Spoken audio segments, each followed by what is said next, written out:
Hello everyone, welcome to the stream and welcome to another day in Azeroth.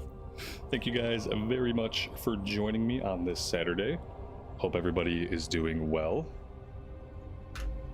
Let's see, got some inventory management to do, got a talent point to spend, we have some housekeeping to do, guys.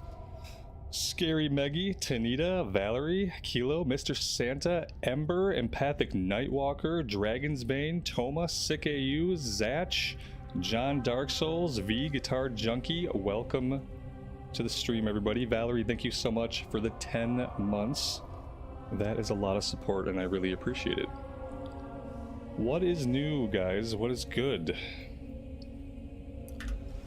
Let's see. Can do some professions. My volume is low, like my volume is low, like I am low, or the game is low. And any other feedback? I haven't touched any of my settings since yesterday. But then again, it's been a long time since I've listened to my own stuff and kind of did an audio check, so. What do you guys think about the volume?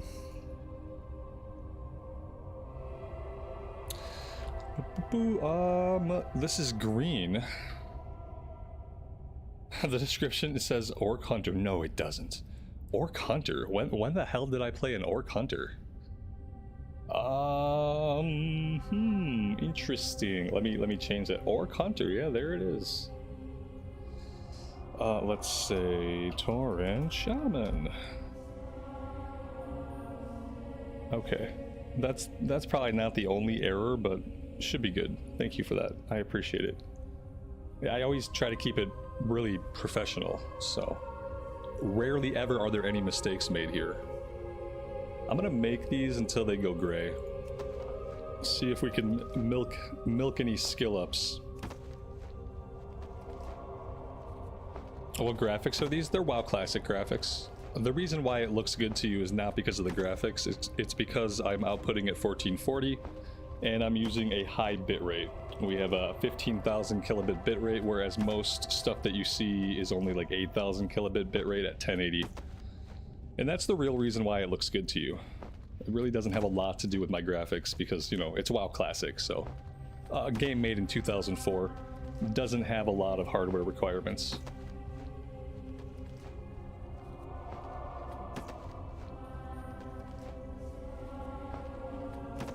Hunters are the best. I mean, Dragon's Bane, you would say that. I sound fine? Okay, good. I won't change anything. I'll leave everything alone for now.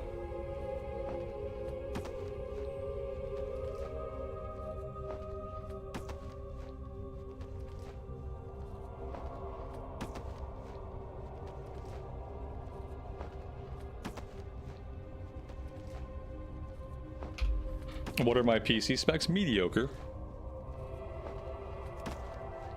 I have a 3070.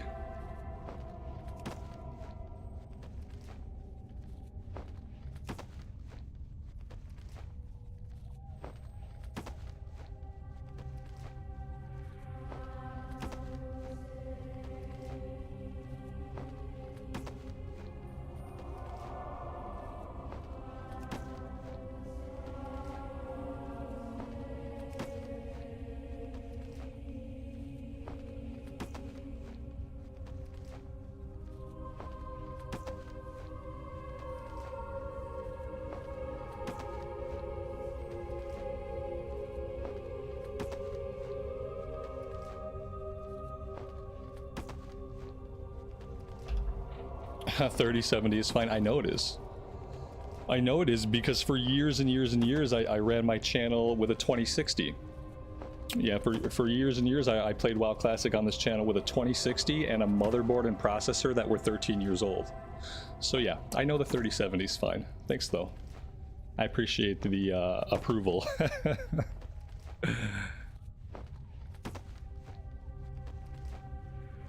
The way I upgrade PCs, it'll get an upgrade in about 15 years. That's about the interval that I like to upgrade my PC.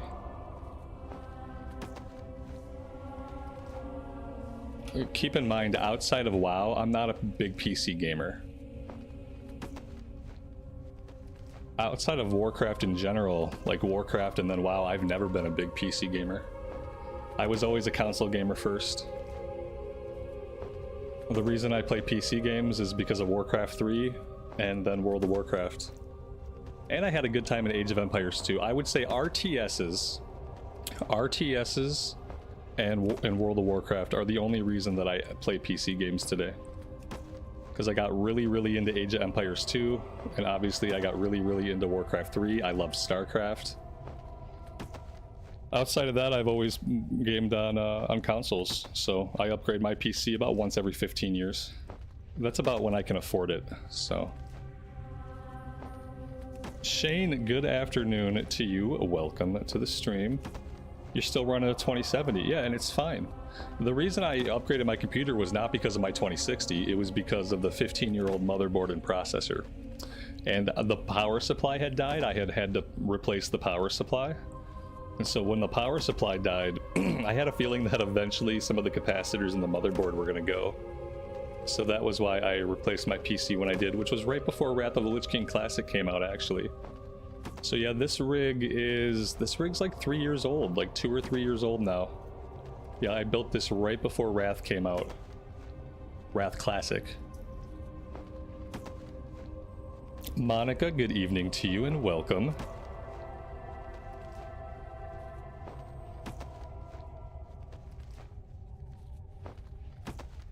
Alright, it plays the games you want to play, and that's what matters, right? And then a lot of stuff I'll play on my Series X. And I'm working on saving up the dough to get a PS5. And that's where I do a lot of my evening leisure gaming. I definitely don't do a lot of my evening leisure gaming on my PC. I hate coming back into my office. Let's see. Okay, we made everything. We made all of them. We got 1 billion armor kits. I just kind of zoned out. That's okay. Let's go sell them. We'll clean up the inventory a little bit, and then we will get moving here pretty soon. Tony PRN, good morning to you. Hope you're doing well today. Happy Saturday. I have exactly what you need. I'll save a stack of these. Maybe we use them, maybe I forget to. But the rest we're gonna sell. I have 10 slot bags. These gotta go in my bank. What's going on with our cooking? Cooking, we got a few things we can do with cooking. Let's go ahead and take care of that stuff. Embrace the shadow. Yeah, we gotta train the next rank of this too when we're in Undercity.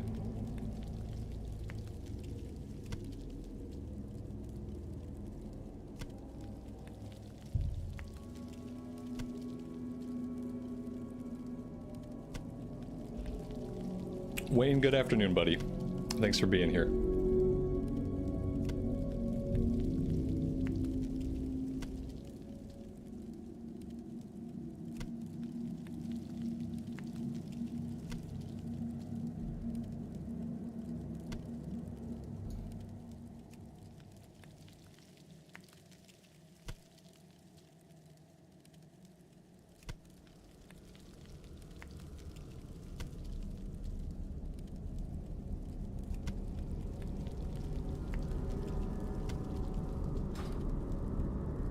Be quick about your business.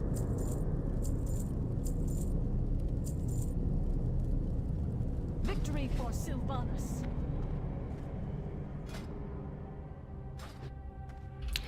All right, so looking at our quest, we have to get to the Barrens, like very soon.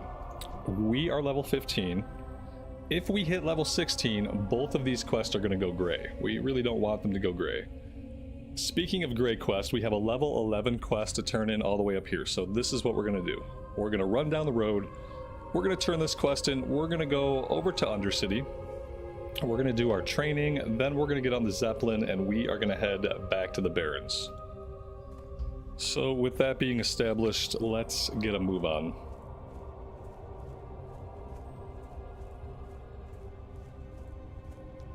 Probably fight a few things on the way so I can reacquaint myself with the buttons. We got Rock Biter weapon we got to keep up. That's on a 5-minute cooldown.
We basically need to train everything. Leatherworking, cooking, first aid.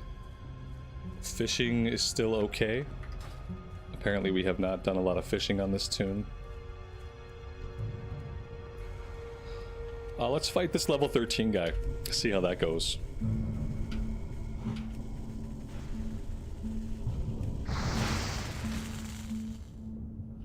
We started off with a pretty big lightning bolt crit there, so that went pretty well.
I don't know. I think it would probably annoy me if I had like a really expensive laptop and I couldn't really use its hardware because it overheated. I think that would just annoy me.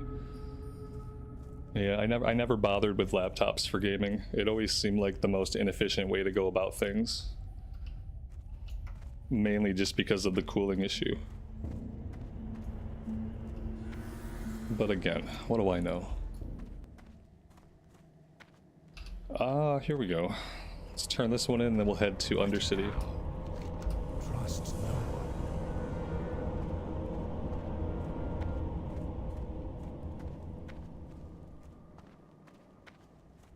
Oh, what is this? I am forsaken. Ivar the Foul. Okay, yeah, let's do this one really fast. There should be a named guy inside this barn. I don't see any other players, so he's probably actually up.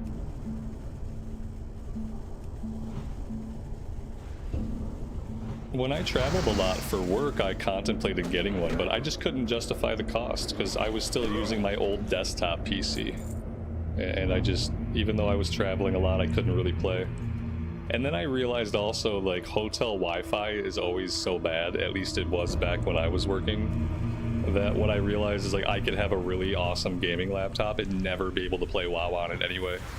Because I would probably never have the connection to raid with my guild. And that was why I wanted it. I thought, like, I had to, like, stop raiding, basically. I couldn't farm AP enough. I couldn't be on for raid nights because of travel, and I realized that a laptop wasn't going to help me because hotel Wi-Fi being what it is.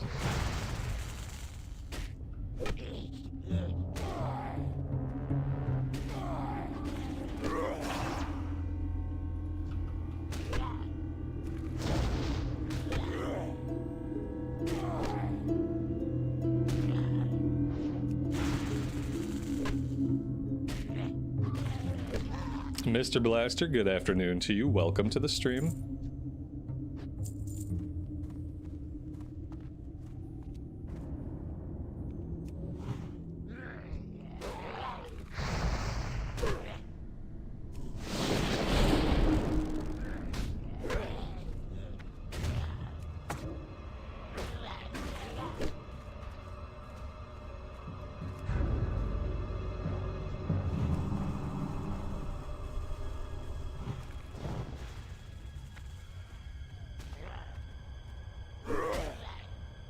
My friend used to do that. He would bring his PS3. Yep.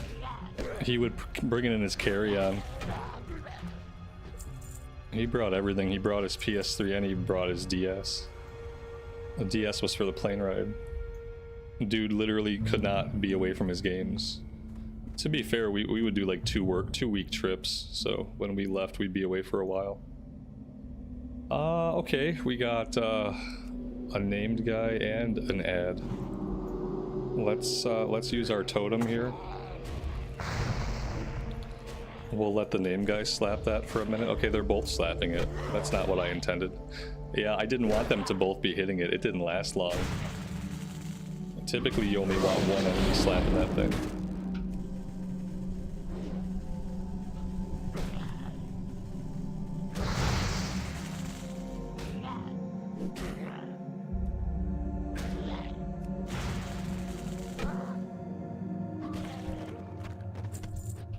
There we go. That wasn't too bad.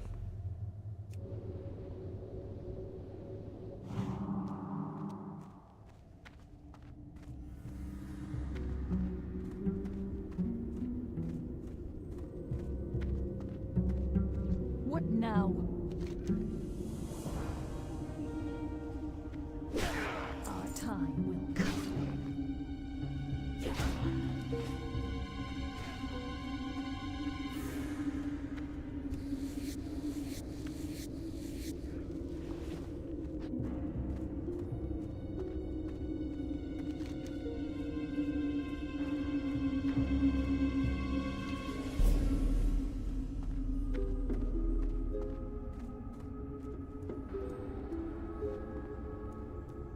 Since we'll be questing in Barrens today, at some point we will do the fire totem quest.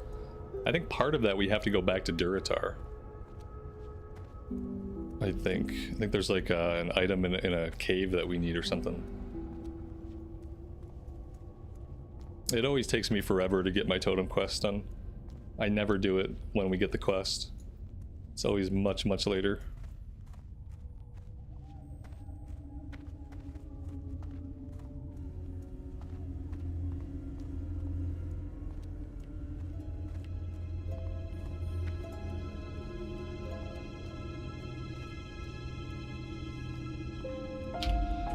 Adam, good afternoon, buddy.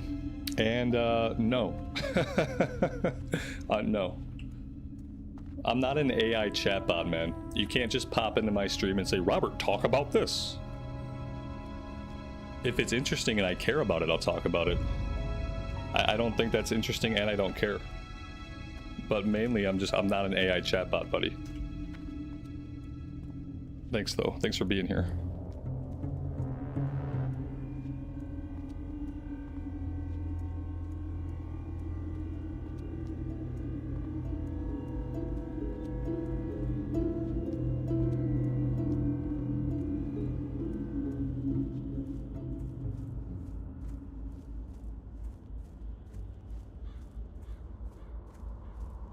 I feel like for that kind of content, you would be much better served with a pre-created video. I'm sure there's lots of really well-edited videos on YouTube that can talk to you all about the auction house and explain all the intricacies of why a player economy is so important. You know what I mean? I don't think that's the kind of topic that you're going to best be served by asking a random person in the midst of their gameplay stream. It seems like a lot more like you'd be looking for just a choreographed, edited video. Like, I'm sure somebody has one. There's probably lots of them. But yeah, popping into a live stream of some dude doing gameplay, probably not your best bet to get the info that you want, you know?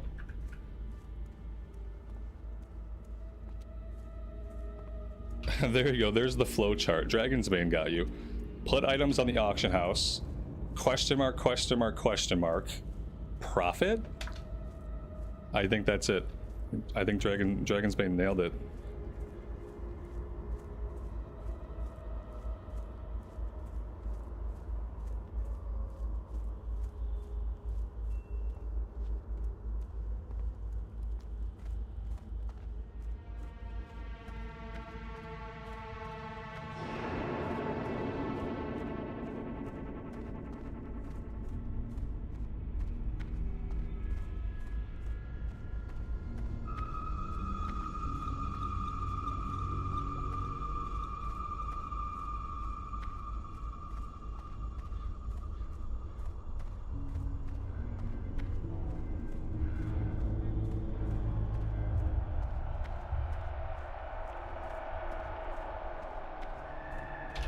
Okay, turn in quest, train everything.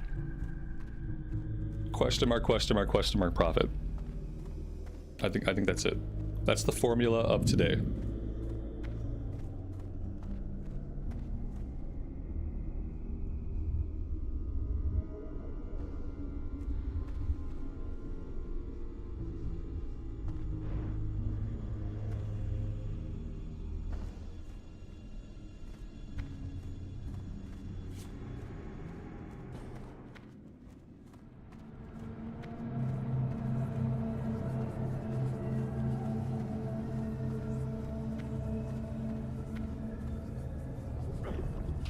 I also want to pop these 10 slot bags into my bank. Let's do that first. Let's put these in the bank. Okay, that's good.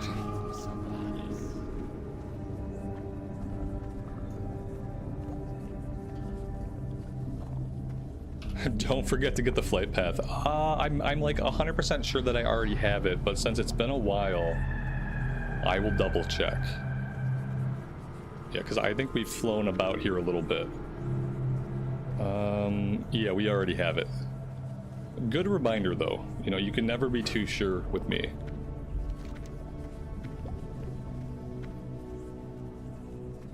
Yeah, we gotta train everything. Start over here in the Rogue's Quarter. And we got 2 things to turn in back in the Apothecarium.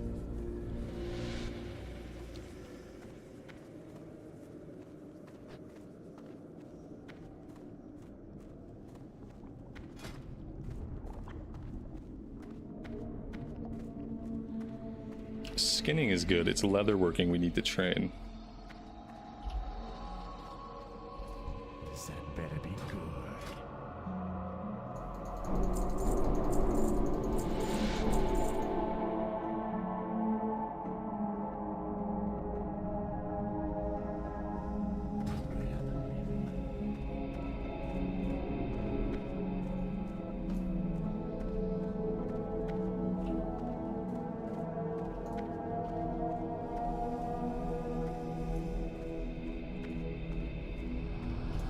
What do you require? Dark Lady, watch over you.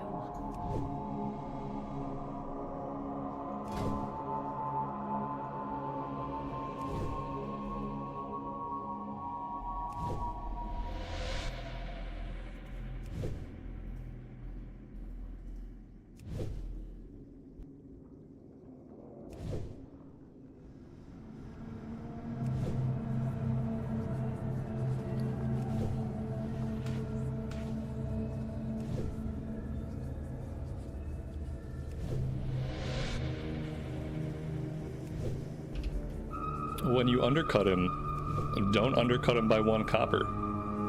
Undercut him by everything. Undercut him by 90%. And you gotta post a lot of stuff. And you don't want, you're not trying to make profit here. You're trying to ruin him. So you're not gonna make any money off this. But if you really want to wreck it, then you gotta go in and you gotta undercut him by like 90%. Make it so that nothing is worth anything at all. Make it so bad that he loses his taste for farming completely. That's how you go to war with somebody. You don't go to war with them by undercutting them by 1 copper. You go to war with them by decimating the entire market that they've built their fortune upon.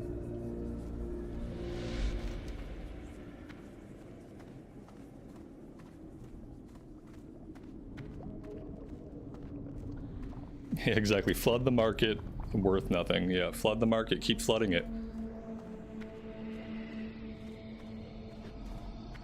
Keep flooding it and keep making the price basically nothing.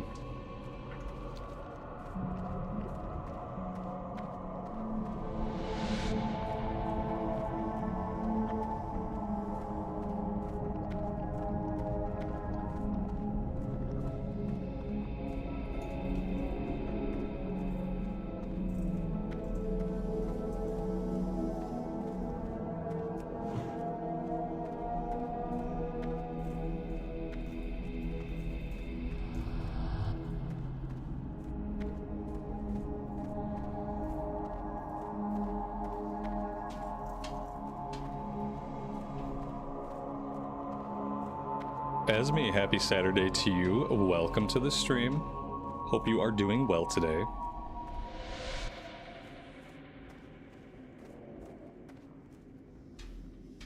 I'm listening. Beware the living. Victory for Symphonus.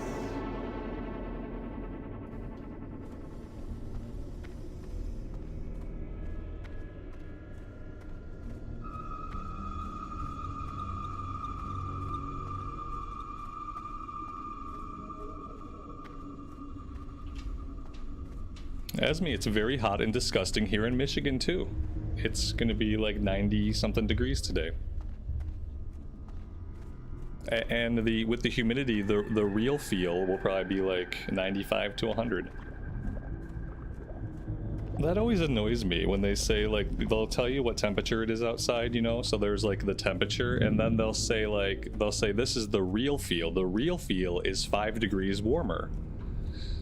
And like, I get that they're factoring in humidity and stuff in the real feel, but my question is this: if I'm the human and I'm the one that the temperature forecast is for, and it really feels like it's 95, doesn't that just mean the temperature is 95?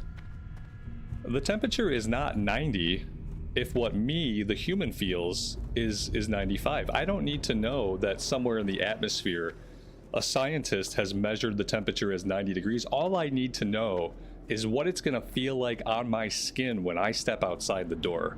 So if the real feel is 95, that's the temperature. The temperature is 95 because that's what me, the human, is gonna feel when the human steps outside.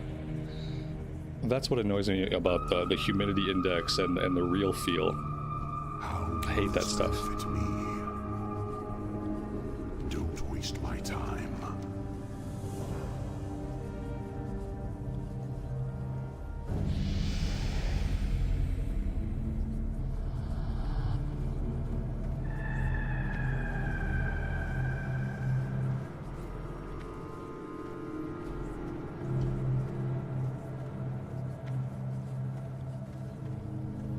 We leveled up. Oh boy. That was exactly what I didn't want to do. Okay, so we're gonna lose a couple quests. The ones after these should be level 11, so we should be okay. It doesn't feel good to lose them, but not really. We could have waited to turn this quest in, I suppose. We probably should have waited. But that's okay. Now it's done. Last thing we need to do is train cooking. Yeah, we gotta train cooking back in the inner ring.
God all day.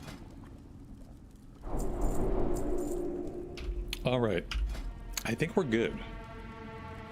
Leatherworking, scanning, cooking, first aid, fishing we still need to work on. I think we're good. I think we're ready to head out to the Zeppelin and head over to the Barrens.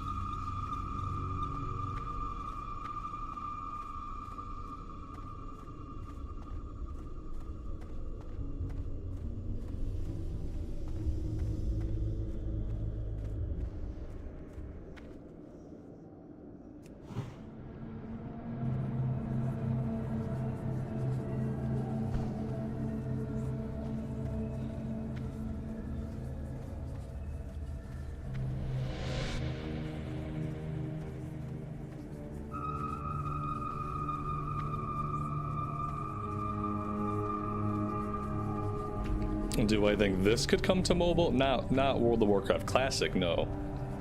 World of Warcraft retail, yes. Yeah, you will see a retail mobile announcement. Probably at BlizzCon this year, they'll probably announce WoW retail mobile. Yeah, it won't come out this year, but they'll talk about it at BlizzCon in November. For sure. They got a lot of stuff in the works that'll help it be better on mobile. They got the one button rotation in play now. That's going to cut down on the button presses. Yeah, they're working on stuff to make it work. It won't, obviously, like, you're not going to do Mythic 10s or Mythic 20s from your mobile phone. And if you're someone who expects to do that, you should move on with your life. It's never going to happen. But there's a lot of stuff in retail WoW you could do from your mobile phone with, like, the one button assist. You can do your world quest, you can get your weekly shit done, you can go visit the auction house, you can do professions. Like, there's lots of stuff you can do with very, very minimal effort in modern WoW. And so, you know, people will probably use the mobile client to do that. I doubt it will be very useful when it comes to, like, progressing challenging content.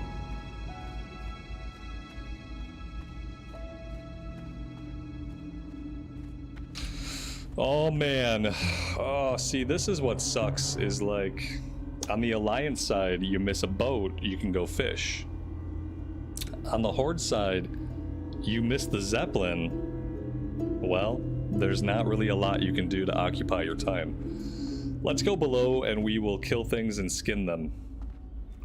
That's really all we can do to be productive while we wait for the Zeppelin to make its way back.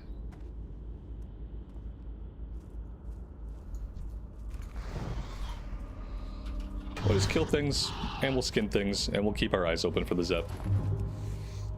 I wasn't gonna, I thought about trying it. We weren't even close enough to make the jump. If I thought there was any way we could have clipped into the side of the Zeppelin, I would have tried it. We just weren't gonna get there.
You mean jump off the tower? Like throw myself off the tower? Like throw myself to my death and then go again?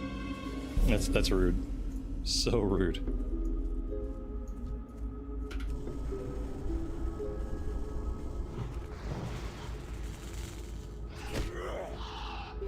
We'll just throw ourselves off and just become a flattened hamburger patty on the ground.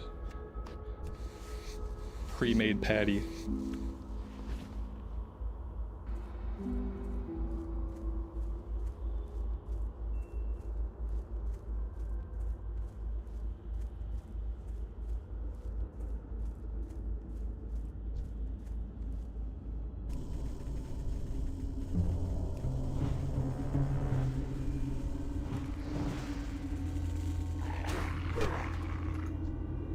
They should put mages at the tower to offer portal service, and you should have to pay the mage like 1 gold. If you miss the Zeppelin, you just talk to the mage, you pay him a gold, and then he ports you. It should be pretty expensive. Maybe it should be like 5 gold. Maybe it should be like a huge gold sink. Just have him like hanging out at the top. Like, oh, you missed your Zep? 5 gold, I can port you. Like, how many people would just part with the 5 gold every single time?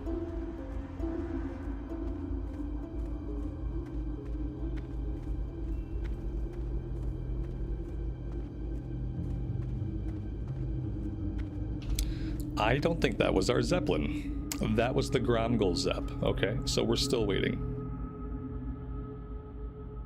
At least now we're not waiting alone.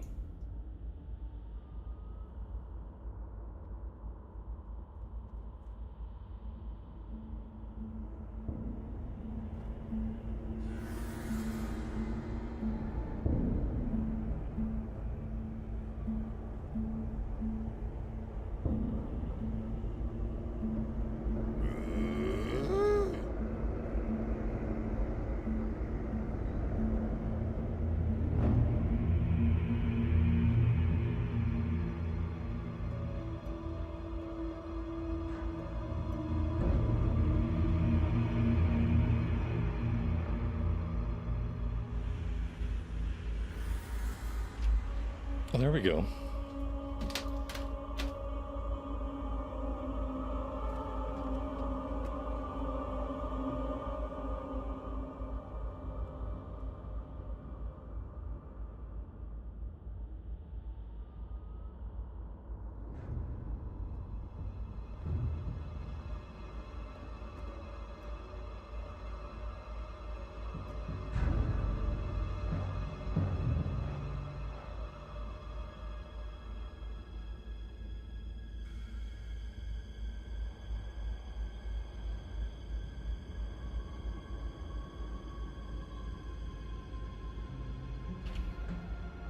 Mr. Santa, good evening to you. Welcome to the stream. Hope you're doing well today.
Proby1 Kenobi, thanks for being here.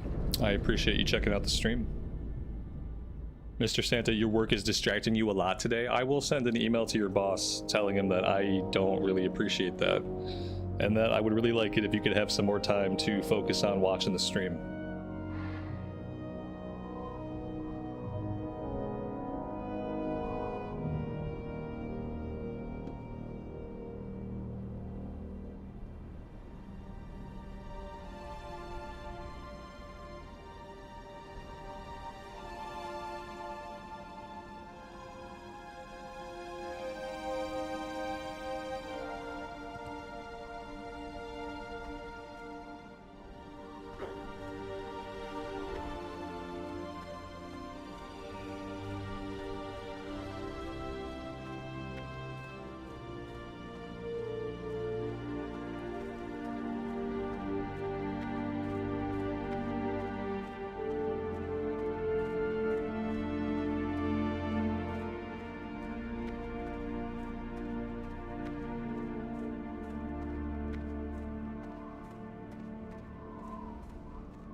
Alright, so is there anything I want to do in Orgrimmar besides jump on a flight to the Barrens? I don't think so. I think we took care of everything we needed to back in Undercity. So yeah, we should be good just to jump on a flight.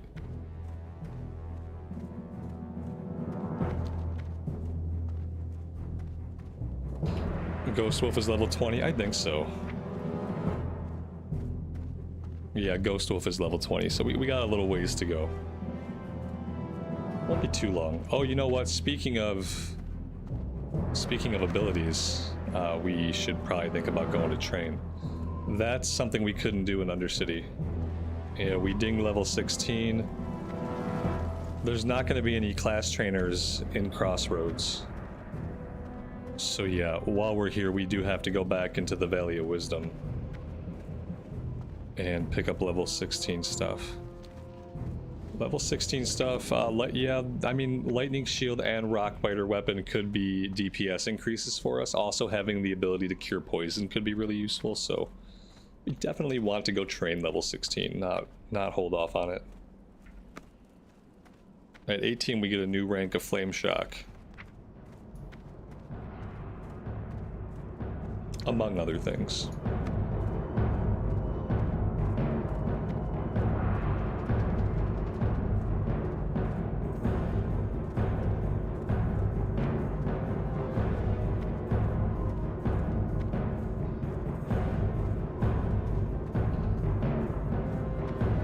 Bruno, welcome to the stream, buddy. Thanks for being here today. I appreciate it.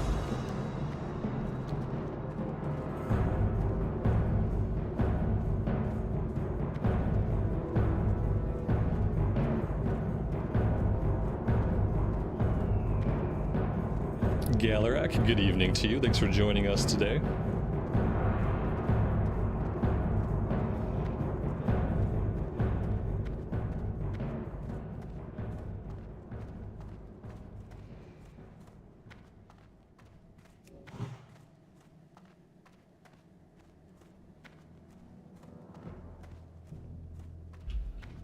Craig, welcome to the stream.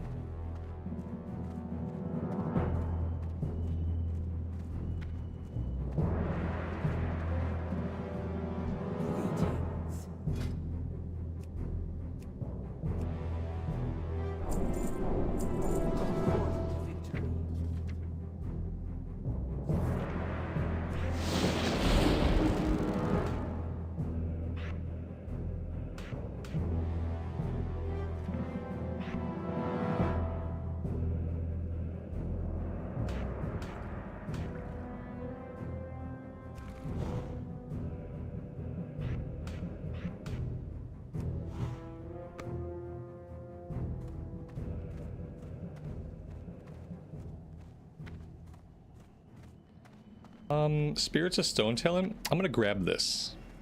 I don't think we're going to Stone Talon anytime soon, but I'm gonna grab it just in case I forget to later.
What do you need?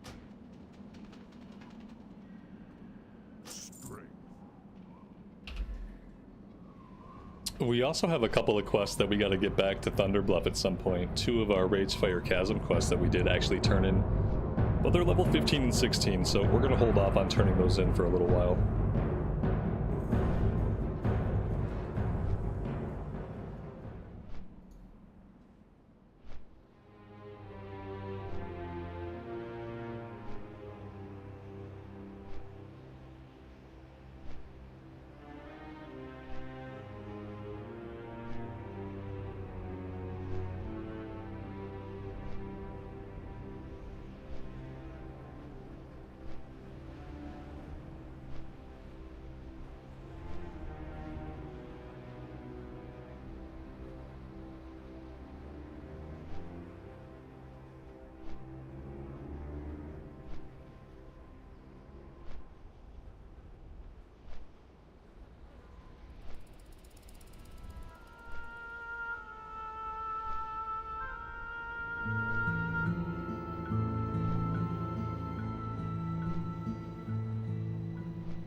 How far am I taking this shaman? Question mark. TBC? Question mark. It probably won't be my first character into TBC.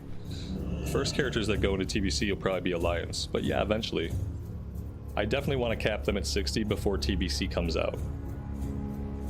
When they go through the Dark Portal, if they go through the Dark Portal, that I don't know. Just that I want them to be 60. I want to have a 60 on the Horde side with some resources before TBC drops. For when I eventually roll a cavalcade of Blood Elves, basically.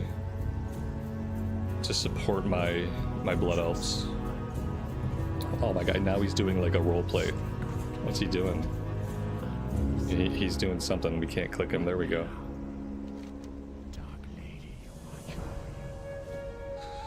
Alright, Wharf Master Dizzywig. That's a Ratchet Breadcrumb. Fungal Spores we'll grab.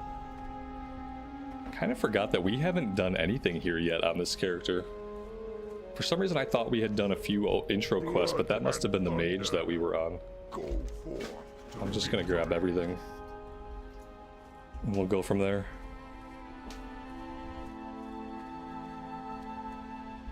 Yeah, I'll probably take the Night Elf Warrior into the Dark Portal first. What do you need? But who knows? I mean, guys, let's face it, TBC is a long way off. It's a long way off. We'll have lots of time to level different characters between now and then, and in my opinion, there's not really a reason to worry about it very much. Strength.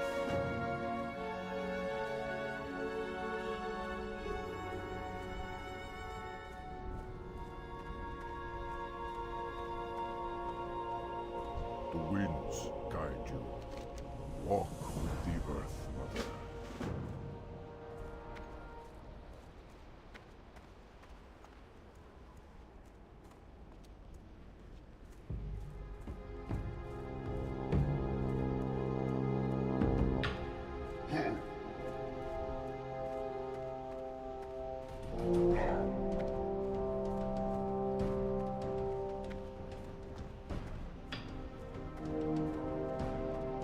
Blood and thunder. So let's start by collecting Planestrider beaks. We'll head towards the bristleback quillboars. We'll take them out. We'll take out any of the raptors that we find. Lots and lots of stuff to do right off the bat here.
Yeah, Amy, I heard the rain starting to kick up.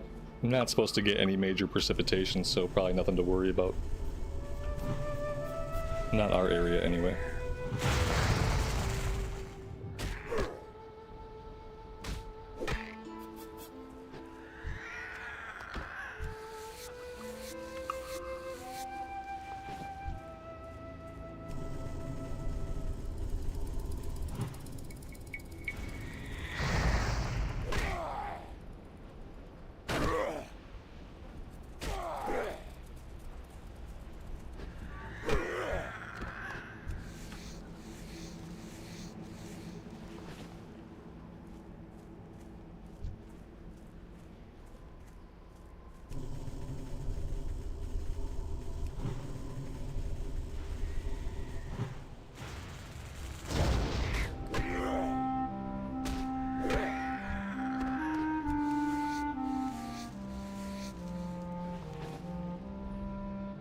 Perkwitch, good afternoon to you. Welcome to the stream.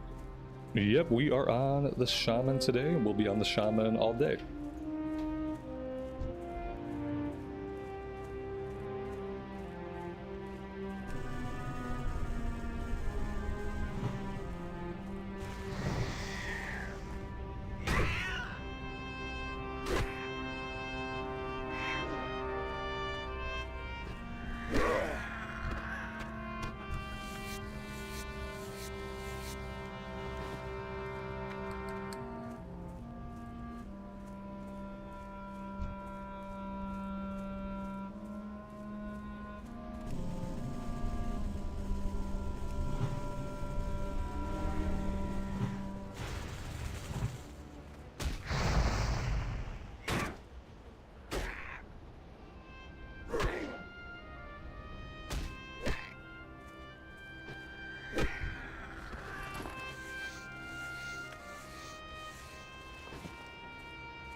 Yeah, the Barrens is one of my favorite zones. Everything's good about the Barrens. The Barrens has great music, great aesthetic, great skybox, great color palette.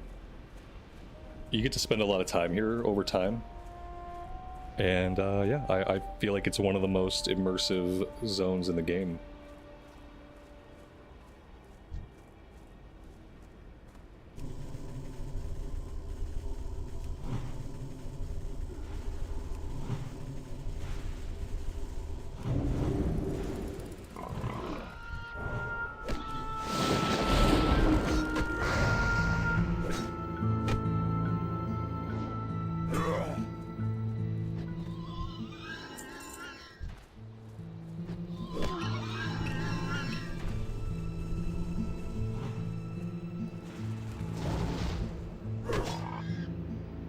Yep, it's big, lots of running.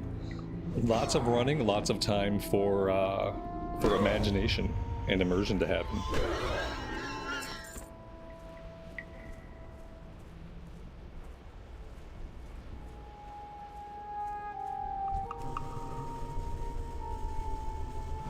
Tech Green, I haven't listened to it, man. I'm sorry.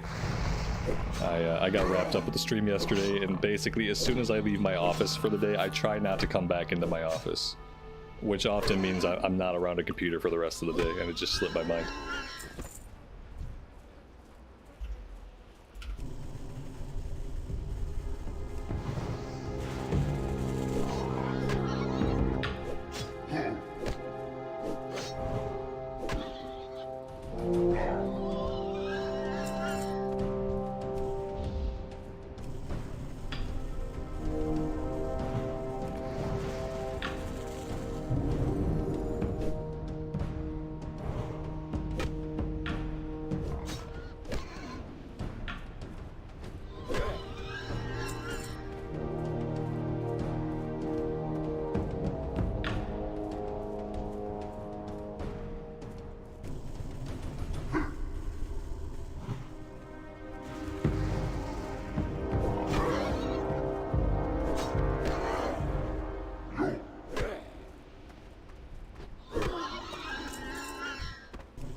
It's been a good day so far. Hopefully it stays that way. Martin, good afternoon, man. Welcome to the stream. I don't know what that is. I don't think I'd make a product like that.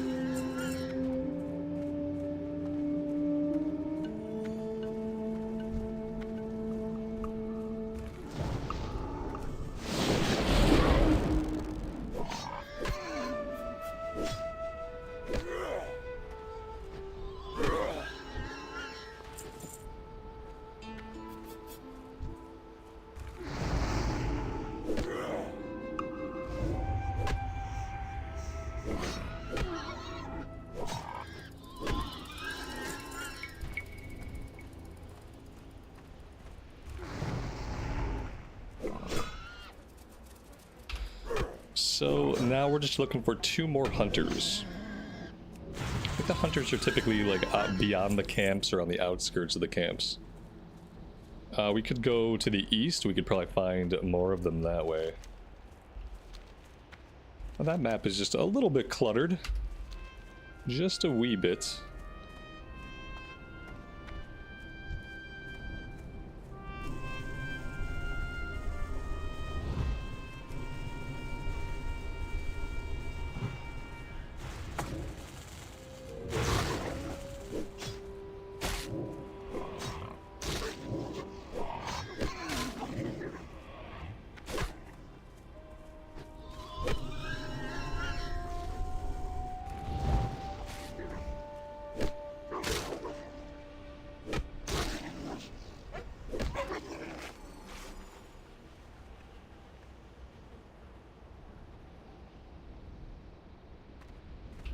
Did someone say hunters? Yes, I'm killing them.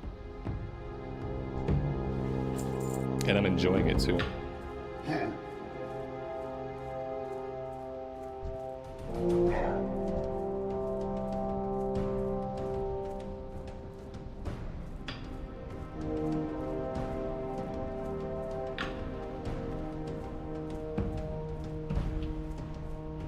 Stone Talon or Ashenvale? Yes.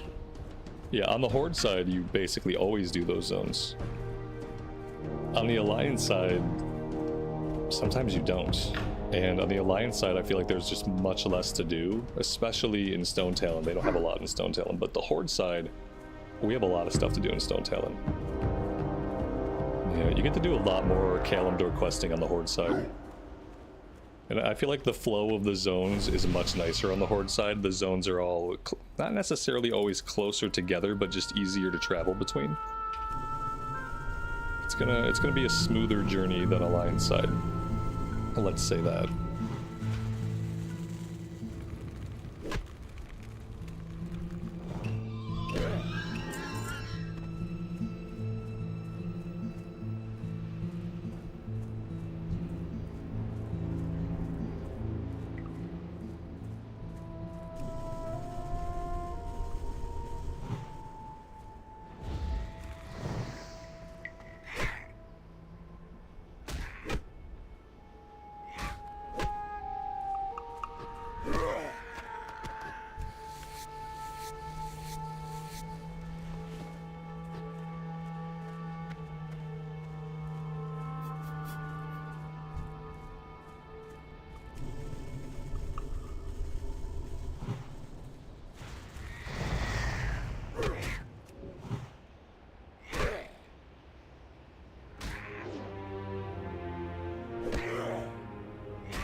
think I saw a hunter back here walking. Yeah, there he is. Walking off into the distance. Let's try to catch up to him. That'll be the last one that we need for this quest.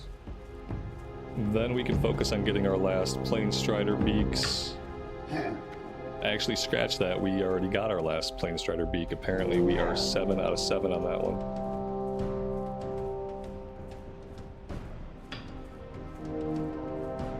I'm just gonna have to tag this guy if I want him.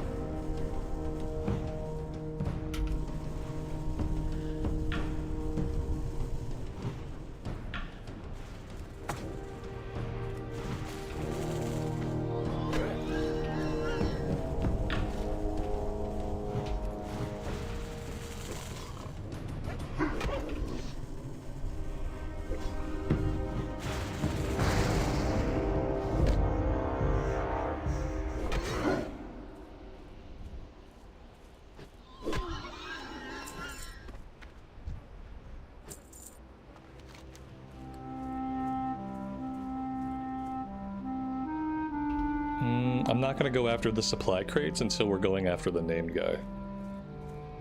What I will do is I will head out to the west.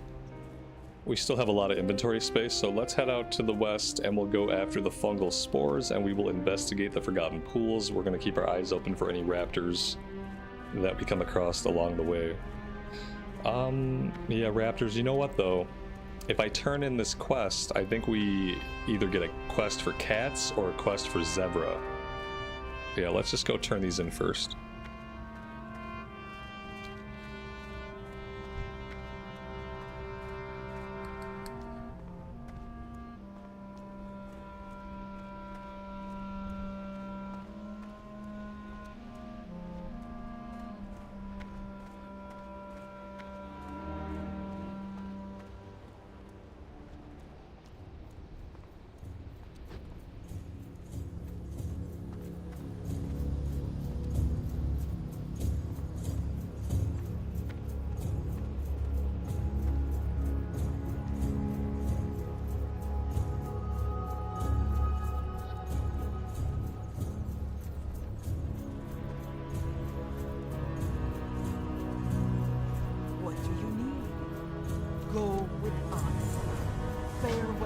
Yeah, that one's for zebra hooves.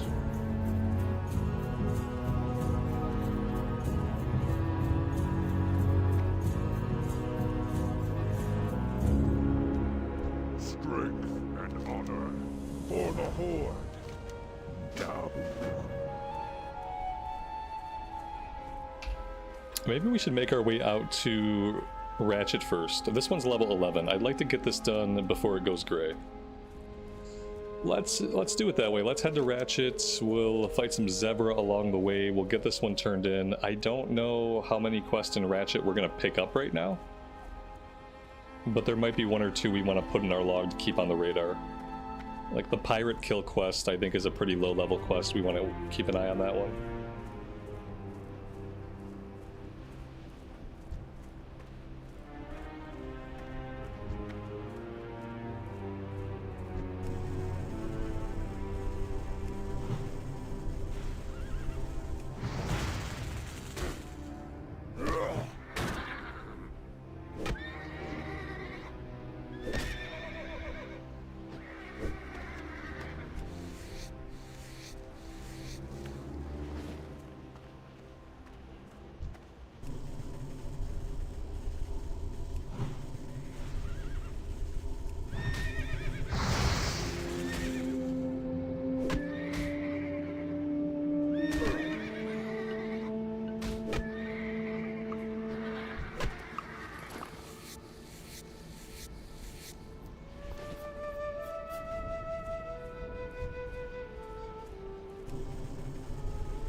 Tutor, good afternoon, good evening to you, buddy. Welcome to the stream. Thanks for being here today.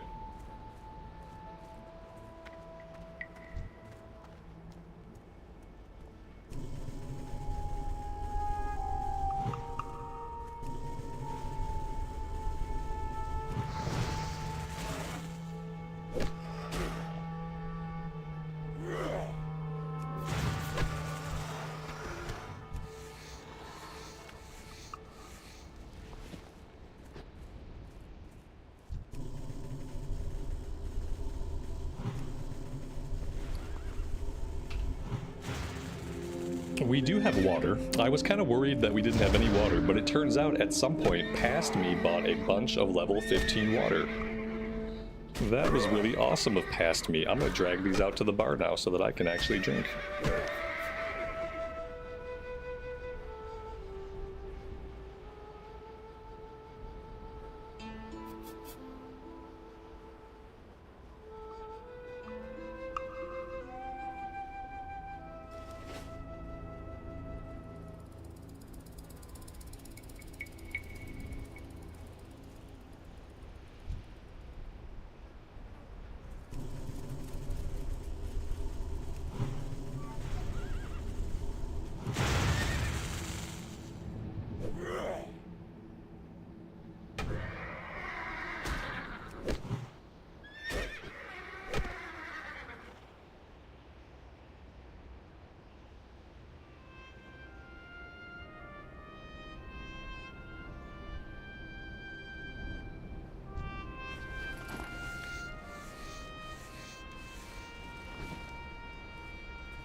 Oh god.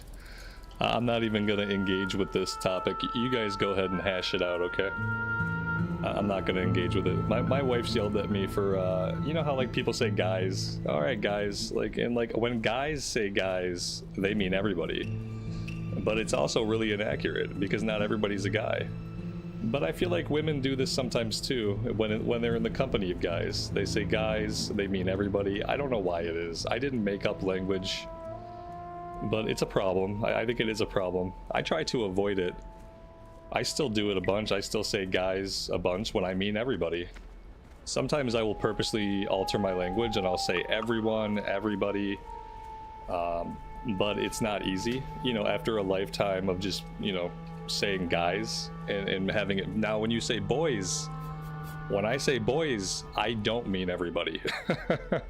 See, that's where I draw the line. When I say guys, I'm talking to everybody.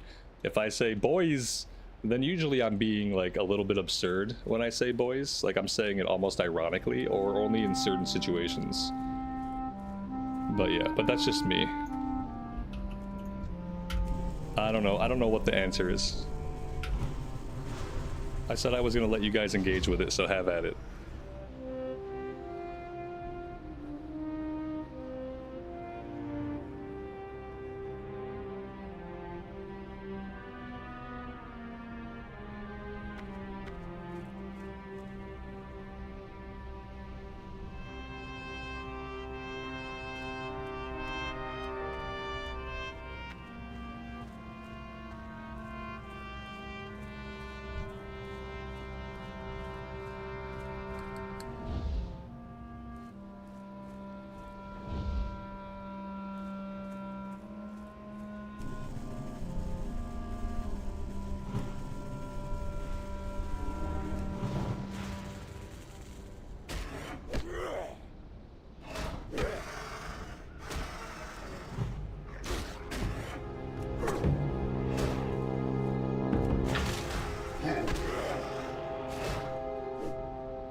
So are we all girls now? Yes, now we're girls. We're all girls now. Girls are very tolerant of concerning this topic. Yeah, like some are and some aren't. That's true. Just say chat. Everyone gets it. Yeah, yeah. Just say chat, right? Hello, chat. See, when you say hello, chat, there's no inferred sexism.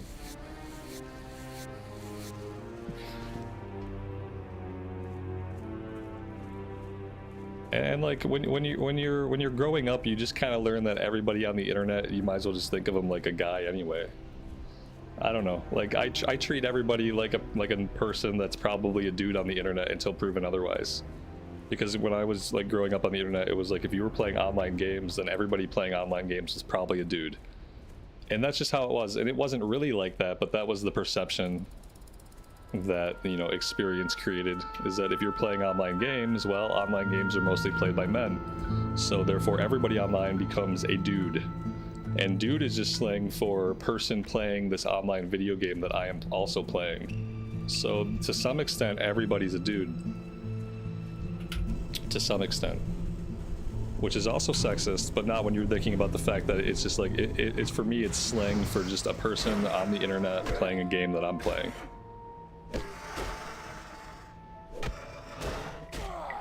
Tudor, it's okay, man. People just like to talk about this stuff.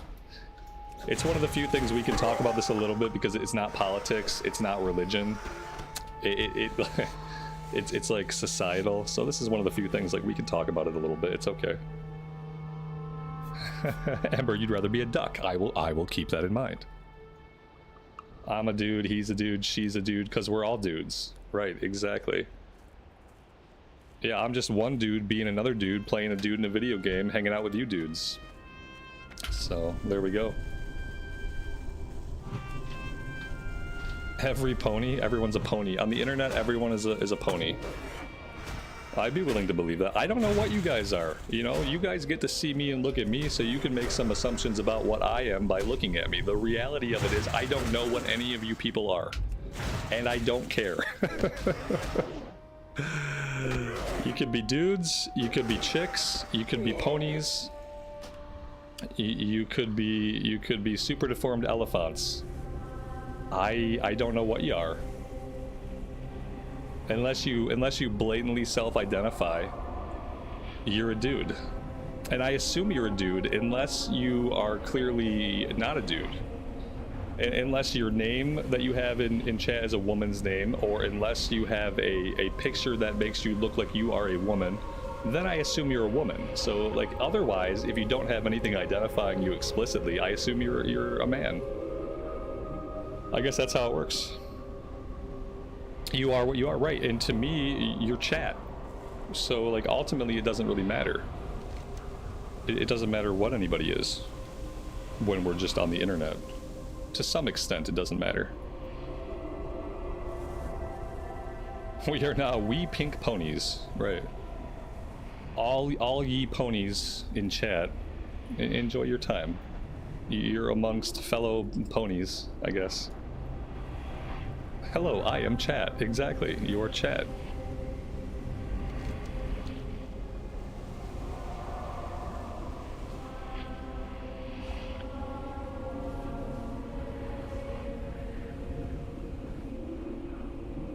That's basically it.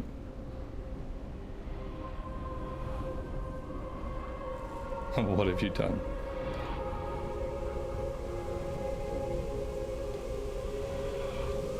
I got so distracted by this that I died. It's crazy.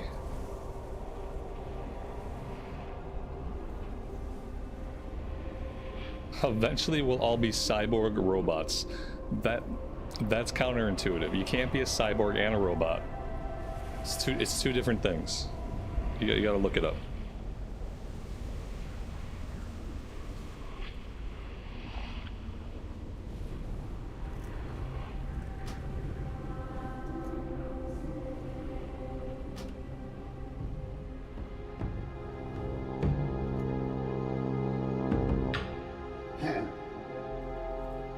Bruno, you thought I was playing hardcore? No, man. That exact situation where I get distracted by a conversation in chat, about ponies and whether or not certain people have certain genitalia. Like, I get distracted by those conversations and then I get killed.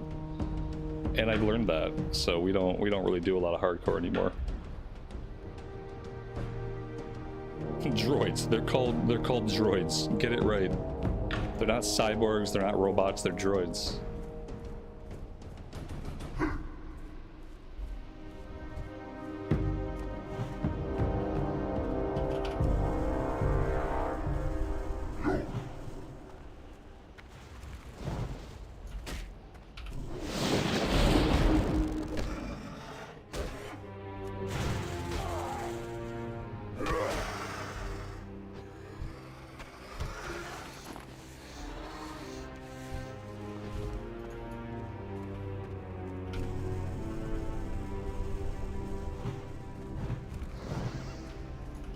Oh my god, level 18? Oh no, no.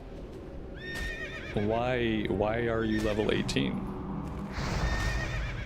This is not great. We don't really want to be fighting level 18s.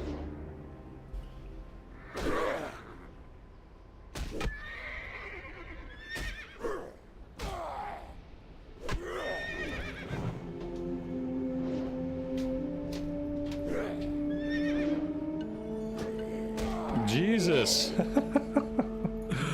Oh. I'm just getting wrecked by every single piece of wildlife. I have potions. I could use them. That would be awesome. 99 Pete, thank you so much for the super chat. Until Mrs. 99 Pete, I said thank you also. Very, very kind of you. Thank you.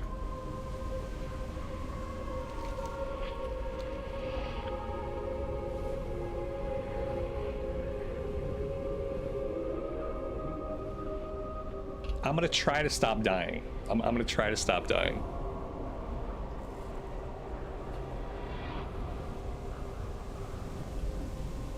Go again. That's I think that's my record for like most deaths per minute. Now goes to Ramblehoof, the Tauren Shaman. Yeah, I'm just fighting things that are like, I need to just get myself to Ratchet and stop going so far afield. I've gone really far afield. And I just started wandering in a direction that we don't need to go. This is not chat's fault. This was my fault for not paying attention to the level of the mobs that I was surrounded with. Pulling a level 18 mob without really paying attention, and then really not making an honest effort to survive. I could have popped a potion. And maybe if I put them on my hotbar somewhere, it'll be a little bit easier to think about doing that. Go back to Mulgore, yeah, we gotta go back to basics here. No, I just need to get back out on the road and get out of this area that I'm in. Totems would have helped on that fight. I don't have a lot of totems. I can drop one totem, guys. I can drop one of 4 different earth totems. I probably should have dropped Stoneclaw totem, backed off a bit, and then reassessed. That's probably what I should have done. Now I have to make sure that we just like get out of here safely. Even this level 17 raptor, like I'm kind of worried about taking on this level 17 raptor. Although we need raptor heads. We need raptor heads badly. I hope he doesn't social aggro this bird. That would be a bummer. I mean, I could have a earth totem, a fire totem, a water totem, and a wind totem, but I don't have a fire totem, a water totem, or a wind totem. So right now, I can only have one of my earth totems active. All of these totems are different earth totems, and I can only put one of them up at a time. So yeah. Dragon's Bane, thank you so much for the super, man. Really appreciate it. I should have rolled a hunter and hardcore hype. We did roll a hunter. I did try it, remember? I almost forgot, but I did. I did try a hunter. If I had a pet tanking it, I probably wouldn't have died there, to be fair. Nice, but ew, hunters. Yeah. I have had hunters that I liked. I wasn't enjoying the one that we tried.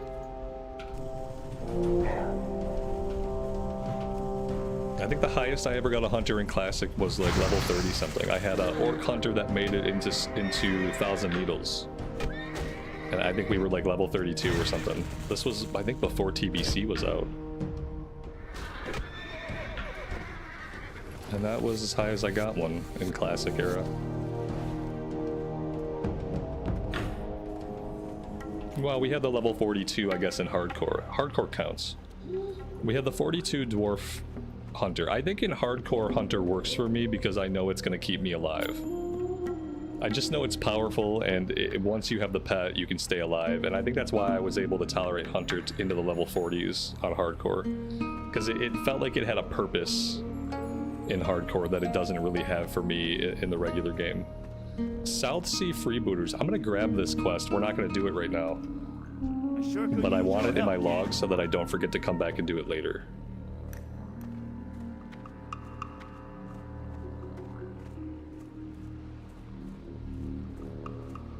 Dragon's Bane, somebody griefed you on your 32 hunter. For shame. It's shameful behavior. Samaflange is level 14. I'm wondering if maybe I should just grab that one too. Hey, how you doing? Be good. Keep it Gonna real. run out of room in the quest log. We got 19 out of 20.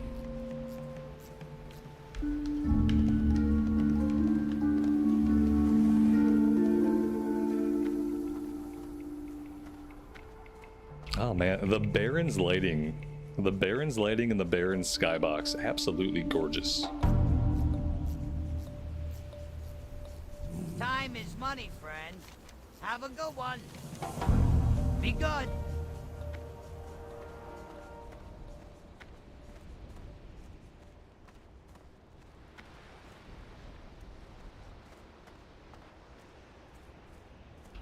Alright, for now, I think we're going to go back to Crossroads. I just want to get the breadcrumb done and get the level 14 quest into our log. Talk to me. So back to Crossroads we'll go, and then we can hunt some more Zevra to the south of town, and then we're going to head out to the Forgotten Pools pretty soon here. But I think maybe we could finish the Zevra up closer to Crossroads and not fight the level 18 Zevra that are out here.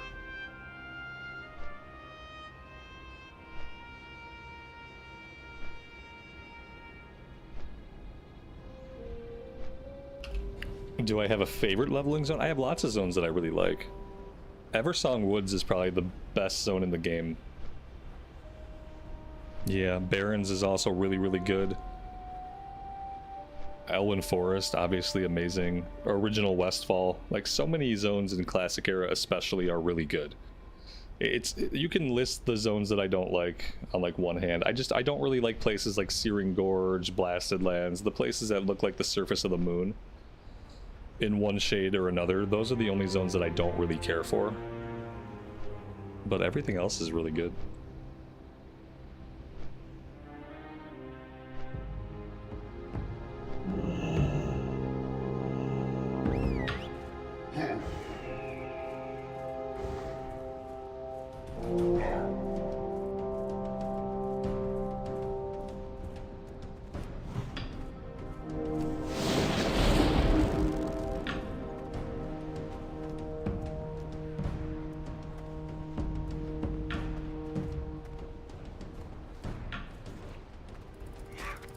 Yeah, all the big mods, all the big add-ons should be listed in the description. The biggest ones we're using are Dialogue UI and Questie. Dialogue UI, Questie, Baganator. Those are probably the most impactful ones that we're using. But they should all be listed. I think I got them all at this point.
Auctionator would be worth trying again. Yeah, you know what I want? It sounds really silly. I used to hate the retail auction house, and I hated when they put it into Kata. And then I learned how to use it to sell stuff. And then I learned how to use it for everything. And it's a lot better. I kind of wish that the classic one just looked like and functioned like the one in MoP. I know that's not a popular opinion, but especially when it comes to selling individual items and viewing the cost of individual items, it's so much more efficient to use the new auction house. I think it probably does what add-ons do for the classic auction house without any setup. Because I've tried to use auction house add-ons in the past in classic, and they don't seem like they work well, like, intuitively. And that's why I don't use them today.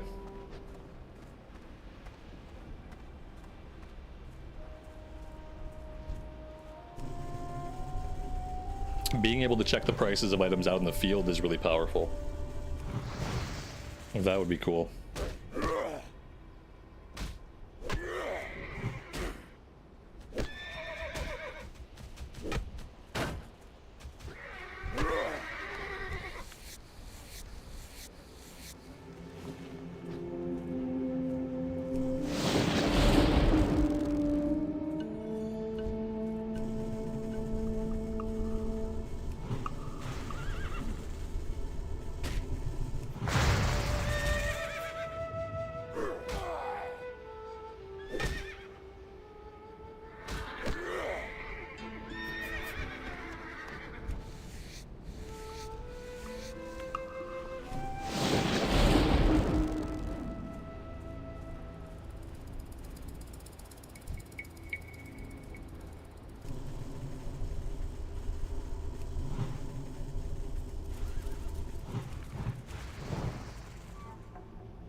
Mr. Santa, if we don't see you later, have a great rest of your evening, and we will see you next time.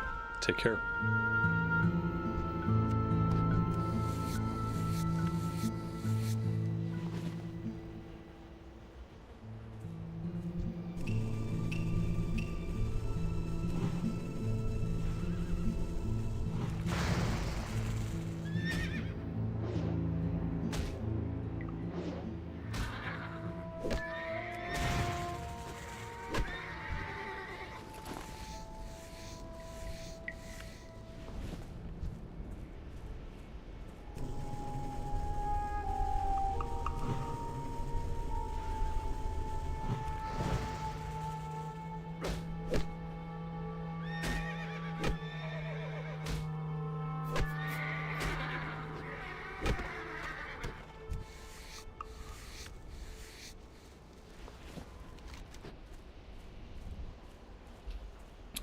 Alright, that's all of the zebra hooves we need. We're making some decent progress through raptor heads. We have 7 out of 12. Let's go turn in the zebra hooves. That should turn into a quest for cats. Then we'll head over to the Forgotten Pools. We also have to pick up a Centaur Bracer quest at an outpost before we go to the Forgotten Pools.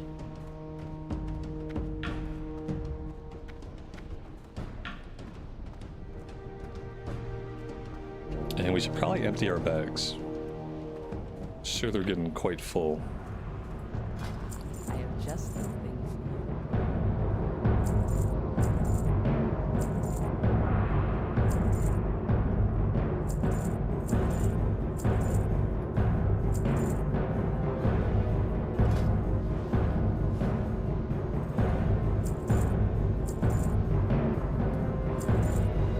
There might be a recipe for strider meat,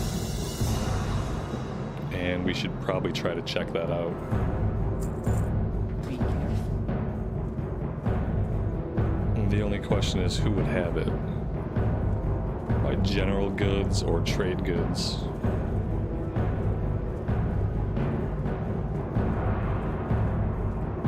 Glory to the Horde. Go forth to victory. Go with honor. Maybe we should also set the Hearthstone here. It's still set back in the Sepulchre. Yeah, let's go ahead and set the Hearthstone. Ah, I've been expecting you. May the eternal sun shine.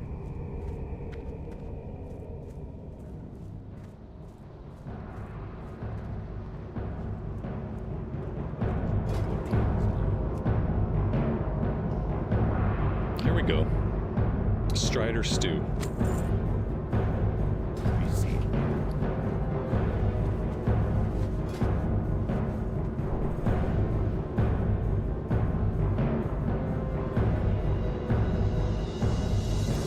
What can I help you?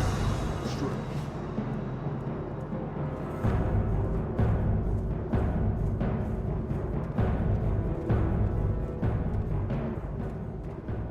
Looking for something special?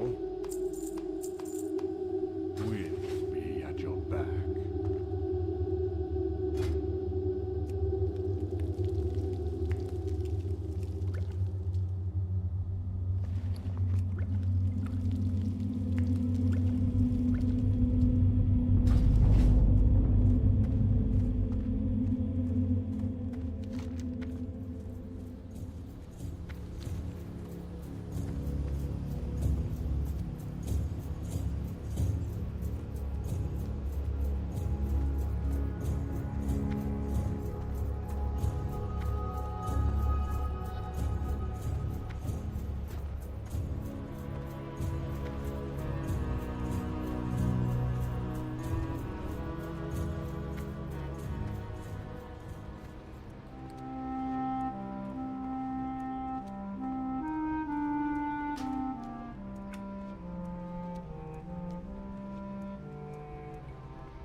What's my favorite expansion? The Burning Crusade.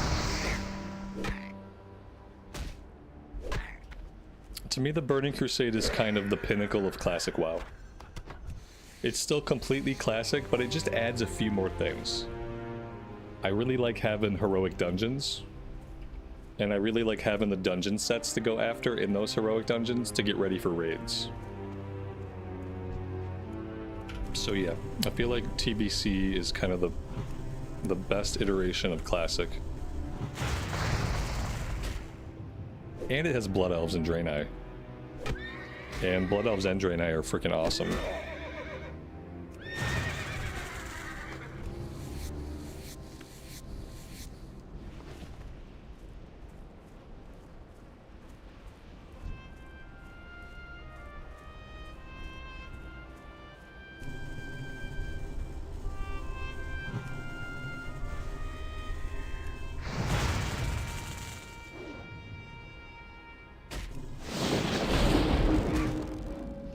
They moved away from doing attunements because all people did back in the day was complain about how they had to do attunements, myself included.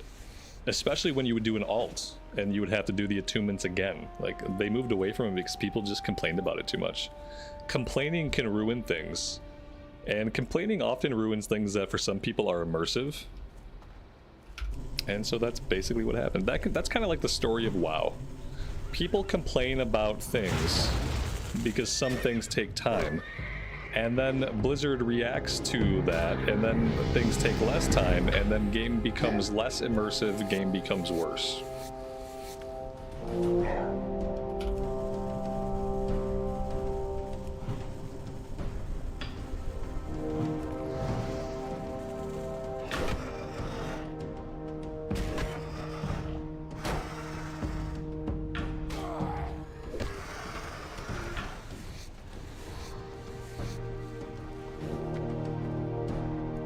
And we hit level 17. We have 3 talent points to spend. That's right, 3 talent points. Maybe we should get to it. Thundering Strikes, improve your chance. Yeah, we should probably just go like full Thundering Strikes. We don't have Ghost Wolf yet. I'm not going to spend points in improved Ghost Wolf when we don't have the ability. So I'm going to go all 3 points into Thundering Strikes. Because we're going to need that to get down to Flurry eventually anyway. So we'll take it now. When we get Ghost Wolf, we'll put a couple points here, so that we can have an instant cast Ghost Wolf.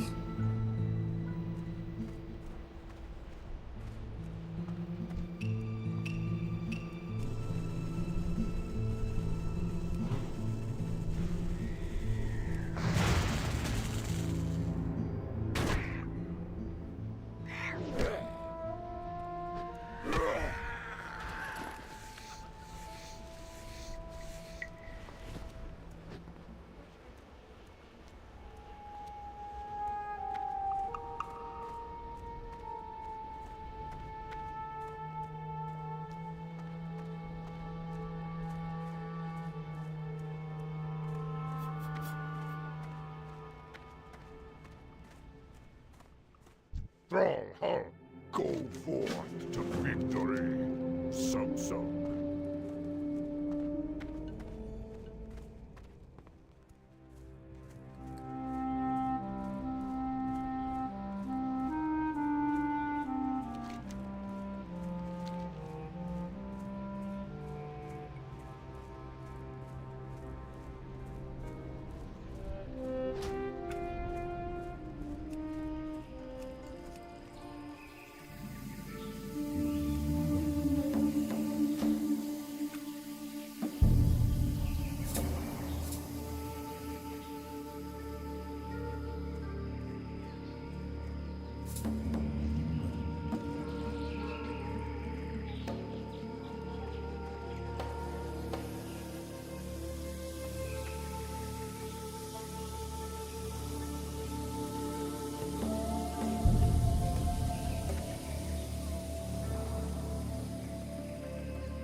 We can go after the cats we need over here, I think. Yep, Prowler Claws, 0 out of 7. And we'll hang out here. I want to wait for this name guy to respawn so we can kill him while we're over here.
This guy's got to be back by now, right? Right? No. Very weird. I wonder what his respawn timer's like. Is this one of the guys where we have to kill the people around here to get him to come out? Is he not on like a traditional spawn timer? Maybe that's what it is.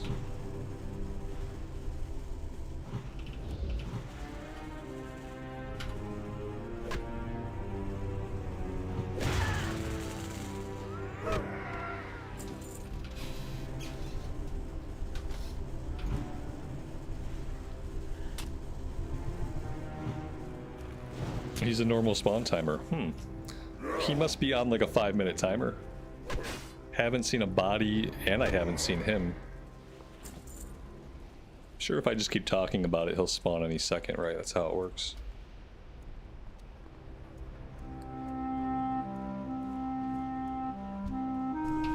There we have it. All I have to do is talk about it, and there he is.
we found a green leather bag.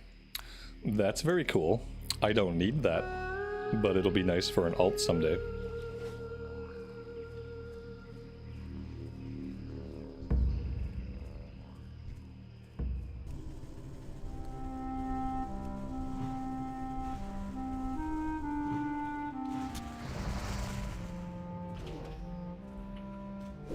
Mendy, thank you so much for the 18 months of support. That's a long time. And welcome to the stream. Happy Saturday. I feel like it's been a while. Hope you're doing well.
I think while we're out here, we're also going to go after the first Harpy quest.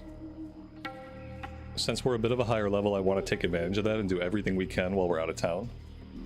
We still have a lot of bag space, surprisingly, so we can definitely stand to be out here for a little bit longer. We can finish the cat quest, we can do the Harpy quest, we can get all of our bracers, and then we can turn everything in.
That is it for Raptor Heads, 12 out of 12. We need 6 more bracers and a few more Prowler Claws.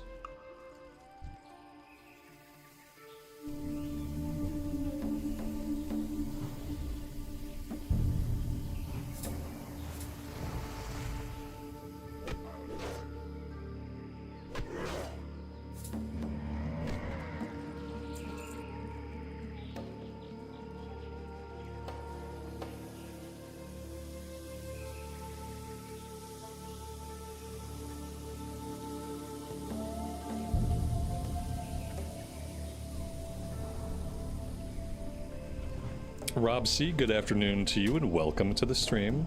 Thanks for being here today.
Yep, we are in the Barrens. You know what? Doing some fishing here is not a bad idea.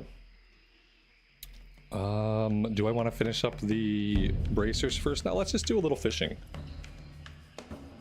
If we get it up to 50, that means we can train it. And I feel like we were pretty close. Where is... Oh yeah, there we go. Perfect. Let's do that.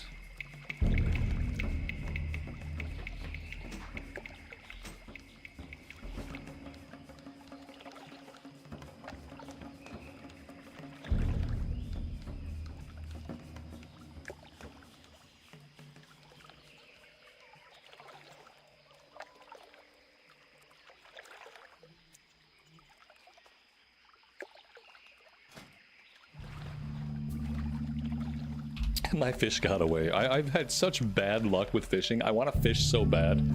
Every time I try to fish in this game anymore, no matter what character I'm on, I never have enough skill. All of my fish always get away. Like, I don't know what I'm doing wrong. I'm at 40 out of 75. Like, I just, it's not good enough to fish here. I think I gotta hang up the rod. It's probably just time to hang it up. This happened on the warrior. It just keeps happening. It's like if I don't start fishing every single day from day one, I might as well just not even try. Oh, we got one. We got a deviate fish. Oh, skill level 40.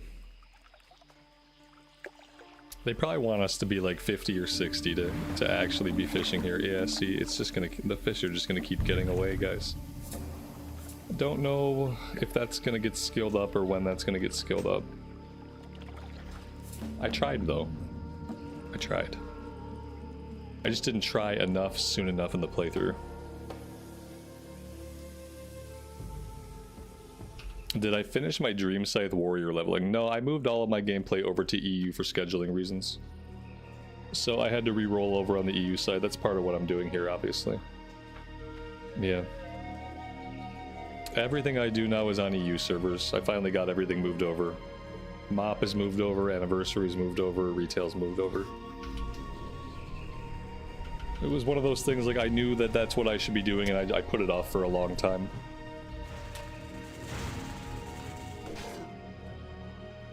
Nice hubs. Nice hubs. Something like that. Nerdstrong, welcome to the stream.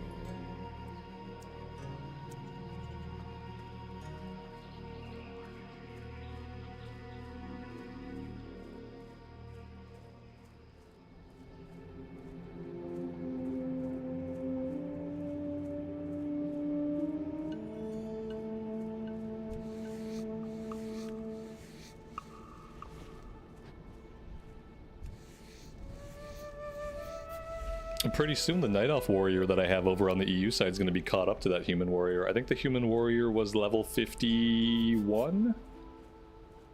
The Night Elf Warrior over here on EU is now level 42? 41 or 42?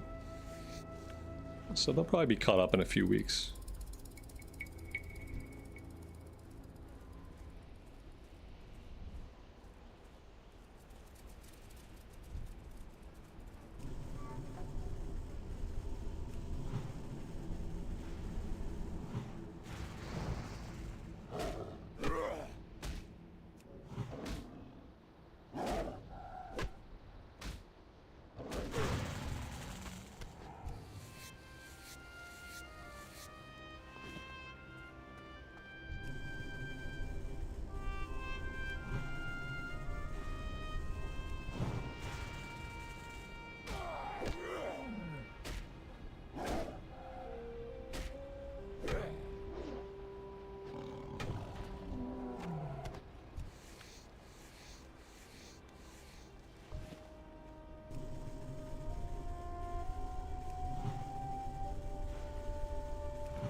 Wellister, good evening to you and welcome to the stream.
I always have fun on the Shaman. The Shaman is a really good balance of casting and melee.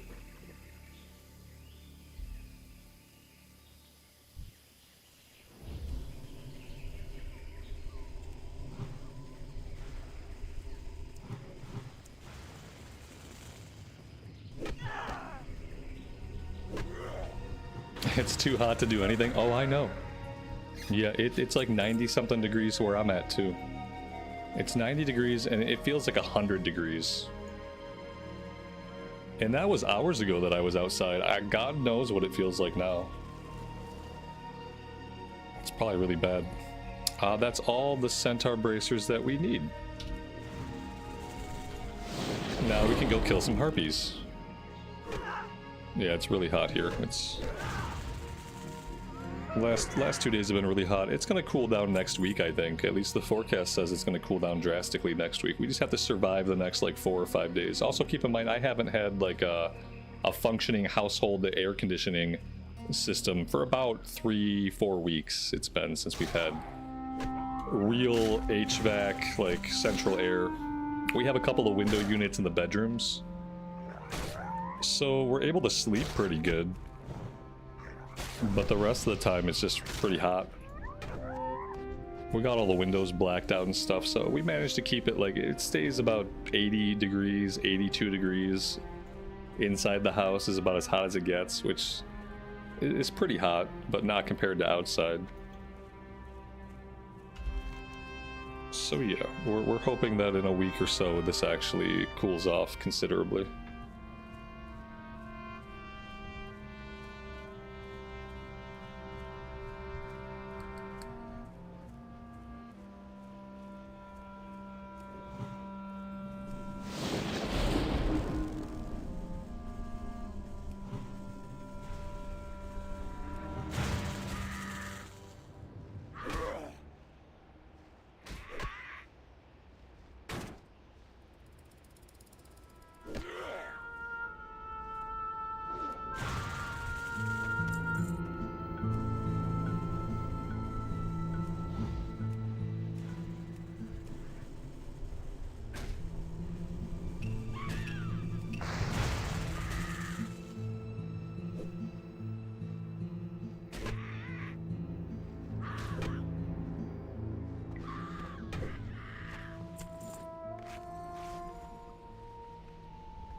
You're playing retail right now, and my game is more like World of Warcraft than yours? Yeah, that's true.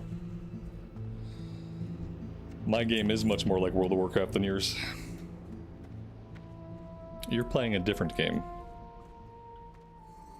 But the game you're playing is only loosely related to what I'm doing. It's related in the sense that it's the same universe. But gameplay-wise, that's a different story.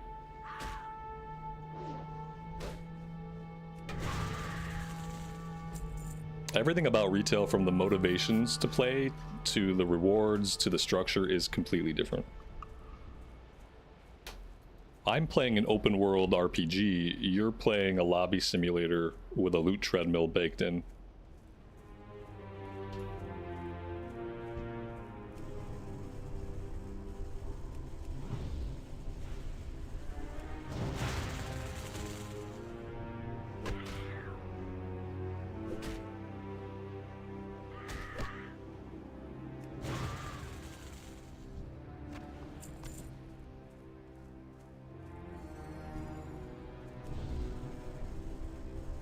And that's not to say that Modern WoW is not fun.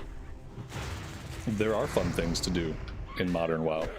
It's just not a big open world RPG with meaningful progression. It's a seasonal lobby simulator where every few months you jump on the loot treadmill. That's about it.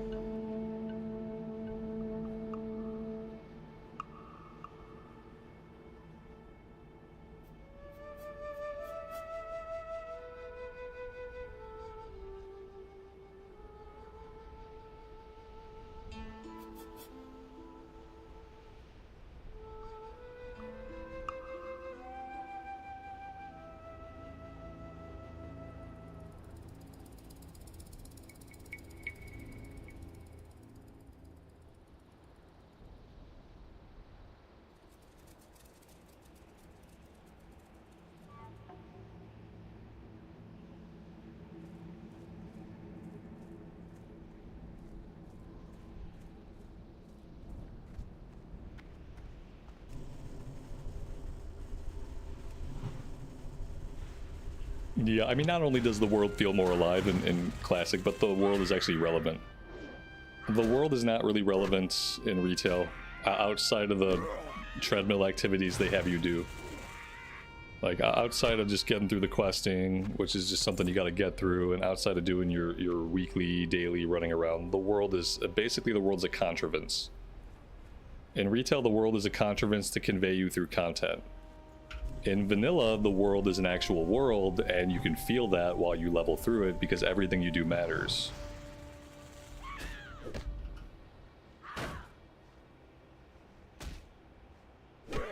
Yeah, retail is good for collectors.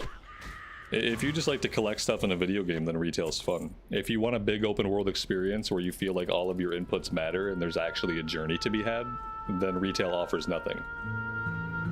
Retail offers a lot to people who like lobby simulators, you like instance content, and you like collecting stuff that's relatively easy to get. And if you like those things, then you can have a lot of fun in Modern WoW. But if you're looking for an open world immersive RPG experience with leveling that feels meaningful, items that feel meaningful, and stuff like that, you're not going to get that in retail. Retail is just about keeping you on the seasonal loot track. You know, every season all your gear is irrelevant. Every season you'll farm up all your gear again. Every season there will be a host of new shit for you to buy, a host of new shit for you to collect. You're just on this, you're on this like seasonal cycle. It's not even like an expansion cycle. It's a cycle that happens, like, it's seasonal, so it happens like every 5 weeks.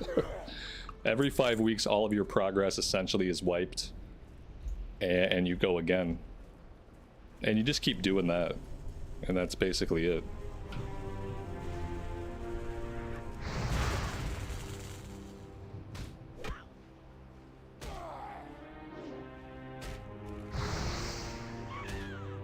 You have 21 years of content to explore, but it all feels meaningless.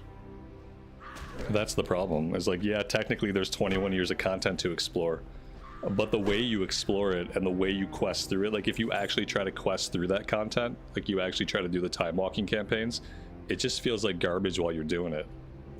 It doesn't feel like a meaningful RPG experience. It just feels like something you're wading through, you know?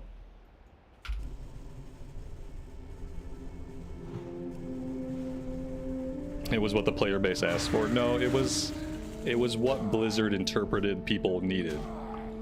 It was what Blizzard interpreted that people wanted, and ultimately it's what makes them money. Ultimately, it's a design that keeps some people playing. It forced a lot of people to stop playing, but it is a design that makes some people latch onto it, and that generates profits. It's a highly monetized design, absorbed to suck you in and not let you go. But that's not really the same as offering an immersive or meaningful RPG experience. That's entirely different. It can definitely be an addictive game for some people, and it's designed that way. It's designed to have very limited amounts of friction so that no one ever stops playing. But the downstroke of that is that for someone who wants a little bit of challenge and wants meaningful progression, that just doesn't exist.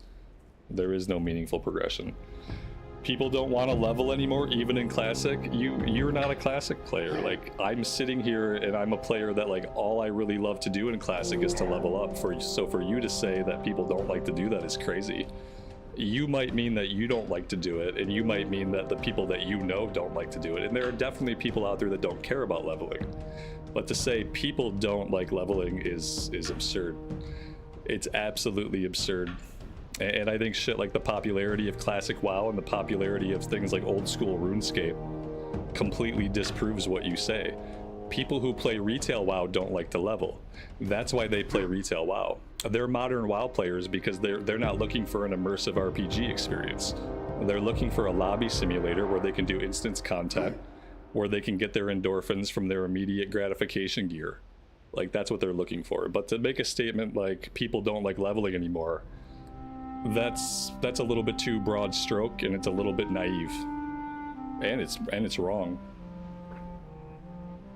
No one wants to level in retail because it fucking sucks. Because in retail nothing is meaningful.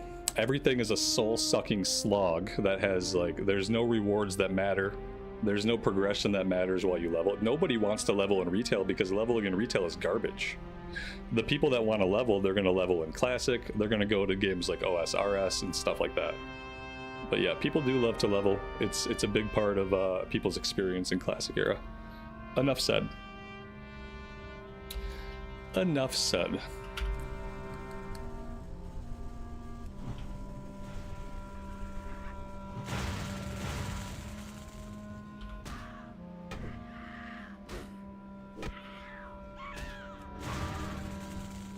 Ultimately, it doesn't matter to me. I like the things that I like, and everyone's free to like what they like.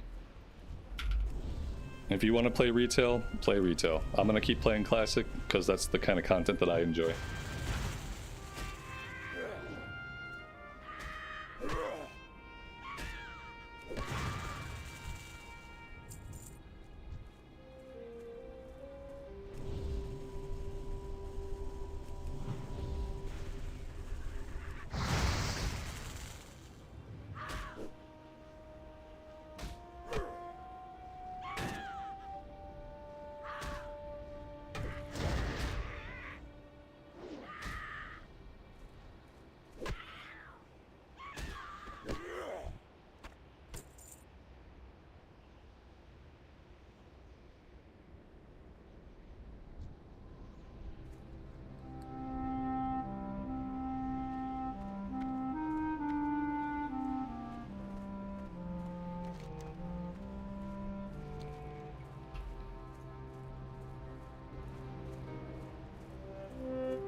The problem is, like, the more modern WoW keeps making modern WoW content, the more people are going to eventually slide off of it, realizing that nothing they do in the game matters.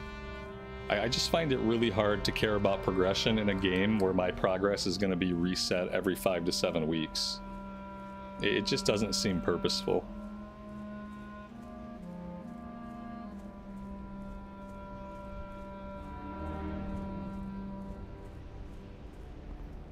Eventually, I think more and more people are going to slide off of retail WoW. If they keep, because they make the same kind of content. Like, it's the same type of content.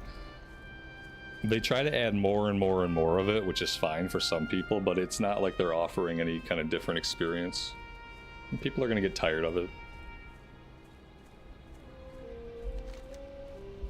They don't need to reinvent the wheel, but they need to figure out how to make their game just fun to play. If you're not somebody that wants to get on the loot treadmill, if you're not somebody that wants to do daily chores, if you're not somebody that just wants to do instance content, like, is there any WoW for you to enjoy in modern WoW? Maybe not so much anymore. But then again, maybe it won't matter. Maybe modern WoW gets to continue on the strange track that it's on, and Classic Plus gets to pick up the mantle of being an actual open world MMORPG where your experiences matter, where you can have moments of emerging gameplay where you got your boots on the ground in a world where things actually seem to happen sometimes.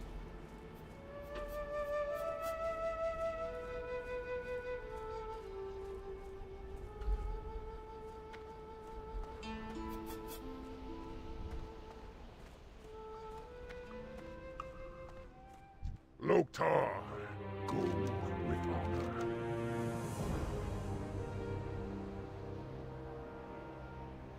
Dabu, strength for the Horde.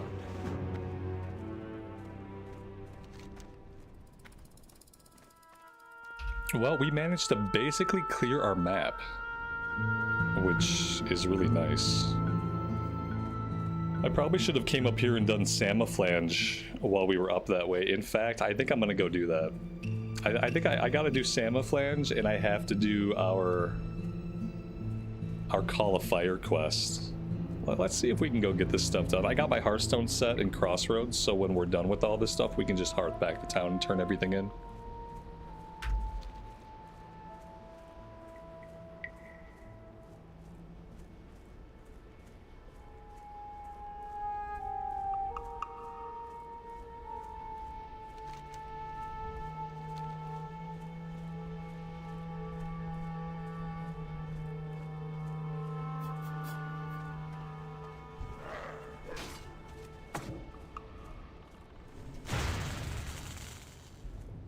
The biggest problem with retail for me is that nothing I do feels like I'm on an adventure, unless I'm on an adventure.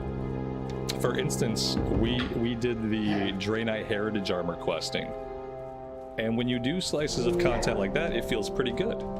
We did the Draenei Heritage Armor, it was a quest chain, it was interesting, it had characters. I felt like I got to run around a bit in some old zones that I was familiar with, where like new things were happening. That felt good. Grinding dungeons, doing heroics, like running around and doing the modern questing, all of that felt bad. When it was a cultivated experience meant to pull me through a good story and some good settings, it felt good. When it was like the slop questing that you do to get the max level, it felt bad. When it's grinding low-level dungeons, it felt bad. It's like when they do good content, it feels good, but they do so little of content that actually feels like you're on an adventure in Azeroth. You never get to go on an adventure in Azeroth. When you're questing through new content, it's usually pretty bad, and you're just trying to get through it as quickly as you can to get to level cap. None of it is built or intended for you to get immersed in. None of it is built or intended for you to have your boots on the ground and feel like you're actually going to have an adventure in Azeroth. It's all built for you to blow through quickly, for you to fly from place to place and get it done. 3 story chapters per zone, 4 or 5 zones, then you're done with the MSQ, then you can worry about getting on your loot treadmill and doing the seasonal loot treadmill for 3 seasons, where each season they completely reset your gear progress and you have to collect it all again. There's no real adventure there. There's some fun gameplay. Mythics are fun. They can be fun. You got a good group, you're having a good time, a few hours of Mythics can be fun. It's not an adventure. It's not immersive. It doesn't feel like meaningful progress. It doesn't feel like the input that I put in is really going to benefit my character in any kind of long-term sense, even long-term sense being within the expansion itself. Nothing I do in Mythics is going to matter, even within the expansion itself. It's only going to matter for this season. And then next season, we're back at 0. We just go again. to me, it just feels empty. It just feels empty. It feels like it's kind of soulless. There can be things that are fun that don't have soul. Like Modern WoW is one of them. Modern WoW offers a little bit of fun gameplay, but there's not really a soul in it for me anymore. There's no sense of adventure, no sense of character development, no sense of immersion.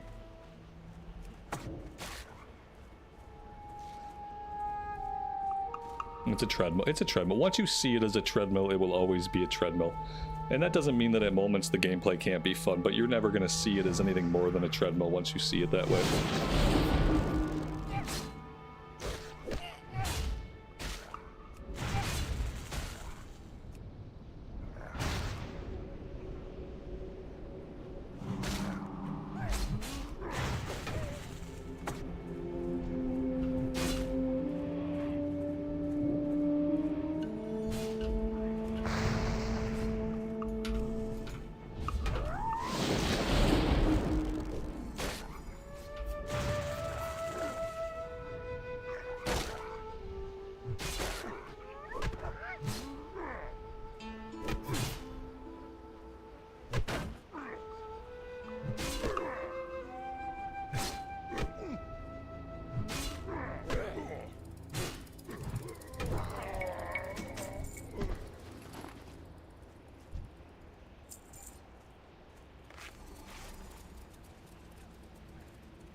This place is notoriously bad on respawns. Like, we're gonna have to fight our way to this council, and it's potentially gonna be tough.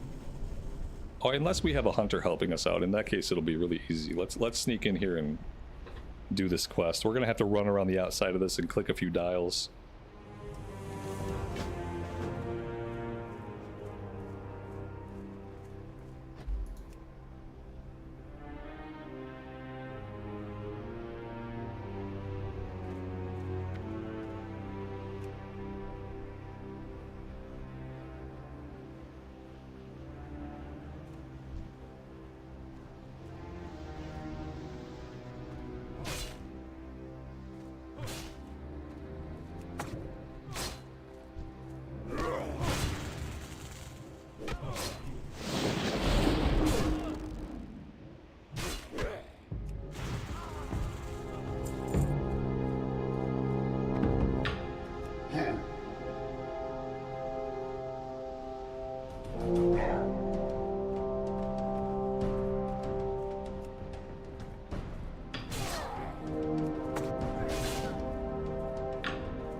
Well, these two are going to make it pretty much impossible for me to get to this. That's awesome.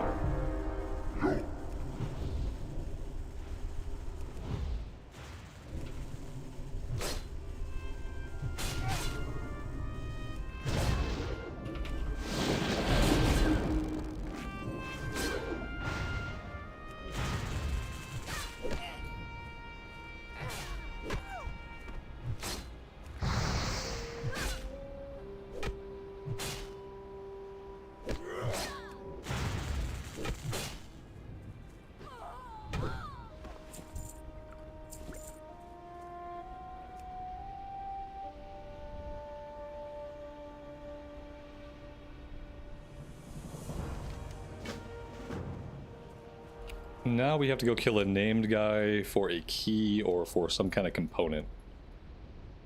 Maybe we should get all of our health and mana back first.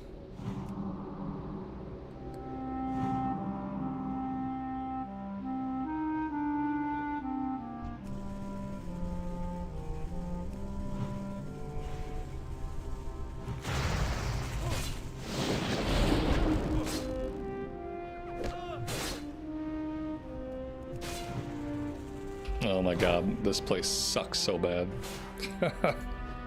Oh god. Okay.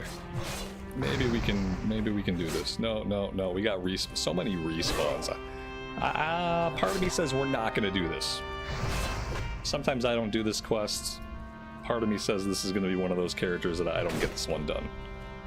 This place is just a huge pain in the ass when there's nobody else around. I thought I had a bigger potion in here somewhere, but oh yeah, there it is. I got a couple of bigger potions. We should pull those out to the bar. Jesus. Oh my god, leave me alone. Shane, thank you so much for the 2 months. I really appreciate that, buddy. Thanks for being here and hanging out with us today. I don't think I'm gonna do this one. I think we are gonna just move down the road here and go after our Call of Fire quest.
What do you need?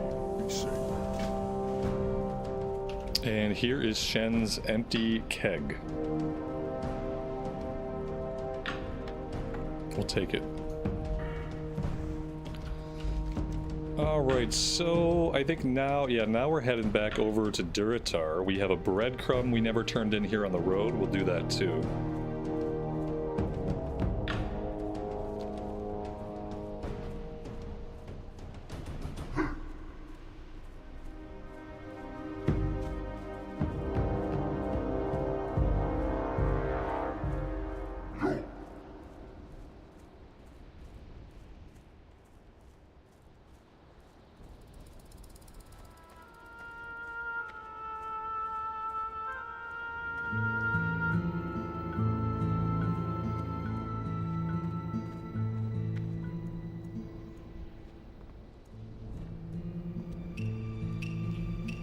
Alex, good afternoon, buddy. Welcome to the stream.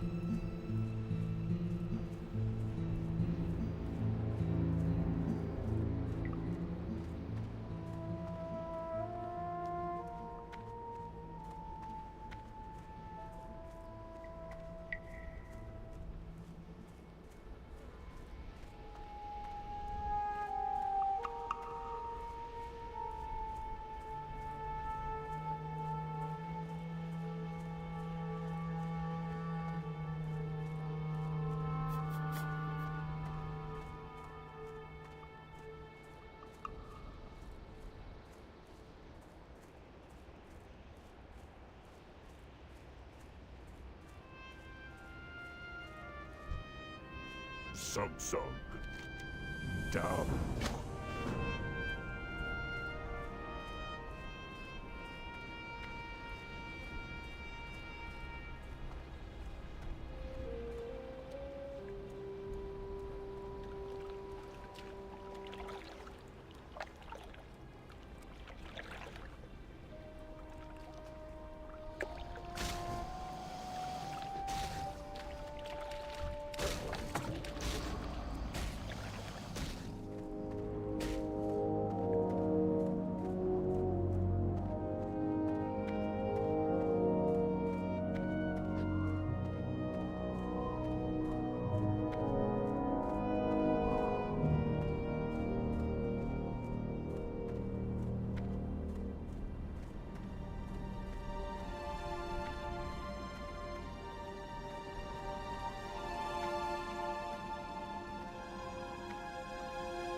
Dan, happy Saturday to you. Welcome to the stream. Hope you are doing well today.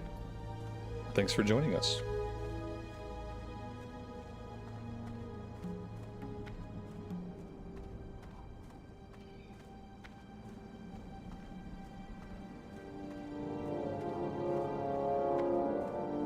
This is a perfect example of the quest we're doing right now. Is a perfect example of why classic WoW is an RPG and modern WoW is not. In classic WoW, I have to do this whole quest chain and climb to the highest place in a prior zone to begin my fire totem quest. In retail WoW, there is no fire totem. Not in the way we're going to use it here.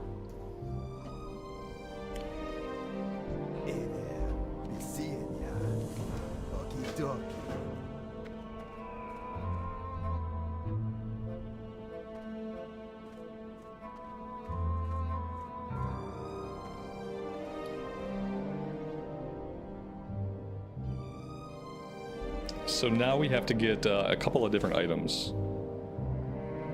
We have to get an item from these guys over here, but then we also have to get an item from a cave over in Durotar. Fire tar and reagent pouch. Let's go after the reagent pouch first.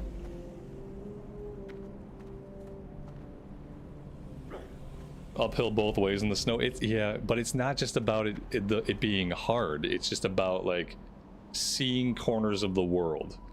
Seeing corners of the world that are exciting and fun, and sometimes breathtaking. Sometimes the views that you get to see, feeling like the world actually matters.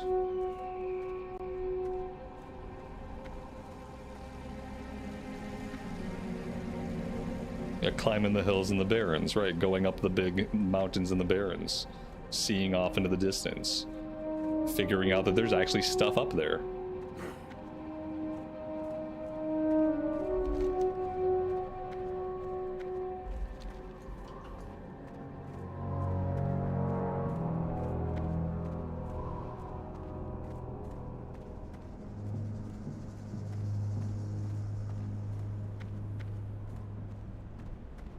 And Tyler, you're allowed to disagree, but it doesn't make you right. My experience is that classic leveling is 1,000,000 times better than retail leveling. That's my experience, and you don't have to agree with it. You're allowed to have an opinion, you're just not allowed to have that opinion be correct. Yeah. Yeah, it has more story-driven quests, but I think the story is garbage.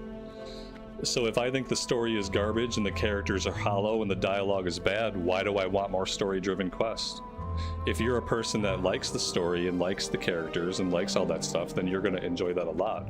But I think their writing is bad. I think the storytelling is shallow. I think the characters are annoying. And so when they add all those things into Modern WoW, that takes away from the experience for me. I want less of their bad characters. I want less of the crappy character development. I want less of the shallow storylines that play out like children's cartoons. And I want more of an open world where my own imagination can kick in and fill in some of the blanks, and I can just get immersed without all the distractions that I don't think are very good. But again, that's an opinion thing. I have my opinion, you have your opinion. It's okay that those are different. But you're not going to reconcile me. You're not going to convince me like I'm not going to convince you. So there you have it.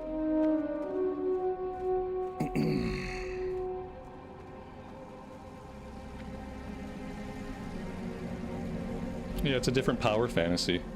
That's a good point too. I think there's a difference where there's a low power fantasy and a high power fantasy. In a low power fantasy, like you're an adventurer, you do have some powers, your powers are relatively weak compared to the environment, and you grow those powers over time. In a high powered fantasy, you have powers, your powers are awesome, your powers drastically minimize the danger in the environment, and you feel really strong at basically every turn. And it's just two different fantasies. One's a low power fantasy, one's a high power fantasy. And yeah, I tend to get more immersed in the low power fantasy of just being another adventurer. Farewell. I don't know what quest that was that I just took. For this cave here, it's somewhere in the hills behind Razor Hill. I think we have to go this way and get into the hills.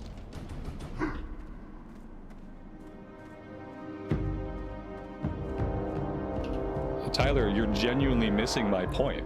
I don't want deep storylines in Classic WoW.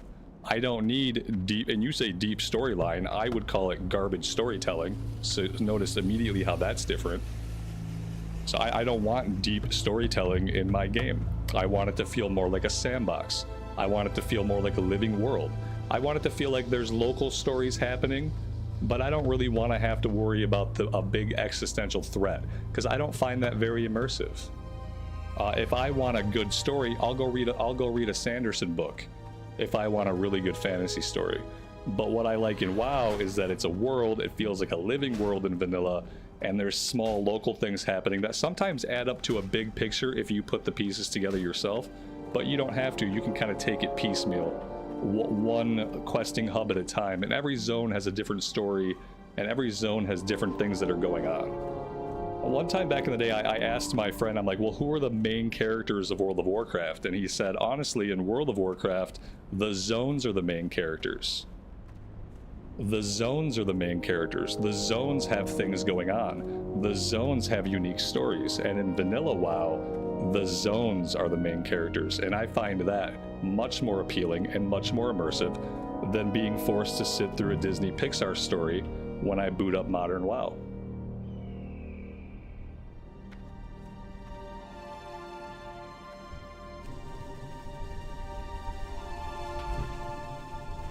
But, you know, you're allowed to like the shallow juvenile storytelling. If that's what you like, you're allowed to do that. I just don't. When I engage with a story, I want the story to actually be good. I want the characters and the character development to actually feel genuine and meaningful. And nothing in WoW has felt that way for a very long time. Yeah, the world in vanilla is the character. Yep, that's what my friend told me, and it's been true. The zones themselves are the main characters. Every zone has its own story. Sometimes they interconnect to greater workings in the world, but every zone has a unique thing that's happening in it. Usually a couple unique things that come together. But, you know, you'd have to read quests to figure any of that shit out. And then you might have to think about it a little bit. Nobody wants to do that. Anyway. Fun conversation. I am done with it now. I think I've said everything I want to say.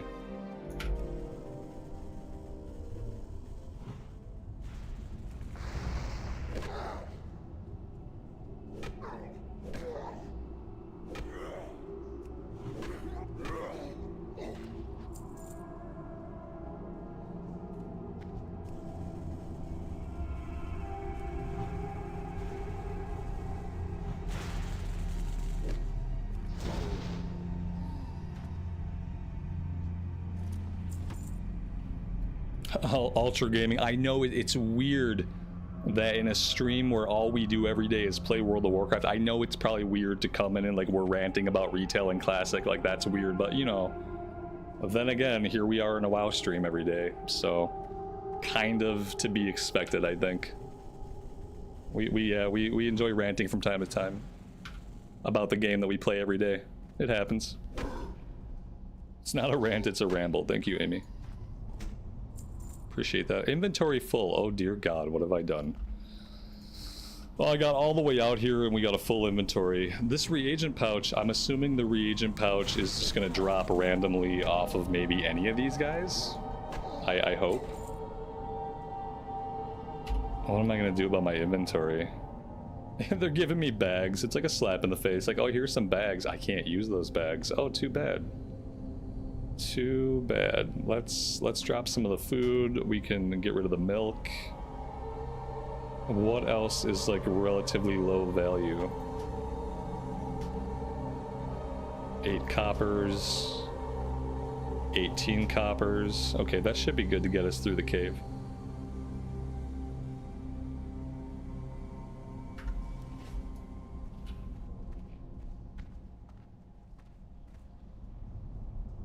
For Obi-Wan Kenobi, I appreciate the membership. Thank you so much. Oh my gosh, imps. How do I want to do? I hope I can one-shot this imp. Okay, we can one-shot the imps.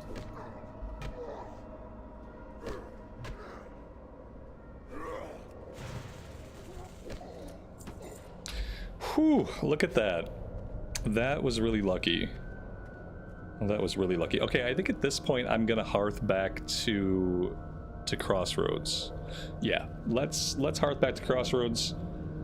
This seems like a great idea. I think at this point I am gonna refill my coffee. My coffee's been empty for a while. So yeah, I'm gonna step away for a second. I will park us right here. And when I come back, we'll turn everything in and we will finish up the... We'll prioritize finishing up the Fire Totem quest. We'll have a couple other things going on at the same time. But we'll try to prioritize getting the Fire Totem done. I will be right back.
All right.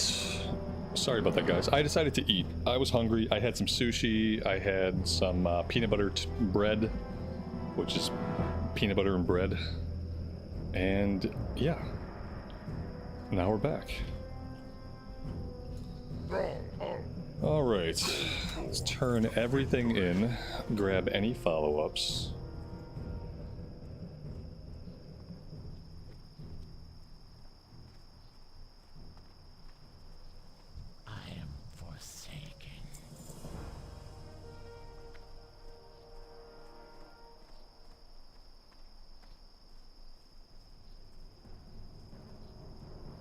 What do you need? Go with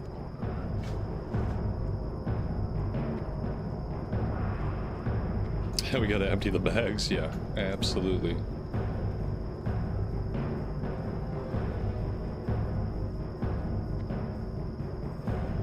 How?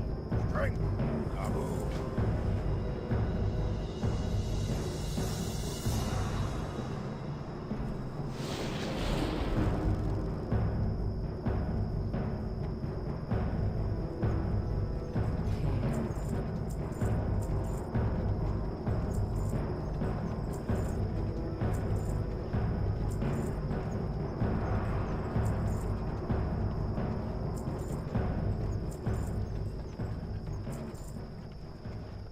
Goodbye.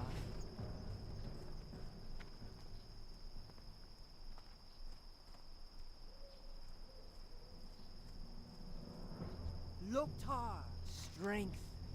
Farewell, greetings. Strength.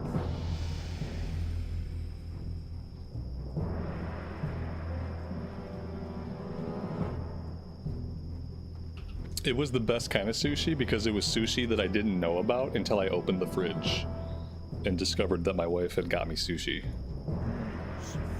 So it was actually really amazing. Go in peace.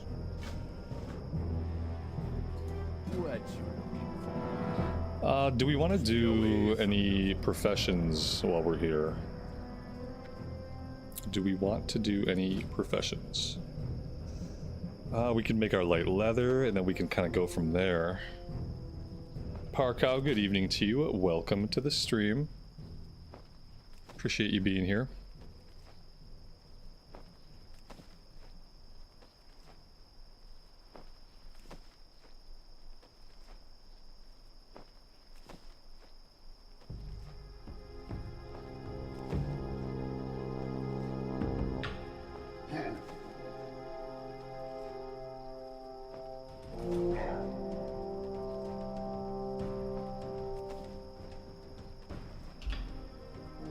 Looks like we're gonna have to grab a bunch of coarse thread.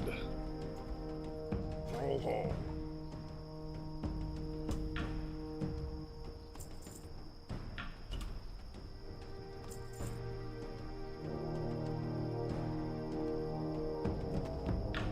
Go forth to victory.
Anything special?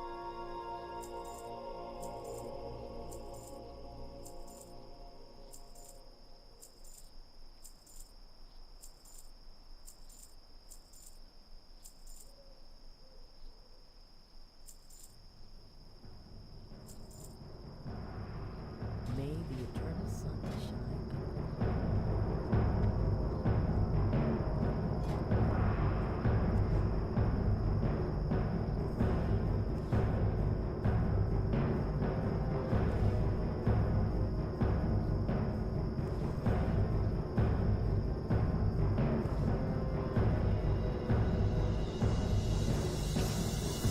It's a bit weird that when crafting you can make stuff that you weren't high enough to wear. Yeah, because a lot of people will have a profession tune, and that tune won't level a lot, but they will work on professions. So you can have a high level profession on a character that's not a really high level. I think you just have to get to what is it, level 20, and you can basically do any rank of crafting.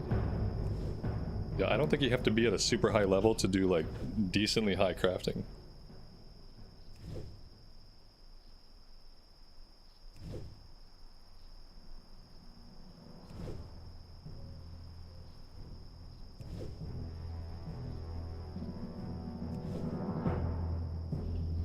$35 for maxing enchants and everything. Right on. Yeah, 35. Nice. Yeah, see, and that's not high at all. So you could have a tailor, you could get to level 35, and you can learn all your tailoring stuff, and then maybe all that character does is make bags and sell them on the auction house. And so then any other character that you play, and it's classic WoW, so you're going to play other characters, you just send all your cloth to that tailor. Basically, that's your tailor. They also have a character class, but for all intents and purposes, that becomes your tailor.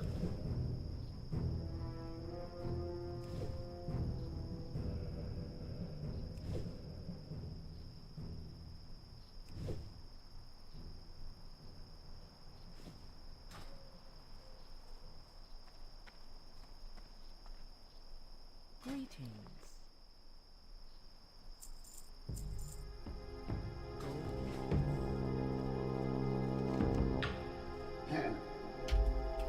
All right. I think we're ready to head out. We're gonna go over this way. We're gonna get the fire tar. We're gonna do the kill quest. We're gonna look for the crossroads supplies. We're gonna kill the name guy. And then we should be able to go turn in the fire quest. Actually, I think we have to go back on top of the mountain. We have to talk to some fire elementals, and then we'll come back over here and we'll turn it in, and we will get our fire totem. At long last, at least we're going to get it prior to level 20. So there's that.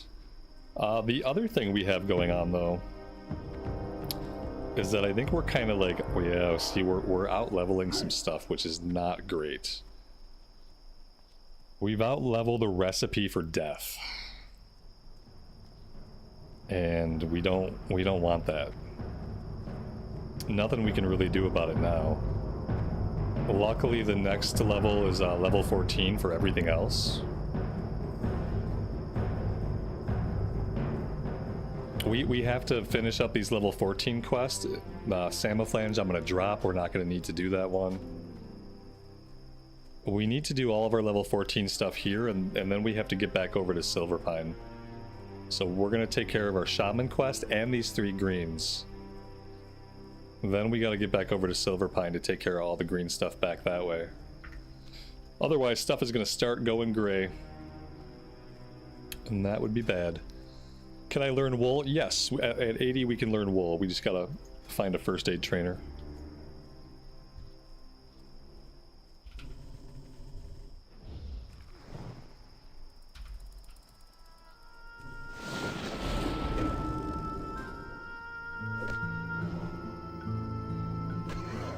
Checkpoint story time. I am doing well.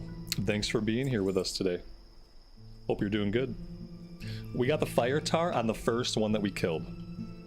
That's spectacular. Couldn't ask for it to get any better than that, actually.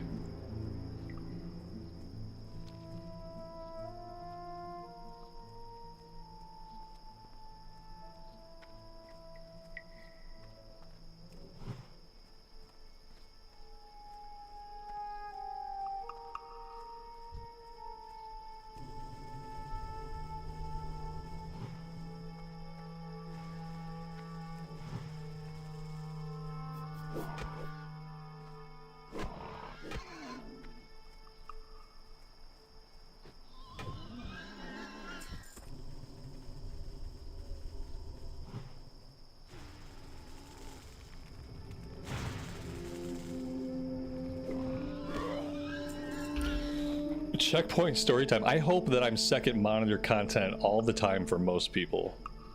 Yeah, I've been told that I make really good second monitor content or like winding down in the evening time content. And I hope most people are putting this on their second monitor while they are either playing the game themselves or maybe they're doing important real life stuff.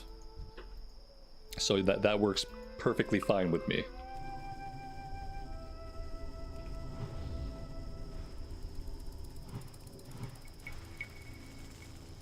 There you go, see. I'd have to be much more entertaining than I am to be first monitor content.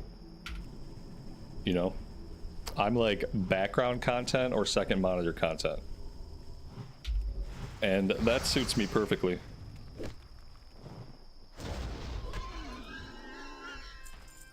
It was always my hope that a lot of people would play along. Whether that means doing the same thing that I'm doing or also just playing World of Warcraft in general while hanging out with either the recorded stuff or the streams. That was always kind of like the idea in my mind. So that people could play WoW and like it wouldn't necessarily feel like they were just playing WoW in a vacuum, even if they didn't have a guild, even if they didn't have an in-game friend group. They could come to the channel, they could play WoW, and then that way it would feel like less of a solo. It'd be like a solo experience where you're not alone.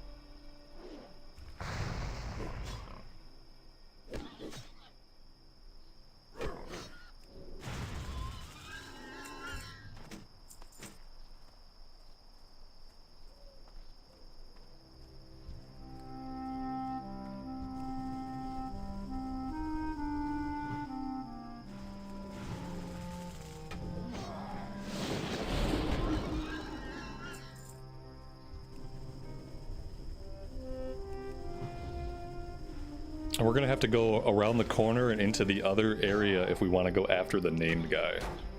So I don't know how much fighting I should be doing over here. Also, we are out of mana.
I think it's probably pretty risky to have the stream on when you're trying to sleep. Has anyone ever woken up in a cold sweat and I'm like screaming about retail? Going on some other kind of violent tirade? I feel like the streams are chill like 95% of the time. And then there's that 5% of the time when I'm like really going at it about something.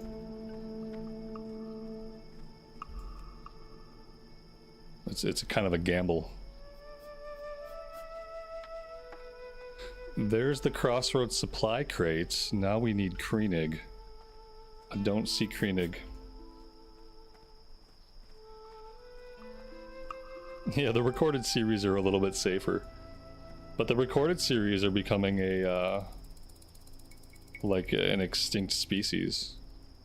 I don't have a lot of time to record, and there really hasn't been anything that I've really wanted to record. You know what I mean? When it comes to Classic Era, I would much rather stream and hang out while I play Classic Era. And I just haven't really had the desire to really do much else.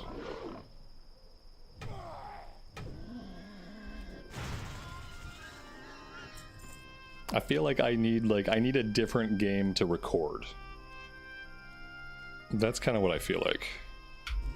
I need a different game with a similar vibe if I want to record stuff. Did they fix my AC yesterday? Oh no, they did not. No, they just came out and they were like, yeah, the last company was right. It is broke, and it does need that part. Now we're waiting again. In a couple days, my wife will have to call the property management company and talk to those fine ladies. And then maybe shortly after that, something will actually get replaced. By then, we're going to have cooled off. By then, the high temperature is going to be like 78 degrees. By then, it's going to be getting chilly at night, and I'm not going to care. So, yeah. We will see. I tried Lord of the Rings Online. It's... Man, with these classic games, man, with Lord of the Rings Online and with, like, old school RuneScape, if you weren't there originally, and you don't have any nostalgia, it's really hard to get into them. Because they look weird, they play weird, the button pushing feels weird, everything feels slightly off. And it just feels like it's going to take 100 hours for me to even figure out if I can play this game. Because I tried it, and I played Lord of the Rings Online when it first was released. You know, way back in the day. Yeah, but I tried it recently, and it's just like, it wasn't going to work. It wasn't what I needed. So yeah, I need Classic Plus. That's what I need.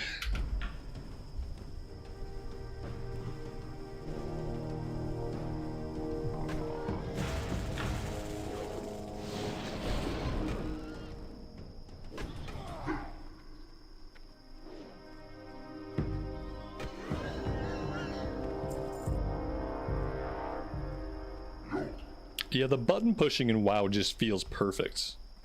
And yeah, that makes it really hard to go play other MMOs, especially like classic MMOs. Makes it really hard. Because nothing beats the button pushing in any version of WoW. Nothing beats how it feels to push the buttons. Like, just like, I don't know if responsiveness is the right word, but it's something. It just feels right.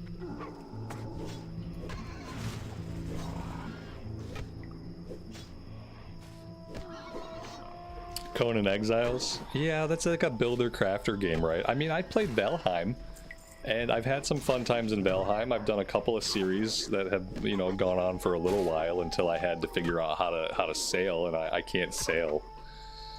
And yeah, those games are okay. Like, they have a vibe. Like, I'm not a big base builder. I don't really know how else to put it. I like to progress a base, but I don't like to design a base. I think that's how I am. Like, I like RPGs where, like, you have a base and you contribute resources to your base and you do things, and then every once in a while the base grows up. The base becomes cooler looking, but someone else designed it. Someone else designed the way that it's going to be cooler looking. I don't have to do that part. I don't want to have to design the cool looking thing. I want to play the game, and I want to progress, and I want to open up or progress the cool looking thing. And so that's where I kind of fall down when it comes to survival craft, because that's all about having a great architectural imagination. You have this amazing build in your head. It's been growing in your head for months. You just want to put it into the game and bring it to reality. And I'm not like that. I want to progress a thing, and I want to see what the devs built for me. What kind of cool base did they build for me if I level up to this level? Like, that's the kind of base system that I like. One that is in the game, but that I progress, that levels up in its own way, that's predetermined. Like, I don't have to figure out how to make my base good. Yeah, exactly. You feel like you don't even know where to start. Like, that's kind of how I get. Like, I'm like, what do I do? Okay, I'll make a square. I'll start with a square. Okay, we got a rectangle shape. Let's put a door on it. We like doors. Okay, how about a window? That looks bad, but okay. We'll put a bed over here in the corner, and look, we're done.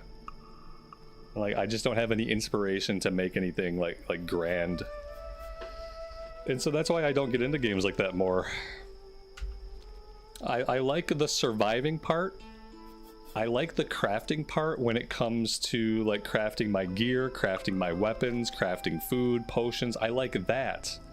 I don't like base building.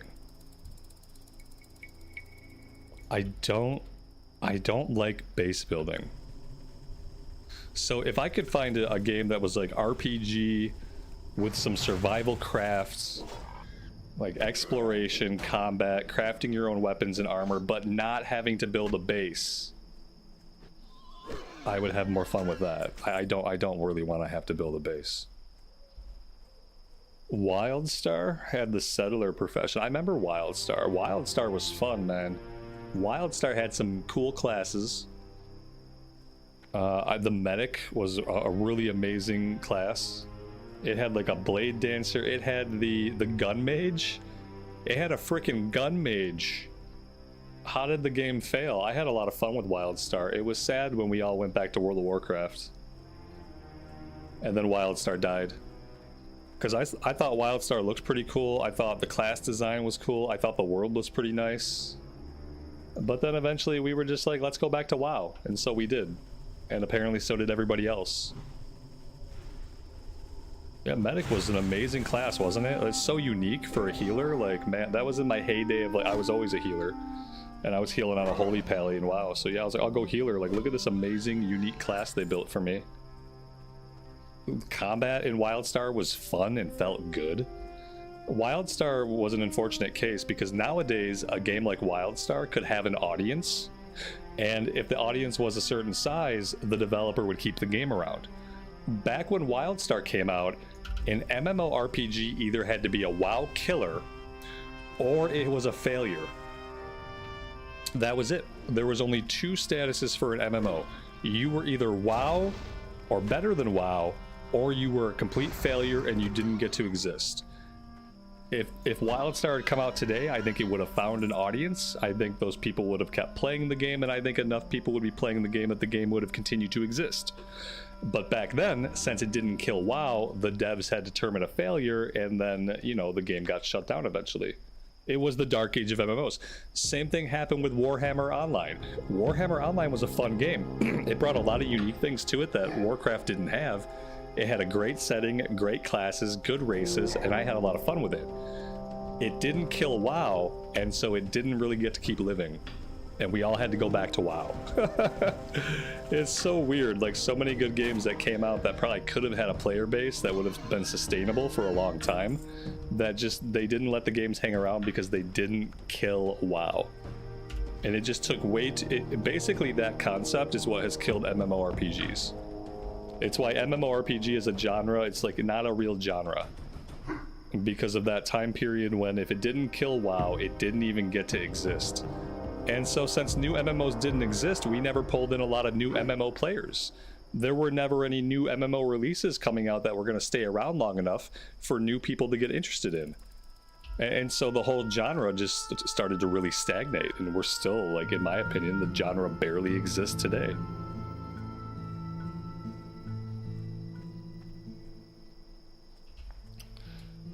Gosh, I'm really looking forward to Outward 2. Yeah. Outward was a game that... Outward gave me WoW Classic vibes before WoW Classic was even a thing that existed. I remember playing like my first playthrough of Outward, and at some point going on this long conversation with myself about like how much Outward reminded me of the good things of vanilla WoW when it came to how the open world felt, how exploration felt, and all that stuff. So yes, I am very much looking forward to Outward 2, but like you said, it seems like it's probably a few years off. We're really glad they get to make it, but it does seem like it's going to be a few years away.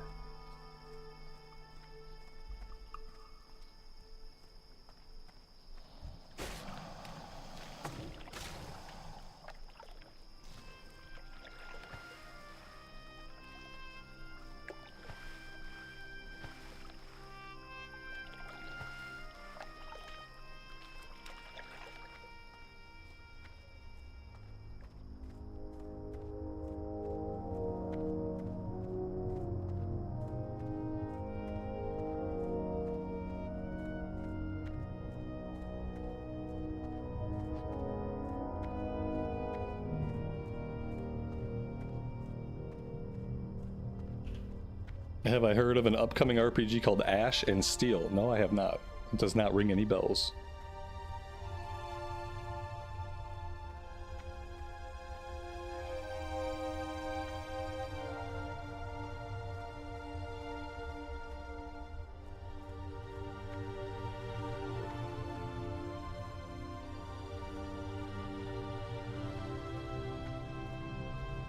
What kind of RPG is it? You say it's an RPG. What kind of RPG?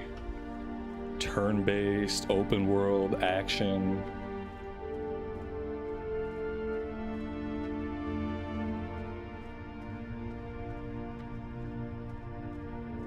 Relax.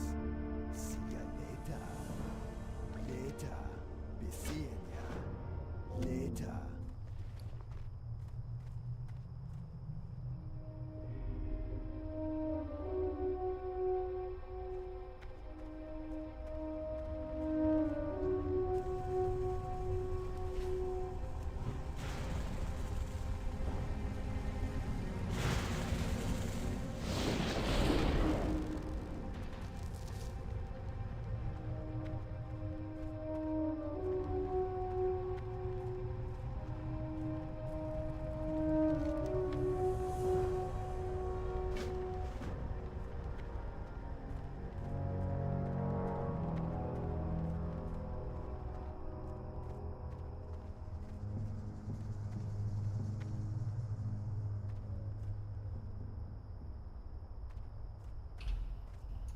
Pablo, you're having fun with Persona 5 Royal? Awesome. I'm in my second playthrough of Metaphor at the moment. It's going very well. And I got to the end of Persona 3 Reload. I haven't beat the last dungeon yet, or the last series of floors before the end boss. I'll probably finish that up eventually. I played Persona 3 back when it first came out, so I kind of already know the story and how it ends. But yeah, Metaphor, I'm on my second playthrough. I just don't know what I'm going to do after that, really. I thought about jumping right into Persona 5, but I think I'm going to wait for the Persona 4 remake. And then, you know, I'll have done Persona 3 Reload, Persona 4 Revival, and then maybe I'll go to Persona 5.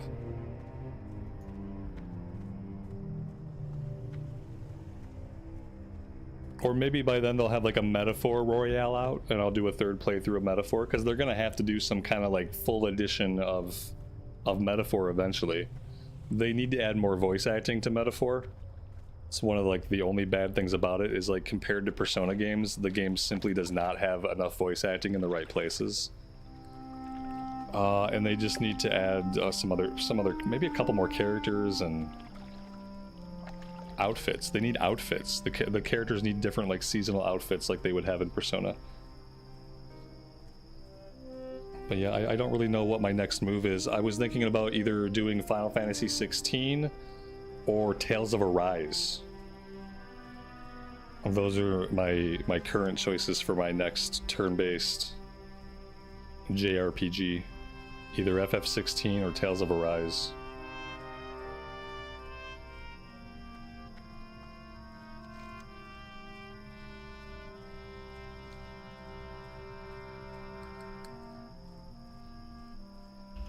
Have I played Divinity Original Sin? Best RPG ever. I can't play CRPGs. I don't get into CRPGs. I don't know why. It's a lot of reading. They seem really cool. Like, it seems vast. Possibilities are vast. I've tried them. I've tried Divinity. I tried Divinity 2. I tried Pillars of Eternity. I tried Pillars of Eternity 2. You know, I played Baldur's Gate for a bit. I just am not a CRPG player. I don't understand the battle system because I'm not a D&D person. Like, there's so many things that go over my head. It's a lot of reading, and even I get tired of all the reading. I start to feel like if I'm going to do all this reading, I just want to go read a book. And so, yeah, I kind of like... When it comes to RPGs, I like open world stuff, or it's like, or full turn based like Final Fantasy style JRPGs. Oh, I know the games are good, yeah. Like, trust me. Oh, I know Divinity is amazing. I mean, Divinity and Divinity 2 are so amazing they got to make Baldur's Gate 3. because people love those other games so much. So like, I get it. I know they're good. Not even saying they're not good. I'm just saying I can't play CRPGs. I don't enjoy them. And that's probably because when I started playing RPGs, I came up playing Final Fantasy. I came up playing JRPGs. So a lot of people came up playing CRPGs or playing D&D, and I didn't come up that way. So I don't have any of the foundational love or the foundational knowledge to help me really enjoy those types of games.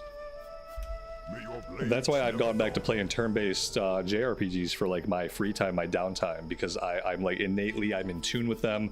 I can pick up really fast what's going on with the systems and stuff like that. And for me, they're just kind of chill, relaxing, turn-based combat. Like, yeah, whatever I play next, it's got to be, it's going to be some kind of turn-based thing.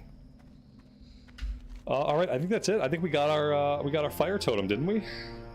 Yeah, we got our fire totem, which means we can start using some of our actual fire totems. Searing totem is a totem that I'll try to use.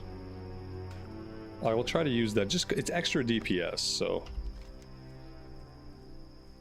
let's see, what else do we have going on? We need Ekiyaki's hide.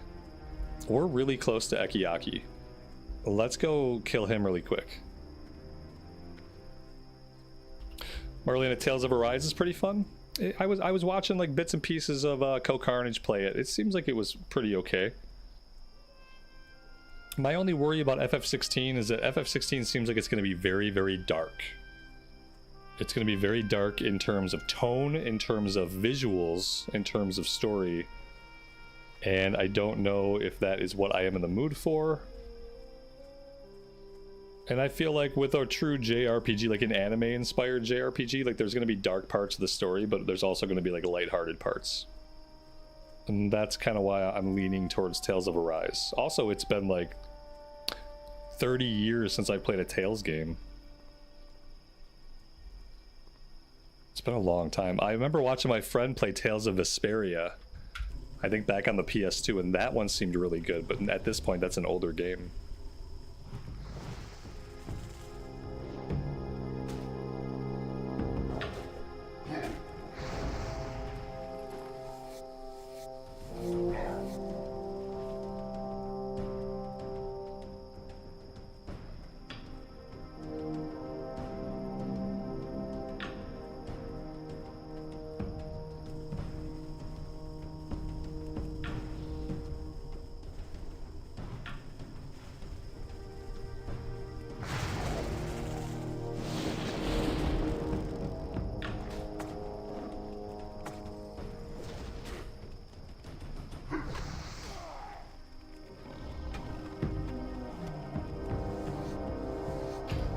And this is the problem with the fire totem. The fire totem is a problem, guys. The fire totem is very naughty. Yeah, Expedition 33. Of course I should play Expedition 33. I can't play Expedition 33. I can't dodge and parry in that game. I've put about 10 hours in. And it was 10 hours of me trying to figure out on the same exact mobs, just fighting the same mobs, trying to figure out how in the can I dodge and parry. And what I realized was, for whatever reason, in that game, I can't do it. And in Expedition 33, parrying is not a cool option that you can do. It's something that you absolutely must do. Because parrying is where you get like just your biggest chunks of damage come from parrying, not from tactically using your abilities, not from targeting weaknesses necessarily, although that's really important too. You get most of your damage from perfect parry, and I can't perfect parry. And yeah, and then, you know, the only alternative is to play it on story mode, and I don't enjoy games when I have to put it on the easiest difficulty. Like, I'm fine playing games on normal. If I have to put a game on story difficulty, I'm not having fun anymore. And so, unfortunately, I can't play Expedition 33 right now. Otherwise, that would be my obvious choice. And also, I accidentally read some spoilers for Expedition, that like some very unexpected spoilers that maybe ruined the game for me. At least the early, it probably ruined the early game for me. Like I basically accidentally read an interview with one of the voice actors, and information that came about in the dialogue with the voice acting, I won't even say which voice actor it was. Information that came about through that ruined something really early game for me that I wasn't expecting. So at that point I was kind of over it.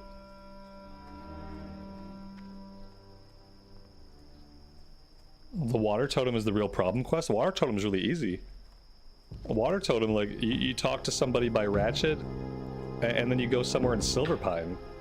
It's like a person here, and then it's somebody, but you got to go back here in this area, right? I don't remember I remember the water totem being a little bit of running around, but I don't remember it being difficult. I don't remember it being difficult at all. I remember it being confusing. There was a part that confused me, and I wasn't sure where to go.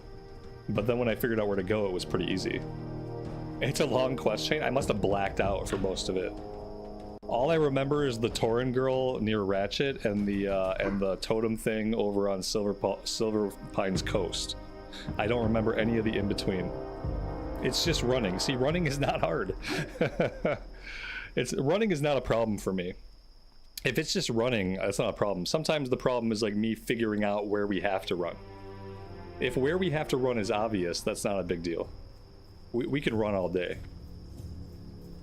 I don't mind.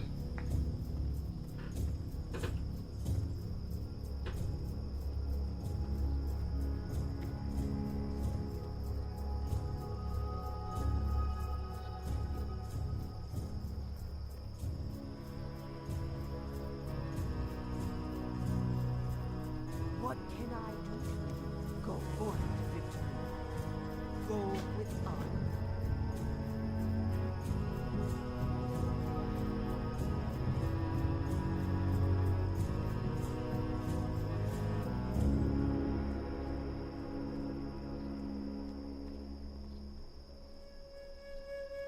Loktar, for the Horde. Strength, go with honor.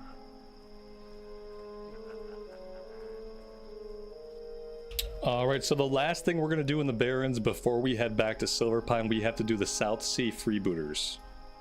Let's jump a ride over to Ratchet. Strength and honor. Strength.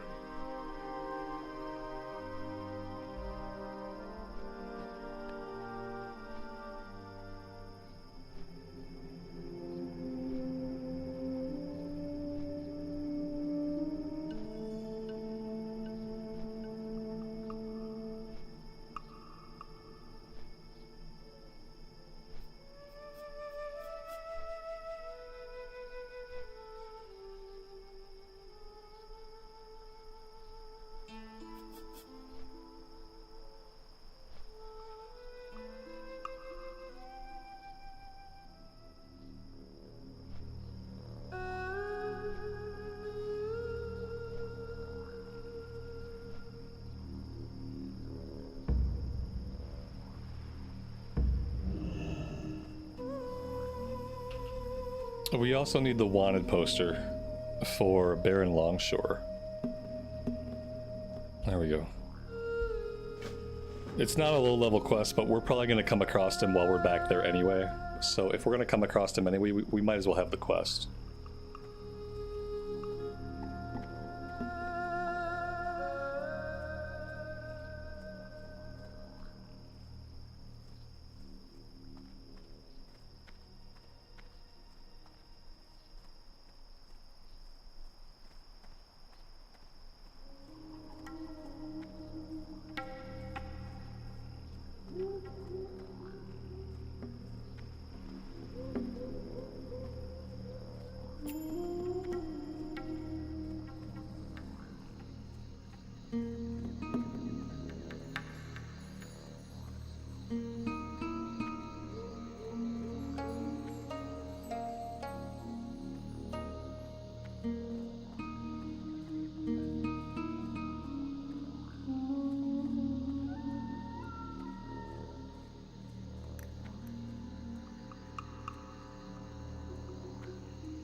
There is the Baron.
Looks like we have an unguarded chest. There's probably only junk in it. Somebody probably took all the good stuff. Okay, okay, it was full of junk. We got a couple of healing potions out of it. That was pretty good.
Let's start making our way out of here. We need to find a few more brigands along the way.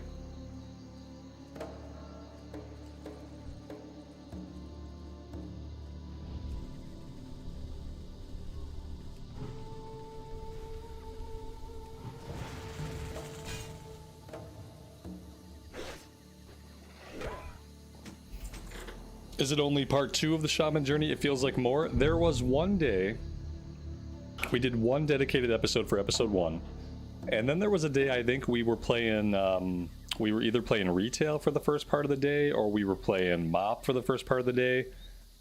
You know what it was? It was monk opening day. That's what it was. Monk opening day, and that stream no longer exists. It was monk opening day. We played the monk to like level 11 or 12. The servers were really, really bad. We couldn't stay connected. I wasn't having a fun time. And then we did like 1 or 2 hours of the shaman that day, after we couldn't get onto the monk anymore because of server issues. That's what it was. It was one full stream, and then it was a couple hours at the end of the monk stream, and then now here we are today. And we've been here for 4 hours today. But yeah, that was it though. Technically, there is a missing episode. There's a couple hours of me running around in Mulgore doing stuff. I think it was Mulgore. I don't know. Yeah, that just happened to be at the end of a different stream.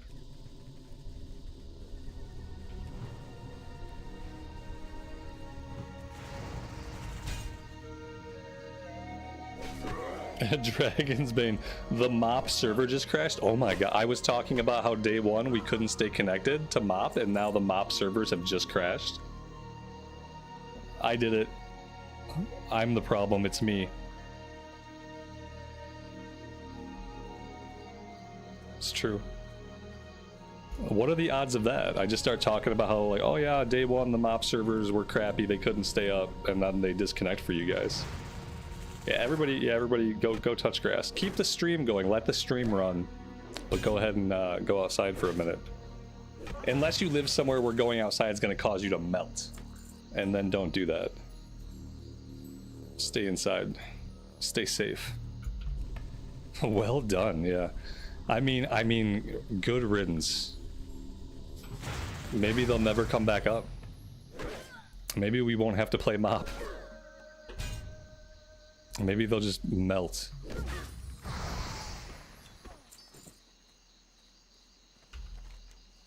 Alright, we are done. We are going to turn this in, and then we are heading over to the Eastern Kingdoms.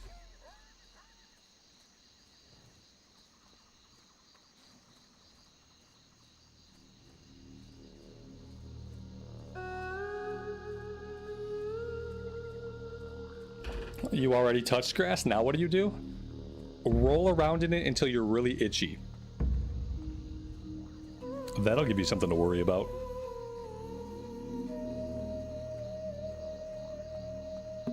It's too hot to touch the grass. I touched the grass, and the grass burned me! And then it combusted! I know. Like I said, if you live somewhere where it's too hot, stay inside.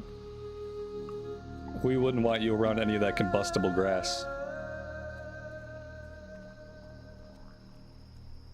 I'm sorry that you guys can't play your pandas. I know that pandas are important to some people.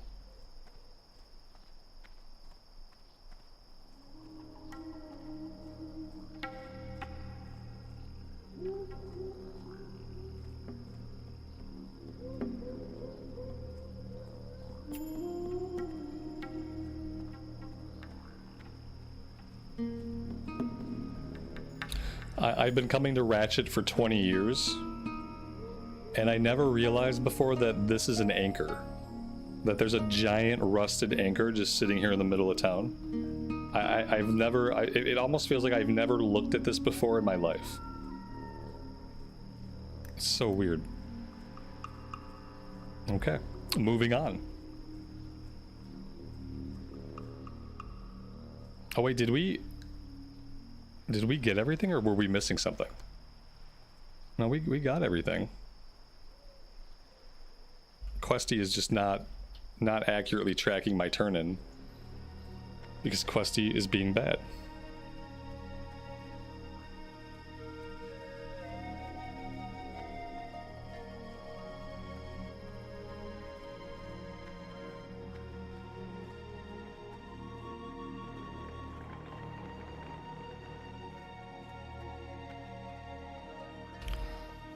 Billy TK, the mop servers have been extremely buggy. Underwater in caverns, the graphics switch between underwater and above. Even in Stormwind, going from the dwarf area to the paladin area, the cathedral vanishes. You see water and flames. Water and flames. The world of Mop has been reduced to water and flames. Keep it quick, kid. I ain't got all day. Welcome Sounds to about Ratchet. right. Hope you're looking for work.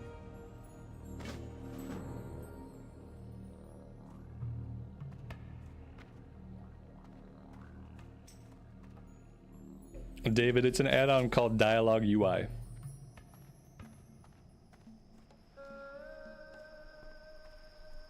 Dialogue UI.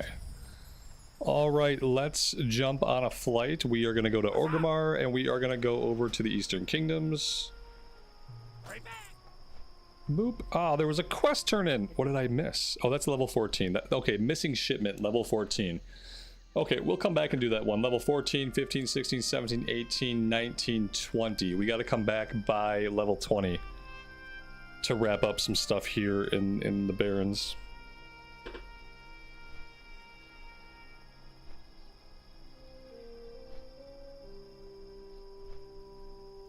As sometimes when you win a pet battle, the "you won" doesn't go away from the screen. You throw up. I think maybe it's causing you to have a seizure of some kind. You should get that looked at.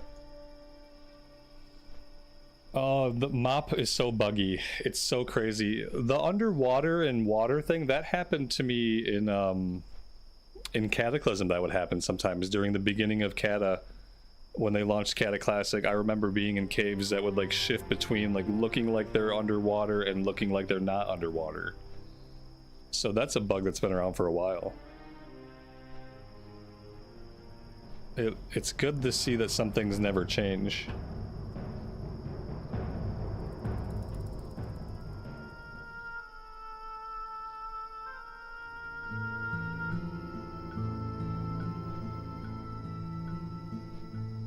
It's another good thing about Classic Era. Classic Era doesn't have any game-breaking bugs. Like, sure, there are bugs. There are always bugs. But there are no, like, really severe game-breaking bugs. Empty our bags? Oh, yeah, bags are, like, looking... Looking really... Let's see what we can do. We have a lot of quest items, I think. And now we gotta carry around totems, so now we got 2 totems in our bags.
I have to say, Orgrimmar looks much cooler at night than it does during the day. With all the fires and the windows all lit up and stuff. Orgrimmar looks much cooler at night.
Oh, look at that. We caught a Rallying Cry of the Dragon Slayer buff while we were in Orgrimmar. Well, that's nice. It's too bad I don't have any of those items to capture it and, like, save it for later. Chrono Boon Displacers? Is that what they're called? I should probably get some of those. So we don't really need this right now. It'd be great to hold on to this buff until we're fighting, like, harder stuff, you know? I feel like the Zeppelin has to be on its way any minute now.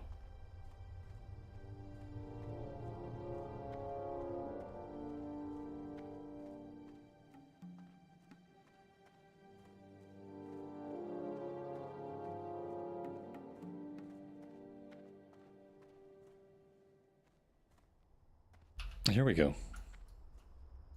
On the anniversary realms, I feel like it's really common to get the world buffs. I feel like if you spend any amount of time in the capital city at all, even if you're just running errands, doing training, doing normal stuff, I feel like you often walk out with a buff. I don't even, like... I never pay attention to, like, trying to get the buff, but it just seems like if I spend any amount of time in a capital city, I will get a buff. Dan, the Chrono Boon Displacers were something that were from Season of Discovery that they added to the Anniversary realm, so it's not something that exists in regular Classic. In regular Classic era, you couldn't save the buffs till later, but the Chrono Boon Displacer was introduced for Sod, and they carried it over to Anniversary. I only found out about it like a few weeks ago.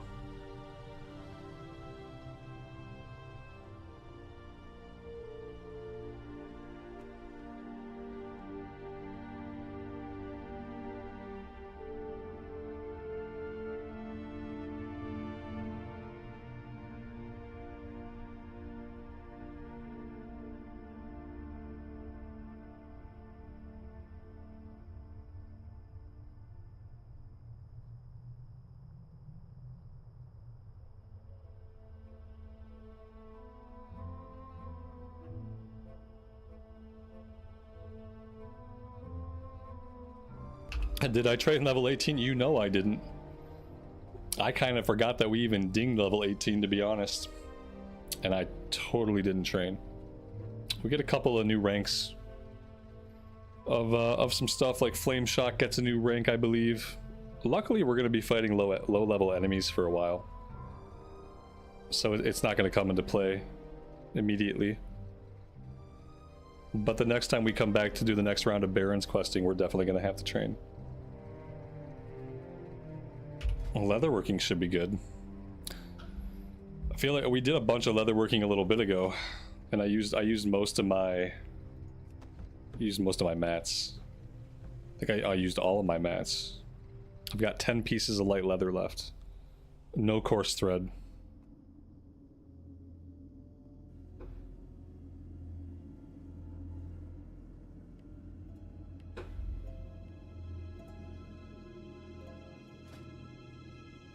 Yeah, we might have some new recipes. It's possible.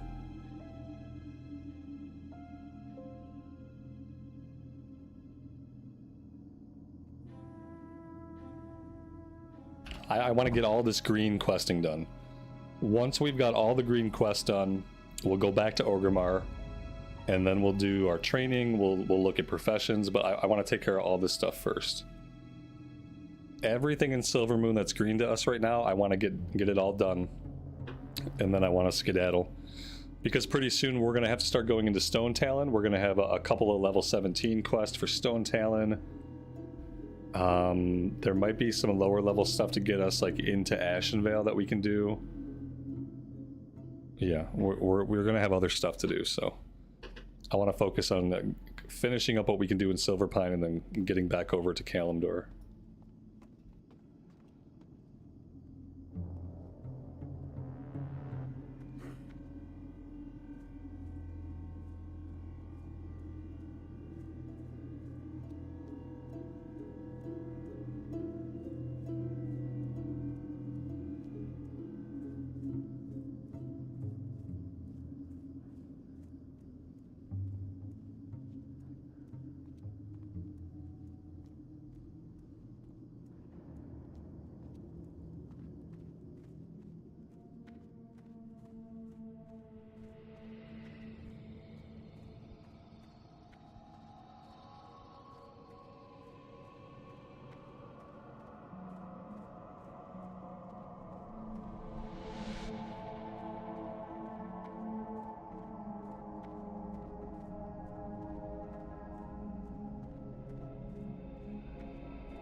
I think the guy was AFK on the elevator.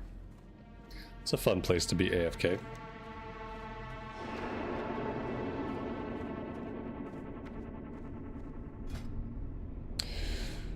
Do I want to look for a better weapon? I feel like it might be worth looking. The weapon we have is level 14. That's 4 levels old now. So what are the chances that we find a decent level 18 weapon that we can actually use? I don't know. Let's find out. Let's just do... I just want to find like level 18 stuff. Nothing for one-handed maces. One-handed... Ooh, that's very expensive. 9 gold. That's a lot of 48 top-end damage. 15.2 DPS. Is that seems like it's worth it? What's this one? 53 top-end and 15 DPS. I'm gonna grab this. Boop. I'm not gonna think about it too much more than that. I have a little bit of gold, so I'm gonna spend it to get a blue weapon.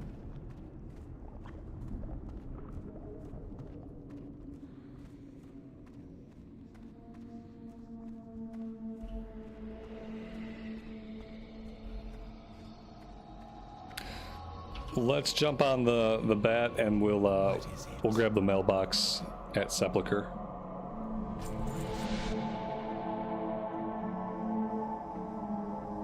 It's really nice. It's kind of expensive, but I have a little bit of gold, so I'm just gonna spend a little bit of it. This will probably be the last one-hander that we need. And then we'll be looking at getting a two-hander. We're gonna be looking at getting a two-hander pretty soon. Maybe in that sense, maybe it was a waste. Oh well. We'll get to use it for a little while. For a little while, it'll be really good. Then we'll be looking for... We'll probably keep it until I can afford a really good two-hander. Unless we just happen to come across one, or... maybe one drops in a dungeon or something.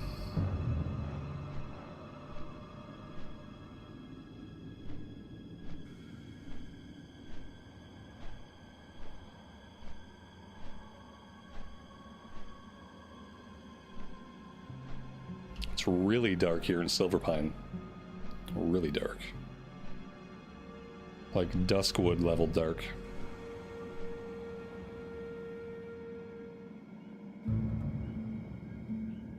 Wailing Caverns is a quest one. That's right, Wailing Caverns does have some pretty good quest rewards. Especially after the one to go after all the named guys. That quest is in Thunderbluff. So whenever I get to Thunderbluff to turn in my Ragefire Chasm quest, which I have to do soon, I'm going to try to remember to pick up the Wailing Caverns quest. We could probably do Wailing Caverns anytime now as a DPS. I don't know if we're going to get any invites as a DPS Shami. Maybe we will.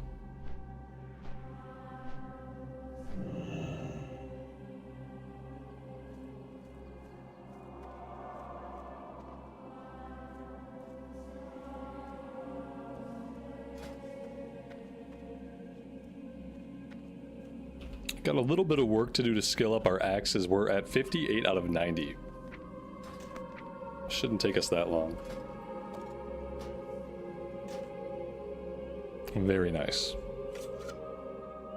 It's a big old chopping axe. So, inventory. Inventory first. We have a couple of quests. An orange and red quest. Neither of which we're going to take right now.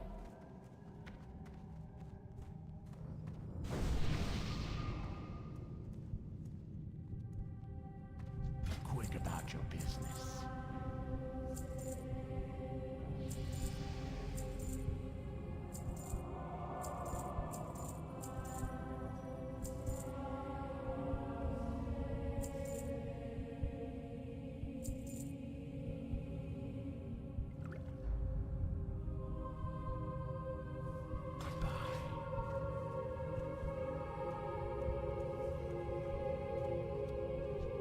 Exactly what you need.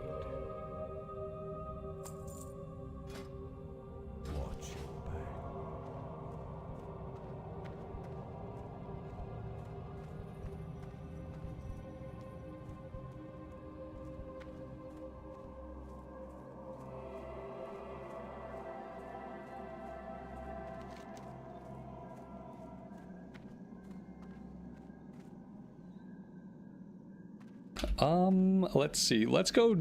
I kind of want to take care of this one first. I think this is the only thing we're really going to do to the south right now. The other stuff that happens in the south, we're going to have to come back and do that later. Yeah, let's go down and do border crossing. We'll look for any bears that we find along the way. Maybe we can get the rest of our grizzled hearts.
There we go.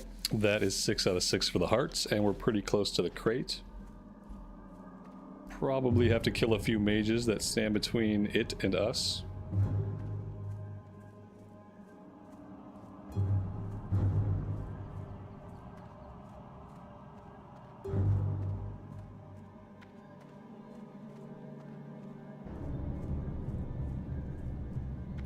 Or not. Maybe someone was just here. I don't see any bodies, and I don't see any mages. But we did get the quest item, so that's awesome. Oh, there's a respawn.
quickly. Remember, patience, discipline. Beware the living. Hello. Trust no one. Remember, patience, discipline. What would you ask of death?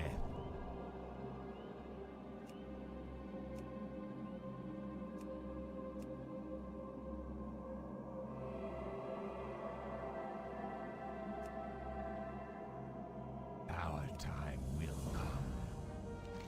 Watch your back. I am forsaken. Beware, our enemies abound. Alright, with that done, now we go to the north. We're looking for 6 skittering blood.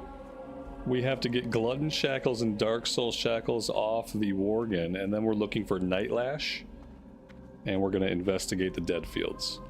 After we finish these, unless we get a follow-up that's green, we're going to be heading back to the Barrens.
Wolfstrom, good evening to you. Welcome to the stream. Hope you are doing well today.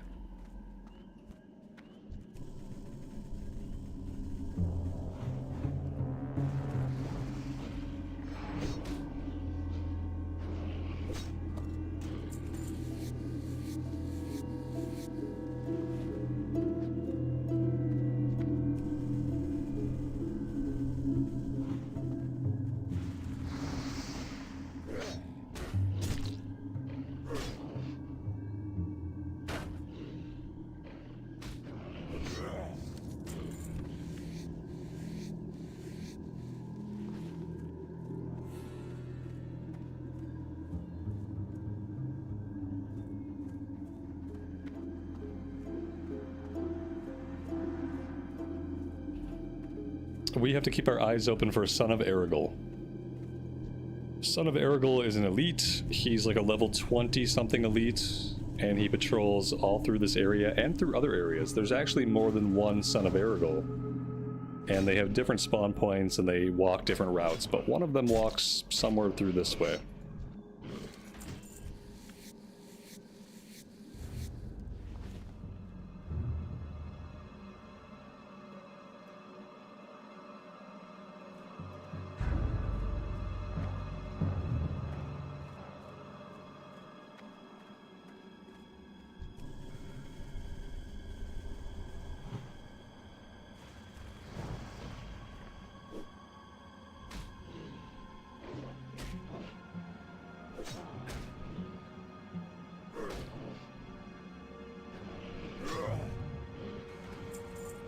This is Silverpine.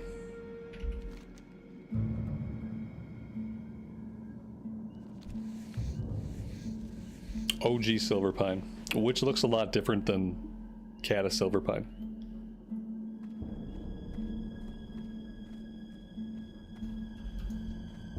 Yeah, Erigel has been the bane of many, many hardcore characters. I've watched characters get ripped apart by Erigel from a safe distance. And we almost lost a druid to Erigel once, but I managed to get away. I've seen other people just dragged down out of nowhere.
How does a Tauren get all the way from Mulgore to Silverpine?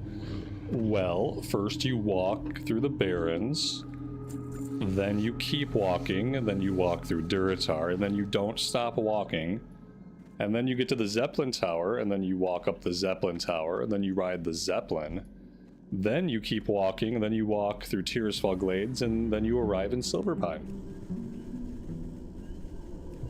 Yep, by your own 2 feet and an airship.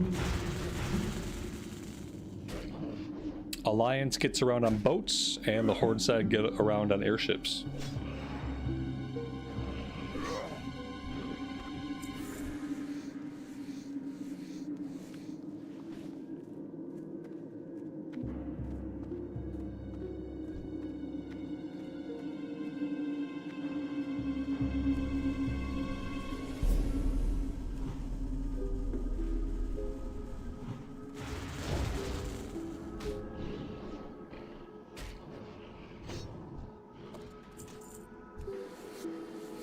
That's our last Dark Soul Shackle. Robert speaks. Take 2. 3 more Glutton Shackles to go. So we should avoid the Dark Souls. Let's try to find just Gluttons if we can. And then we'll have to go a little bit further north to find the spiders that we need.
And there we go, 6 out of 6. If we head further back this way, then we'll come out right by the spider cave. Once we finish with spiders, we'll circle back to the dead fields and we'll kill Nightlash. And that might be all we have to do here for right now. There's questing out on this island, Fenris Island. I don't know what level it is, and I don't know which one of these quests chain into it. So depending on the level, we might do that too before we head back to the Barrens. Depends on whether or not it's a green quest or a yellow quest.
Very nice. Being able to deal with poisons is huge. Especially being able to deal with them so early. It's gonna help us out a lot on this character.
You know, it would be really messed up, but they should let spiders crawl on top of the walls and ceiling. Like, whenever you're in a cave and it's full of spiders, there shouldn't just be spiders on the ground. Like, that's not how spiders work. If these were actual spiders, they'd be up here. And they'd be, like, on the walls, on the ceiling, and it would be absolutely horrifying. And then you'd aggro one and it would drop down, like, on top of you. Yeah, they should let them rove on the walls and ceiling. That would really mess with people.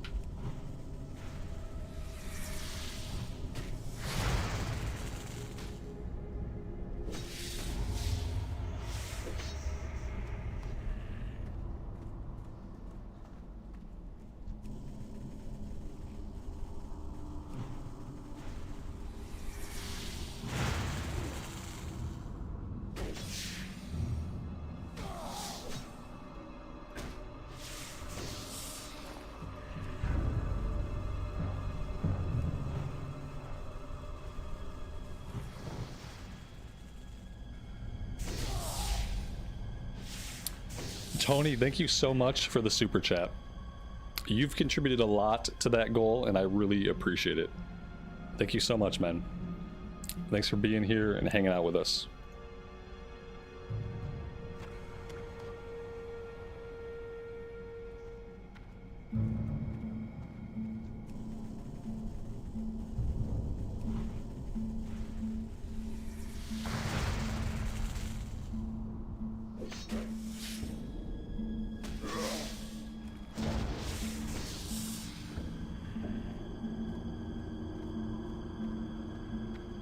Let's make our way back outside. We're bound to have respawns. This is typically a really, really fast respawning area.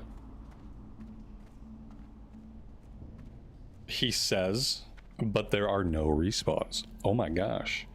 All right, we got one guy out here. No bodies though, so the whole area is probably about to pop back up.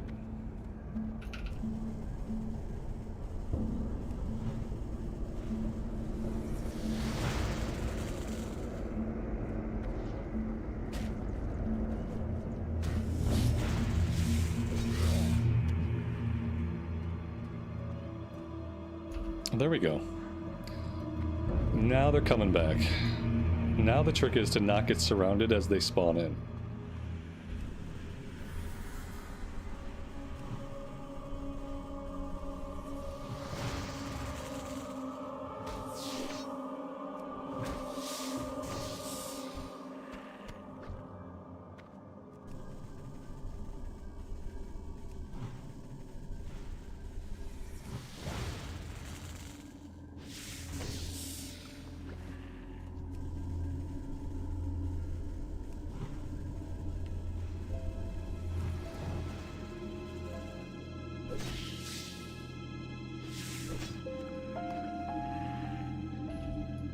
And that's it.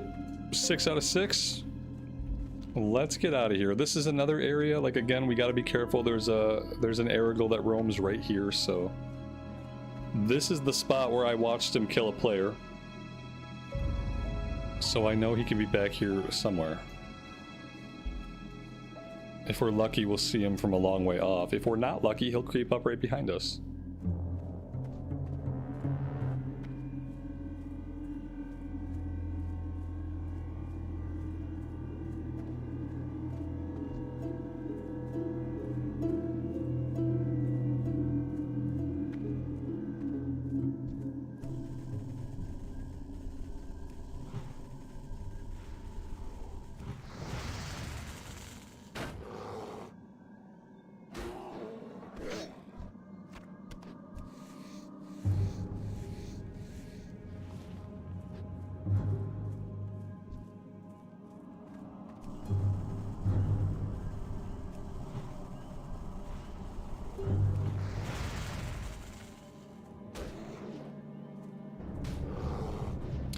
That was really weird. This bear, it seemed like that bear spawned behind us, and then he took off running in the other direction. Maybe somebody pulled him. Because otherwise, that was really strange behavior. He spawned right next to us, and then he ran away.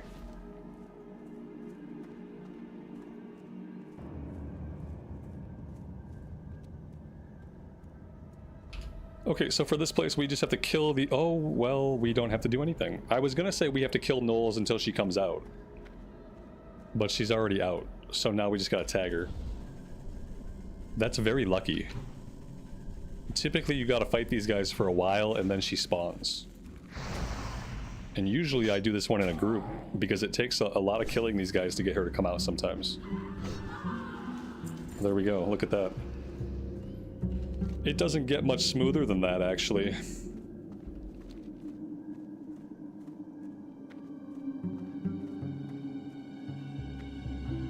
Back to town we go.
It looks like we're ready for the next rank of skinning. Although I'm not certain that we meet the level requirement. But we're gonna find out.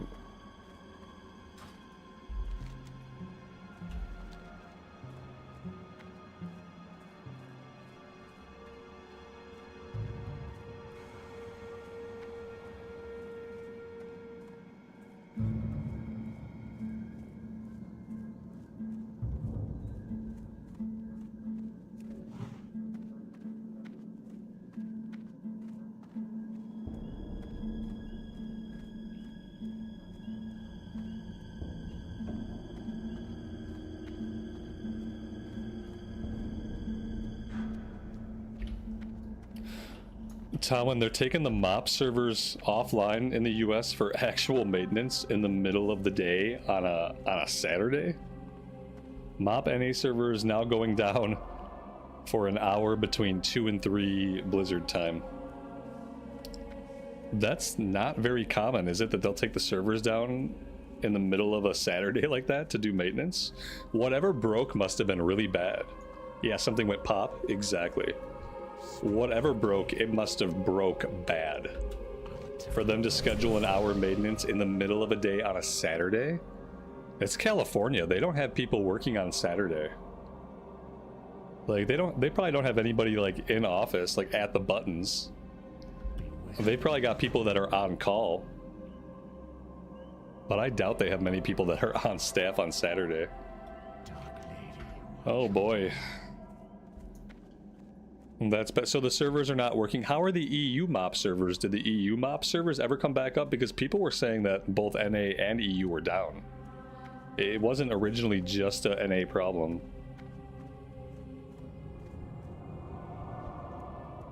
They're going down in 10 minutes. They got the countdown going.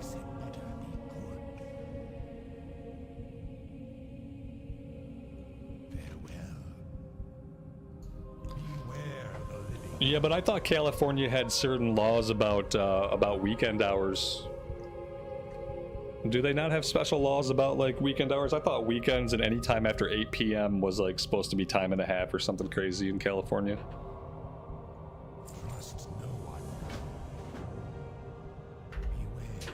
The EU servers are up. There you go. Just come play on the EU. In the EU, everything's fine. A recipe for death. What is this? Oh, this has to go back to Undercity. Oh my gosh. Okay, let's go to Undercity and get this one turned in so we can figure out what comes next. Head of Grimson. Head of Grimson. Grimson. Let's go kill Grimson really fast. We've got a couple of these little... Not low level, but I mean, I guess this one is a green. Let's go do the green quest. Then we'll stop by the Decrepit Ferry, then we'll take this back to Undercity. And we'll go from there.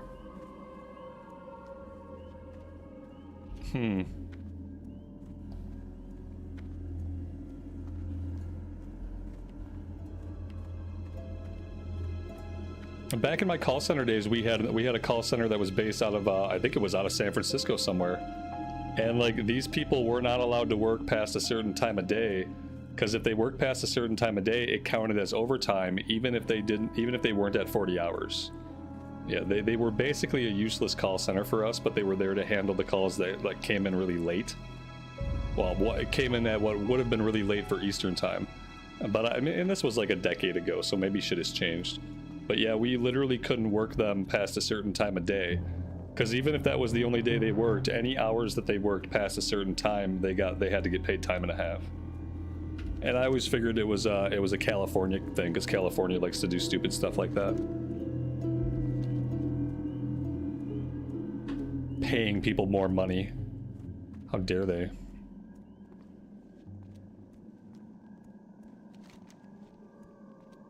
No, it was San Diego. It wasn't San Francisco. We had a call center out of San Diego. And yeah, they couldn't work past a certain time.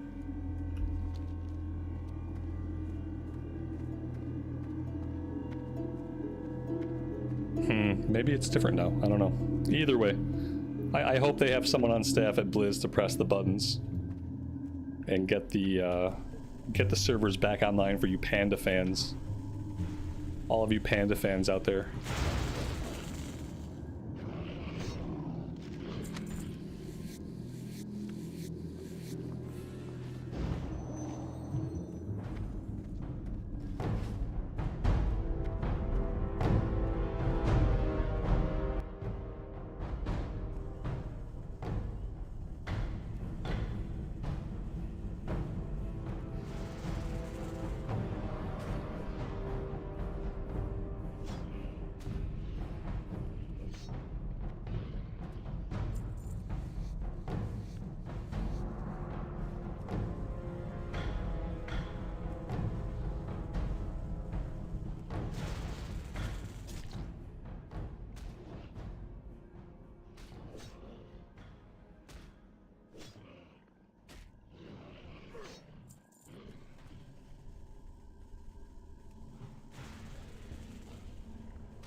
Yeah, whatever it is only affecting Mop, huh?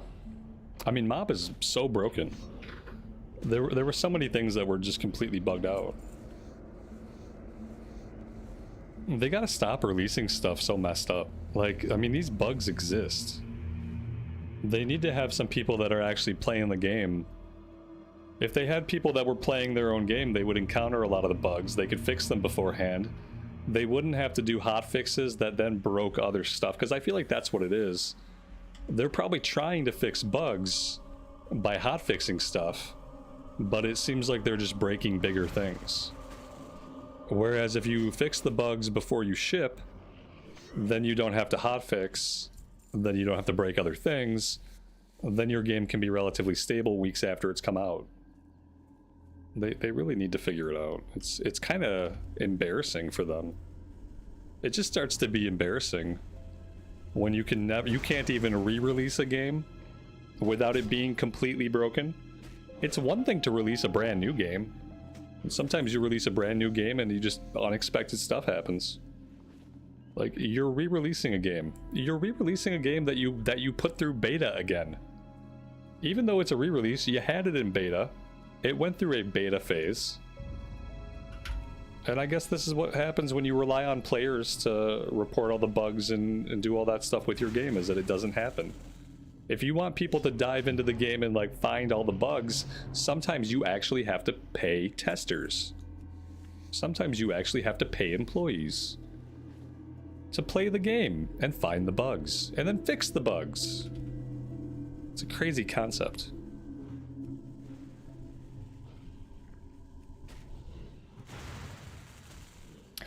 Mendy, you just tried to do a dungeon and it was all bugged. Yeah, they're taking the servers down. Well, at least in the US they are. Should be resetting in a couple minutes.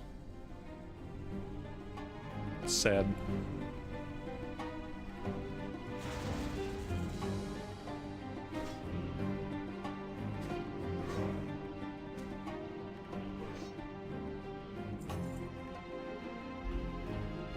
So if the pre-patch is this broken, like how broken is Mop going to be when the new zones come out? How many bugs are there going to be? How broken is the game going to be when Mop actually releases? Is the game going to be playable? And if the game is playable, how long before the game breaks?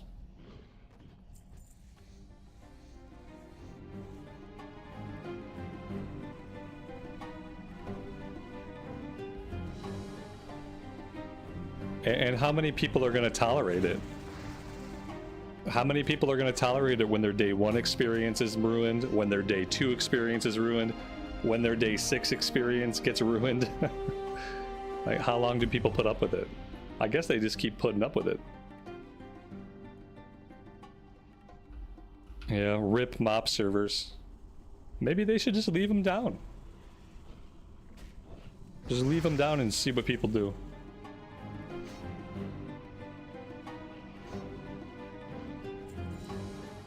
It doesn't make me look forward to launch.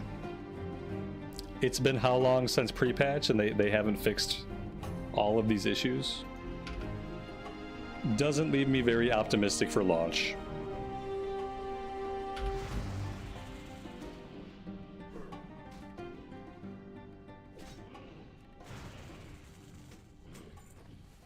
Maybe we'll just keep playing Anniversary until we hear that the game actually works. And once the game works and it's stable, maybe then we go play.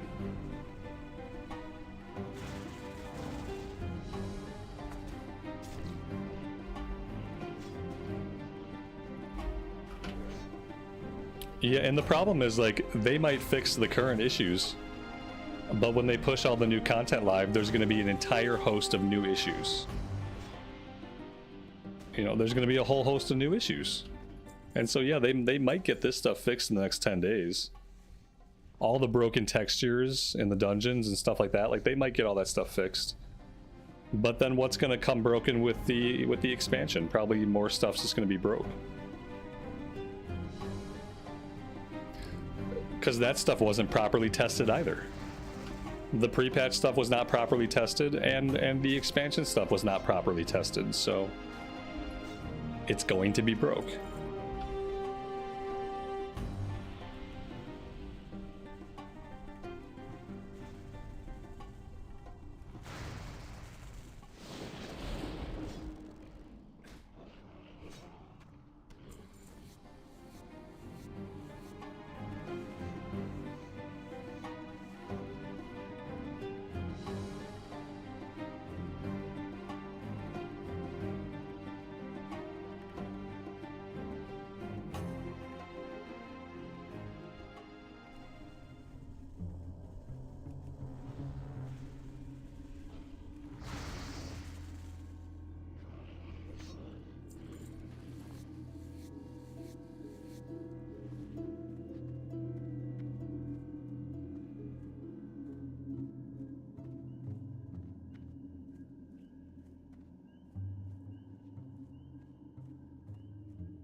Yeah, whatever happened, it will be released when it's ready.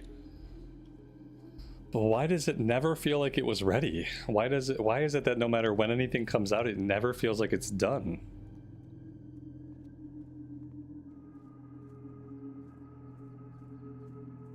Well, it's a big difference between, like, you know, back in the day you had to print to a disc. And you had to ship a game on a disc, and then, like, way back in the day you didn't have any ability to fix stuff afterwards. So you had testers, and you put a lot of effort into making sure the game was as bug-free as possible before you shipped. And then with like full-fledged advent of live service games, companies fired all their testers, and they said, you know what? Fire all these people.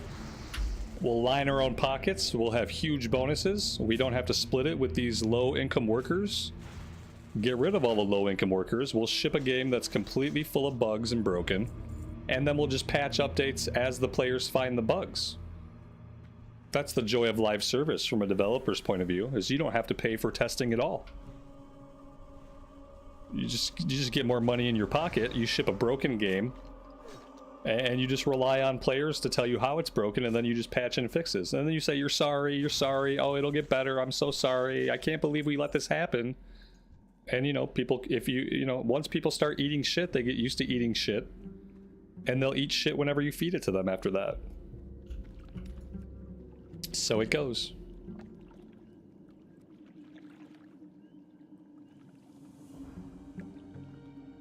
Yeah, you end up having games that are never finished. They're always a work in progress.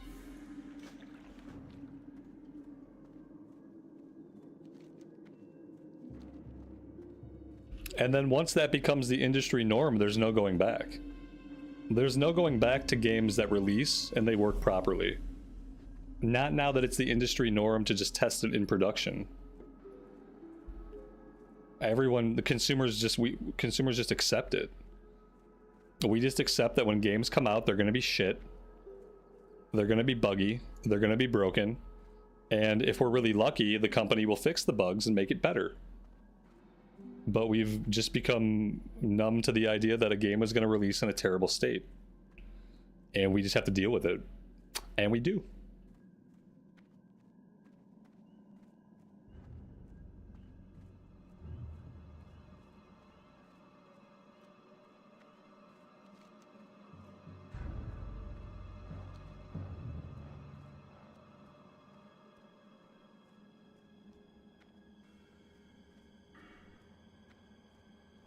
This will be our last talent point in Thundering Strikes.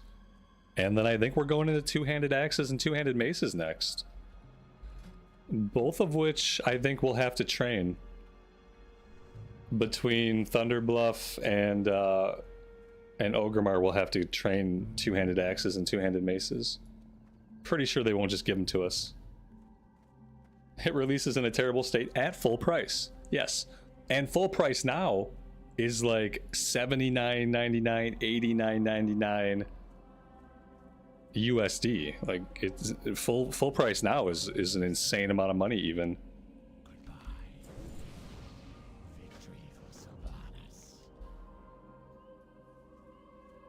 When I bought a Final Fantasy game for 50 or 60 bucks back on my PlayStation, at least that was a finished game.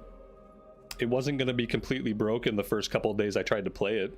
It wasn't going to have continuing bugs that I kept running into throughout my gameplay experience, ruining my save. It was going to be a finished game that was bug-free. And sure, it was still 60 bucks back then, but it was a done game.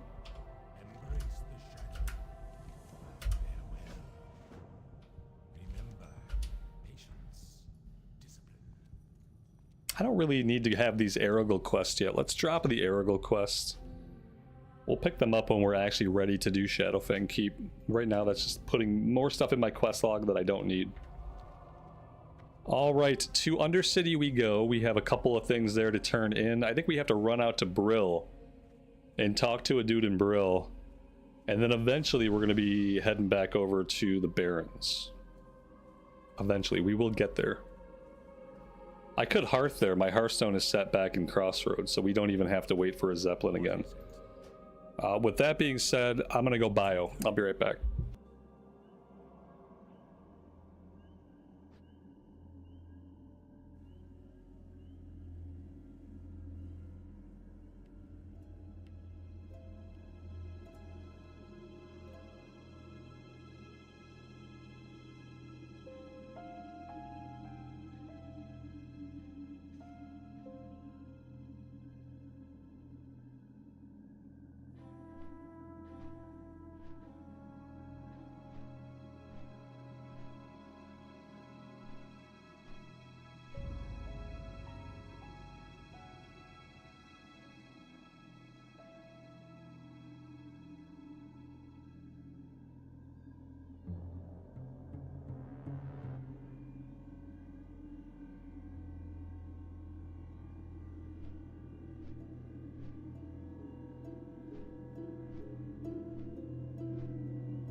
Alright, so we gotta go back to the Apothecarium.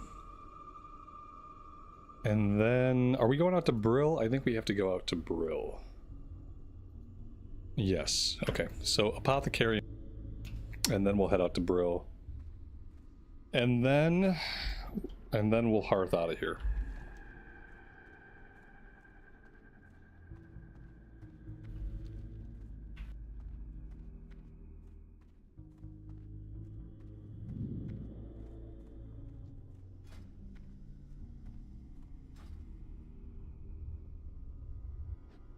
So this big number right here is actually item level. It's really silly. You'd think they'd put the character level in the biggest spot, but they don't. They put the character level here, and this is your item level, which, you know, in classic era, you don't really care. But yeah, that's why it's like that. You would wish... What the heck? You would wish that the bigger number were the character level, but it's not.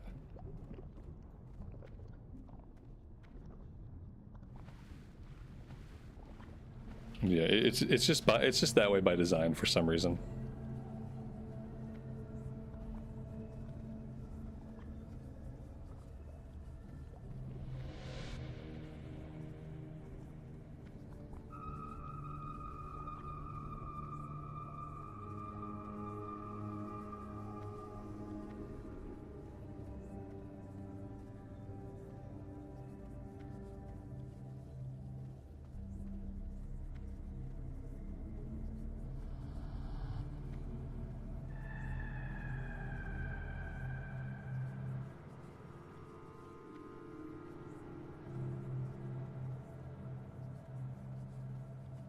I'm listening.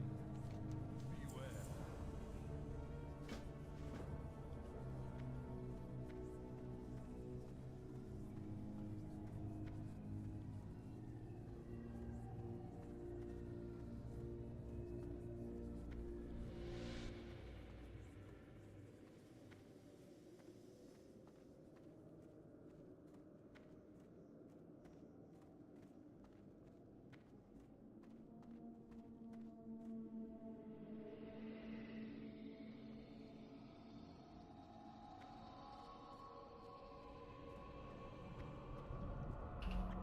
The Undercity is kind of a disgusting place.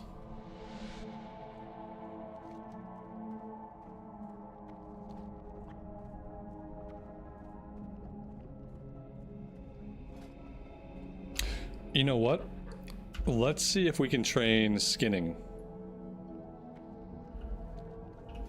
Skinning is 127 out of 150. I feel like we should be able to train it at this point.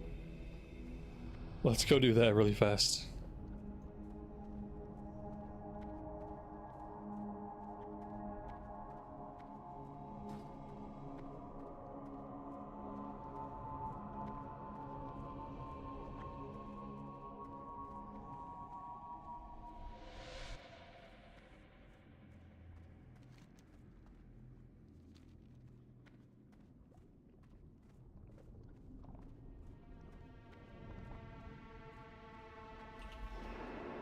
The quest window is an add-on. If you're talking about the quest window pop-ups, that's an add-on called Dialogue UI. What now?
Well, we almost made it. Oh dear, what have I done? This is what the bottom of the elevator shaft looks like. Okay, we have to jump. We should be good. Okay, we're good. That would have been a lot scarier on hardcore. That is how you lose hardcore characters for no good reason. Fooling around with the elevator shaft. Never walk into an elevator whose door is open when you round the corner. Like, if you round the corner and the elevator is already open, don't get into it.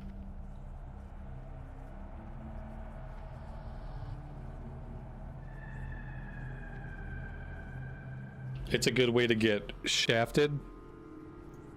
Nice. Nice.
Yeah, Tauren on mounts can't get through that doorway.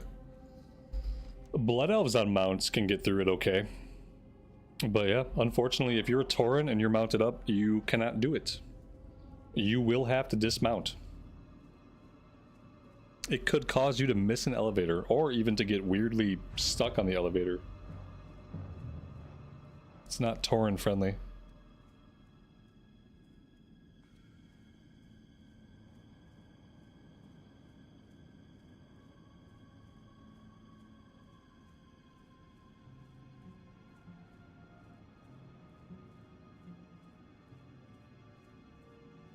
We have to go back into Undercity and talk to a guy about the ring, and after that, I think we'll be hearthing out of here back to Crossroads. I have mail. Why do I have mail? I'll have to check that later. If it's an unknown sender, I won't open that on the stream. I will check it later. I'm sure it's something nice. But just in case it's not nice, I can't take any chances.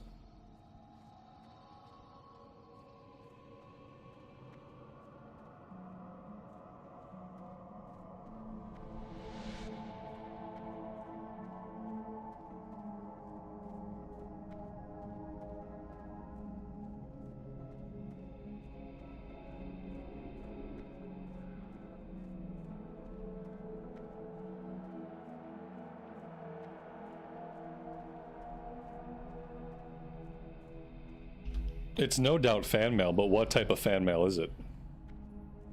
Is it the kind where they wish I was dead? Or is it the kind where they include some cool items for me? Could go either way.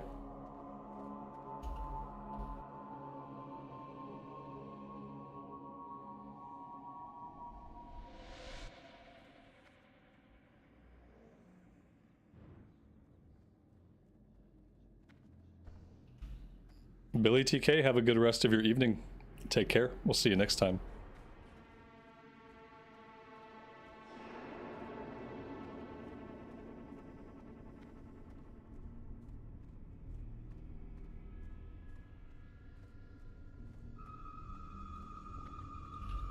Do people send nasty messages through WoW? To me, they do sometimes.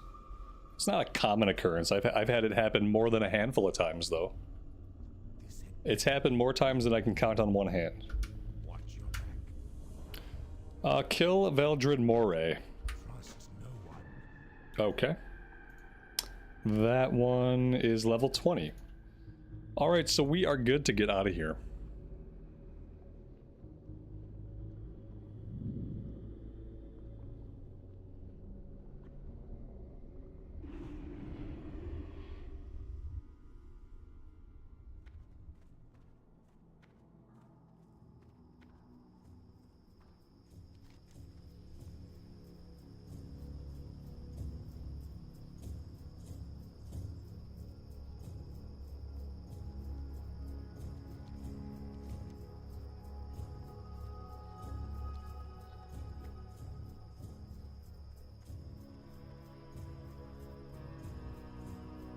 Yeah, you can hover over it to see who it's from. That's how I know it's from someone whose name I don't recognize. Because I hovered over it really fast. Alright, we're going to go down to the other stagnant oases. We're going to test the dried seeds. If we bring that one back, we'll get a quest to go after the turtles. We've got missing shipment here. We could probably do that one too. Maybe we should do the dried seeds, do missing shipment and its follow-up.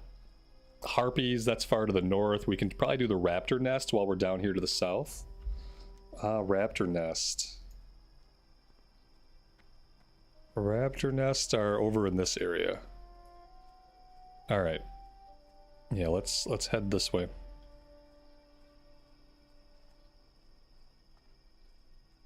Let's go do the level 14 first. That's going to have us find a couple more items along the coast. After that, we'll go to the oases.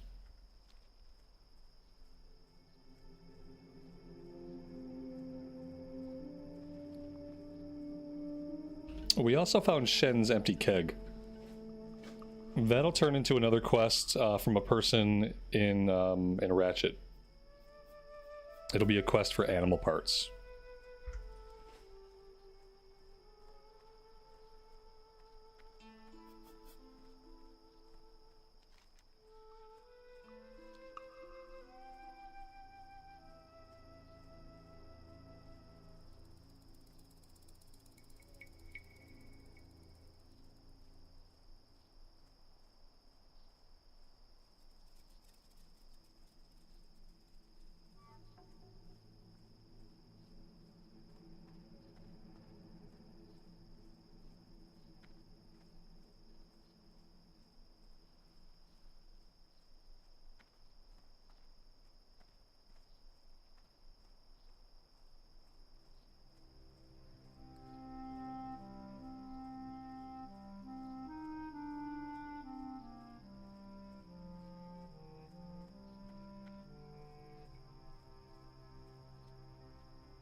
Yo, have a good one.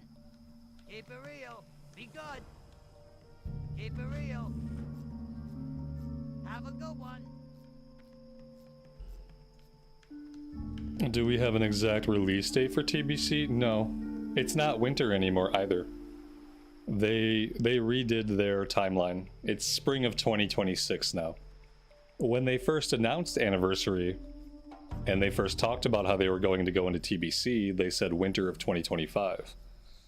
That got changed to spring of 2026 some time ago. So yeah, spring of 2026. Hey there, just passing through. Which probably means like April or May, I would say. Probably April for pre-patch.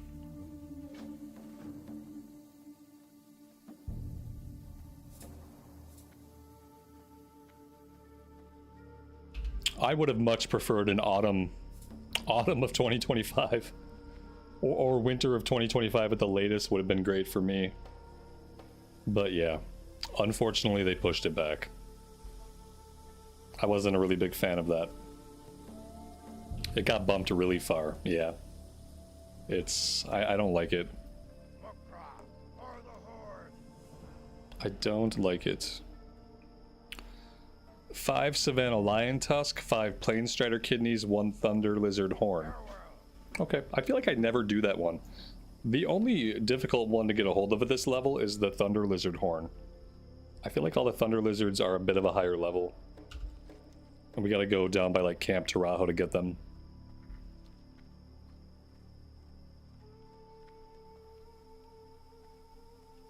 Yeah, they obviously moved it because it was going to distract people from whatever they want people to be playing in winter of 2025. I don't really know what's coming out in the winter of 2025. Maybe it'll be like a mop patch.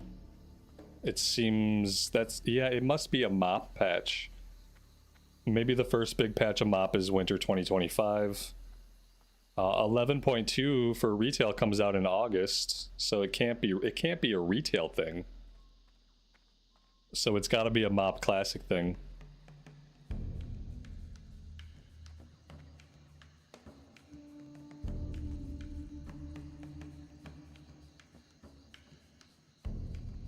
It's like when your least favorite version of WoW interferes with your most favorite version of WoW, it's not a good feeling. That's when you start to feel like you've got too many competing versions of the same game. When your least favorite version negatively impacts your favorite version.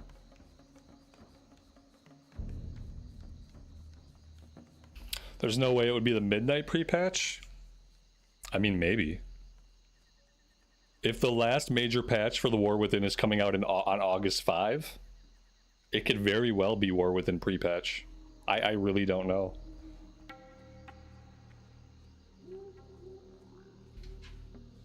It could be War Within pre-patch and player housing.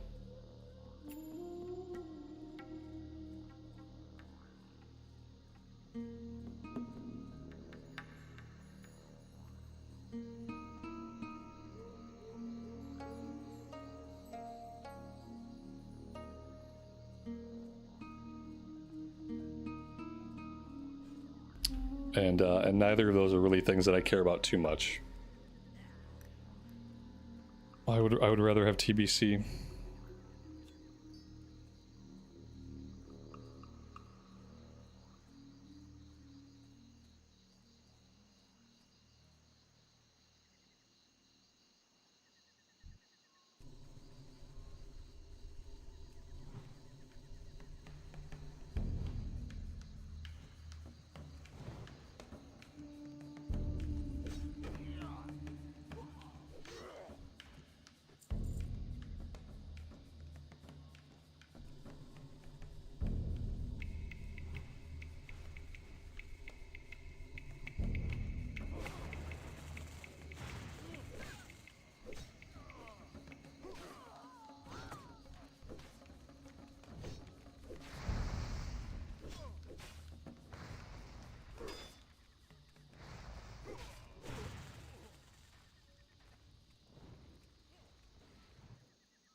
I'm gonna grab this Guns of Northwatch quest just so I don't forget about it. I feel like I often forget to come back for this. And it's a pretty good quest. We can probably do it around level 22.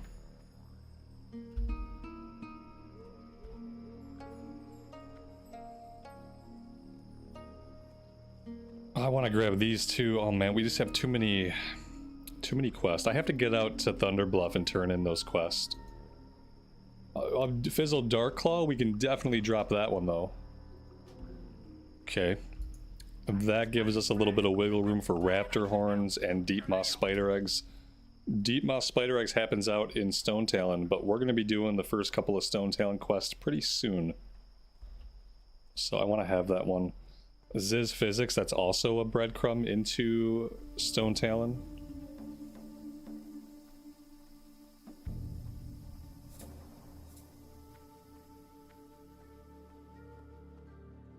Keep it quick, kid. I ain't got all day. I got the best deals anywhere.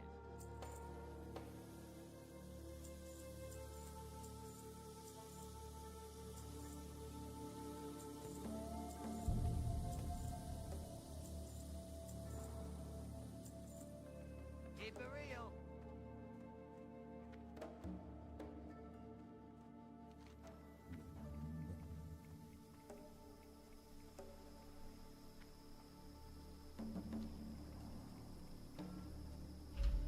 Let's head over to the oases and we'll test the dried seeds.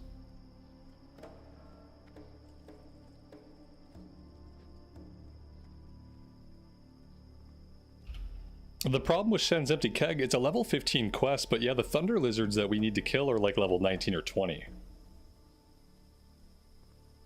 Maybe we'll just have to fly down to Tarajo.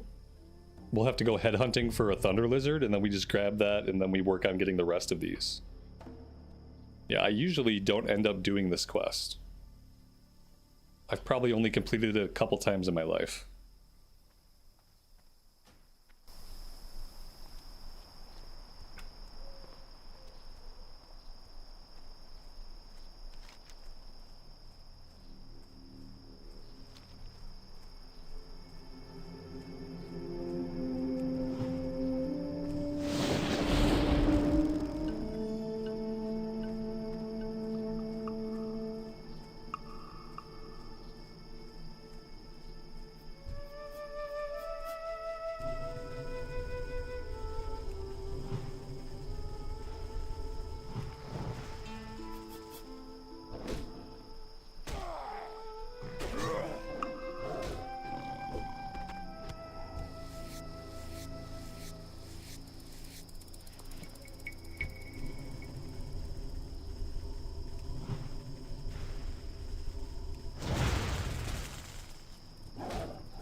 That tribal vest might be an upgrade. 2 agility, 1 stamina. Over 1 spirit, 1 stamina. Yeah. That's good. Let's go ahead and equip that. So at least it's a little bit of a different look for us.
Favorite WoW music tracks: Eversong Woods, Ashen Vale,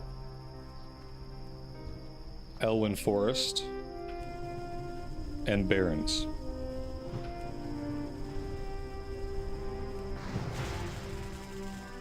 Dunmorrow, so many good. Yeah, there's a lot of good music. All of the music is basically really good. The only music that's not good is, like, you know, there are some zones that just have that low, brooding, ominous noises, like Tirisfal Glades. I don't really know if I would call that music. It's more like it's all ambience. There are zones like that where, you know, they don't really have a strong music track. They're just kind of like dark ambience.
Alright, there's all of the Savannah Lion Tusk that we need. So now we need Planestrider Kidneys and Thunder Lizard Horn. Let's head over to the Oases, and we'll put the seeds in the little underwater crevasse. And then we'll go to the Raptor Nest. I think there are also some Planestriders around the Raptor Nest we can fight.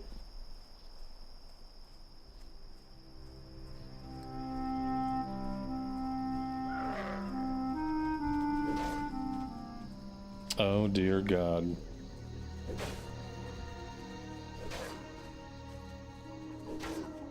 Okay. Well, that wasn't very good.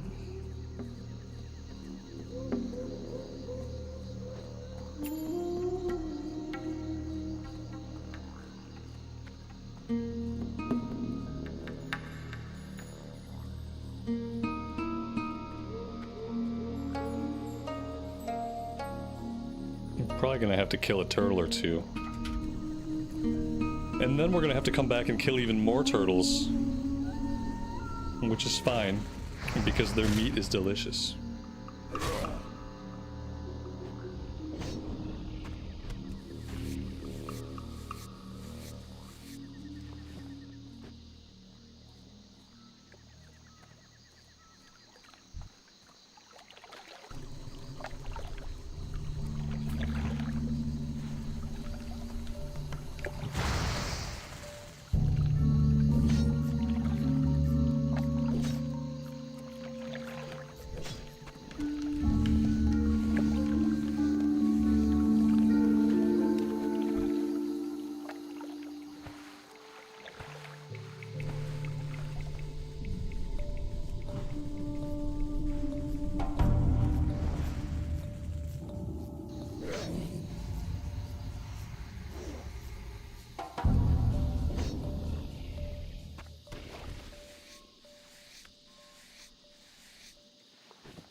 Kettlebell Chris, good afternoon. Welcome to the stream. Thanks for stopping by.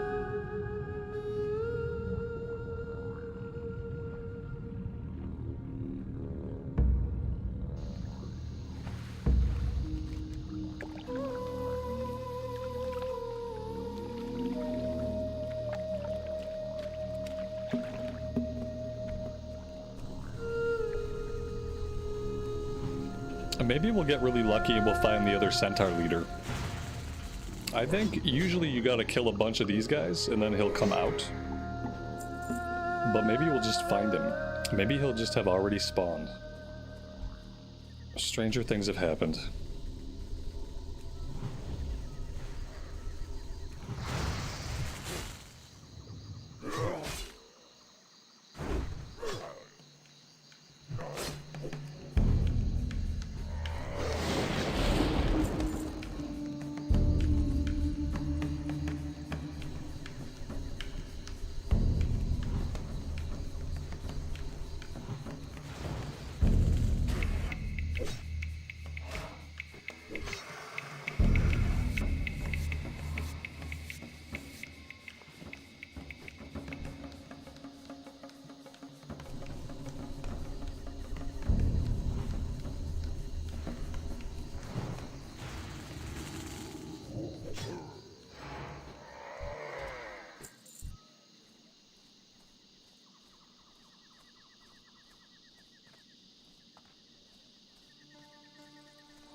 Well, he was out.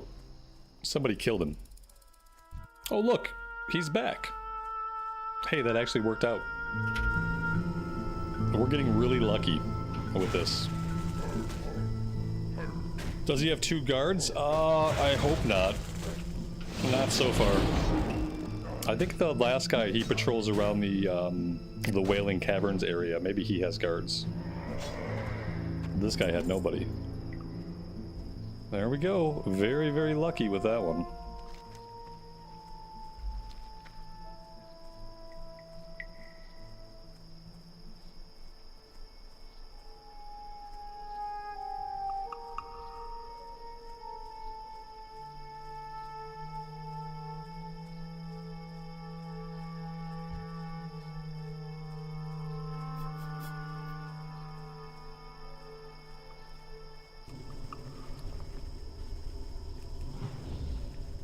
I need 2 more of these sunscale feathers to use at the raptor nest.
Would the thunder lizards near Orgrimmar work?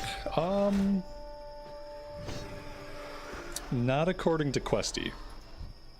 Doesn't mean that they wouldn't. But yeah, not according to Questie.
We don't have a feather.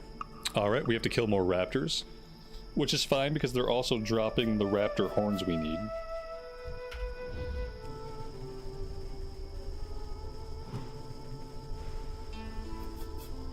Yeah, I saw the survey they sent out. I didn't get the survey they sent out because I never get surveys, but I saw it. Do I want retail graphics in my classic game? No, I don't want retail graphics in my classic game. I don't think any classic players really do. What I would like is if they want to add like more polygons, like more pixels, they can do that. But they can make the character models look better without making them retail. I don't want my classic characters to look like retail characters. They should just add more pixels to them. Update them to be similar to like the Draenei and the Blood Elves, but not the redesign that happened in WoD. I'm not interested in stuff like that for Classic Plus, and I wish that Blizzard would stop focusing on stuff like that for Classic Plus, and I wish they would start focusing on what people actually want, which is new quests, new zones, new quest hubs in existing zones, continuations of quest lines that dead end, more dungeons. We just want more Classic to play. Like, I really wish they would stop thinking along the lines of like just adding quality of life or what they perceive as quality of life, because quality of life is not what Classic is about. And if they go into Classic Plus trying to add quality of life and trying to add features like they try to add features in retail, then Classic Plus is going to flop before it even gets going. They really need to get their head on straight and realize that for Classic Plus they need to make evergreen content. They need to add quest hubs, add quest zones, add storylines to the zones. They can make some more dungeons if they want, they can make some more raids if they want, but they can't focus on these quality of life systems. Like, stop focusing on whether we want transmog or whether we want improved graphics, and start thinking about what Classic players actually want. Go spend 100 hours playing Turtle WoW, and then come back and make Classic Plus after you've played 100 hours of Turtle WoW. That's what I would like. Because Classic Plus has nothing to do with the game looking better. Classic Plus has nothing to do with like auction house improvements. Classic Plus has nothing to do with collections or transmog or achievements. Like, those are nice systems. Those are quality of life systems. Classic Plus has nothing to do with account progress. Classic Plus has nothing to do with war banks. Like, those are quality of life things that are cool in retail, and those features have nothing to do with Classic Plus. And that kind of shit really worries me. I hope they realize that. Because if all they do is lean into QOL, then Classic Plus is going to be a bust before it even begins.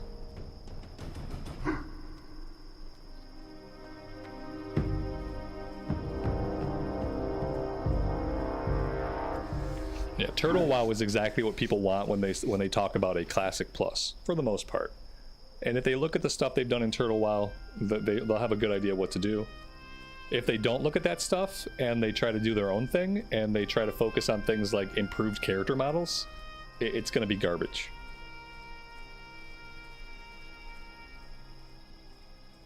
Yeah, they won't, because people are just going to say yes to everything. You know what I mean? Like, they won't get the right information because people will just check that box. You know, they're like, oh yeah, I want everything. Yes, yes, yes, yes, yes. Like, I don't know. I don't think a survey is really the right way to do this, but because I didn't get a survey. I had to check no on a lot of those boxes. Because a lot of them, it's not that some of them aren't necessarily good ideas, I just don't need them, and I don't want them to spend time on them. I don't need account-bound progress in Classic Plus. I don't need an achievement system in Classic Plus. I don't need transmog in Classic Plus, and in fact, I would say let's not have transmog. And so, I don't know. I still worry about the Classic team. I still don't think they're the right people to make Classic Plus. But I don't think they're ever going to have the right people. So it's just a matter of, like, the people they do have, just maybe they happen to make something decent. Maybe they happen to make something decent. Any thoughts on WoW 2? Yeah, my thoughts on WoW 2. Do you play retail WoW? If so, you're playing WoW 2. Congratulations. Congratulations, the game already exists. You're already playing it. This is WoW 1. Modern WoW is WoW 2. I think you can see the difference, both in design and presentation.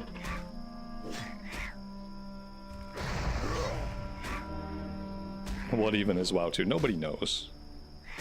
People have like some idea that there's ever going to be some kind of reboot. Guess what? When you have an MMO that's been out for 21 years, the last thing players want is to play WoW 2 if WoW 2 is a different game where they don't have all their progress from the last 21 years. Nobody wants that. WoW 2 is what you already have. Now, will they move retail WoW to a new game engine someday? Yes. They will absolutely move WoW to a new game engine someday. Will that look like the silly Unreal 5 fan-made videos you see on the internet? No, it won't. What will WoW 2 look like? WoW 2 is going to look exactly like modern WoW looks right now, but they're going to build a new engine so that things work better, so that the game is not so broken, so that 100 people can hit a world boss and you can get more than 5 frames a second and your abilities will actually cast. So that's what a new engine does for WoW. It makes the game playable. But the game's not going to look different because people who play WoW, they play retail WoW, they like how it looks. It's the game they're used to looking at. So WoW 2 isn't going to come out and suddenly it's going to be an Unreal 5 engine. Blizzard are not going to use someone else's engine. They're going to build a new engine. They probably already have the engine. The engine is probably already handling things like dynamic flight. The new game engine is probably already handling things like the drive system. The new engine is probably already going to be handling things like player housing. So that's WoW 2. You're playing WoW 2 already. One day they'll be on a new game engine, and the game will run better. And maybe it won't be so broken when that happens. But if you're waiting on WoW 2 to be Unreal 5 engine, some kind of fan-made garbage, then keep waiting, because it isn't going to happen.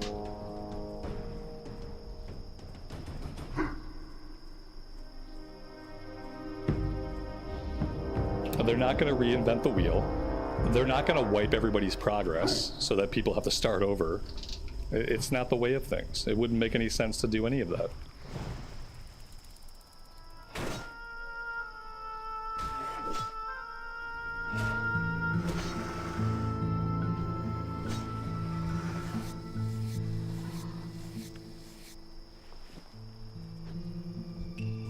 Right, it's true. Only people who don't play WoW actively think about WoW 2. Only people who don't play WoW or haven't played WoW in like a decade, those are the only people that think about WoW 2, that think about like still waiting for WoW 2. Like everybody who plays WoW, like we know like the reality of the situation. The WoW 2 question's about to go on my blacklist of questions that I stop answering. Because it just gets boring.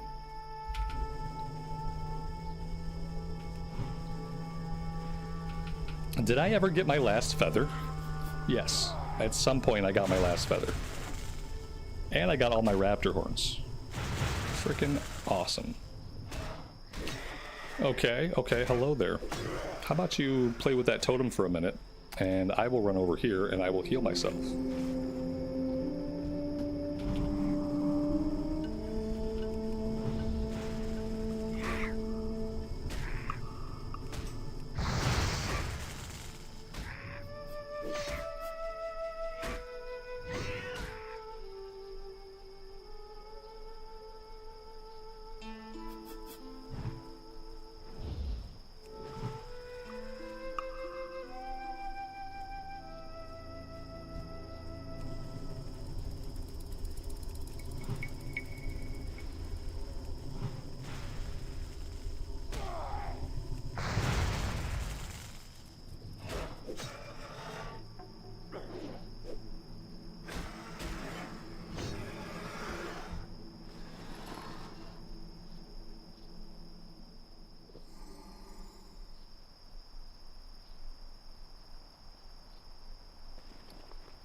Raptor nest are done.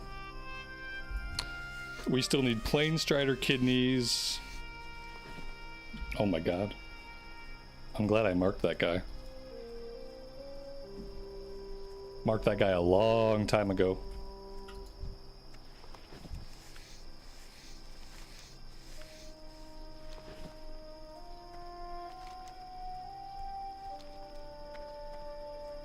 What are the odds that we can find a bunch of Plain Striders and get that part of the quest done?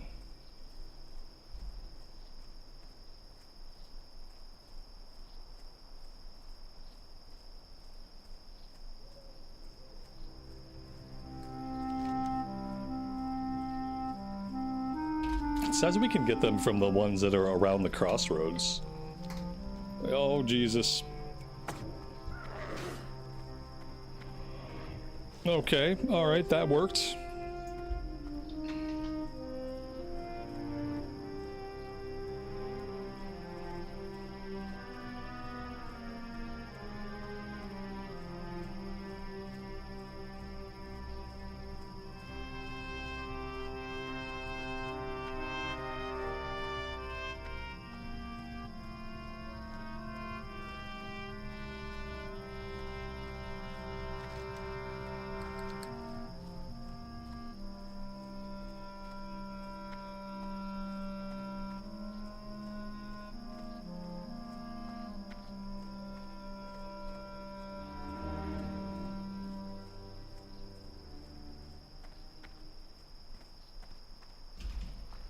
Deathlord, I'm not sure if you're talking about like a self-found run or what exactly we're talking about. Auto-sustain by crafting? I mean, in WoW you can only do like a couple of professions, so if you want to make gear, you'll do blacksmithing and mining. If you want to make your own bags, you got to do tailoring. So your options are kind of limited. Usually when you do a self-found run, self-found includes anything you make, anything you find, anything you get from a quest, anything you loot off a dungeon boss. Usually self-found just excludes... Usually self-found just excludes the auction house and trades with other players. But for self-found, usually every other source of gear is fine, including vendors. That's how typical self-found is done. Dan, this is EU. Yeah, this is Thunderstrike EU. All of my gameplay these days is on EU.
I want to head over this way and turn in Varog the Dervish and pick up the next one, and then on the way we'll kill any plane stratters we come across. The drop rate on the kidneys seems to be okay.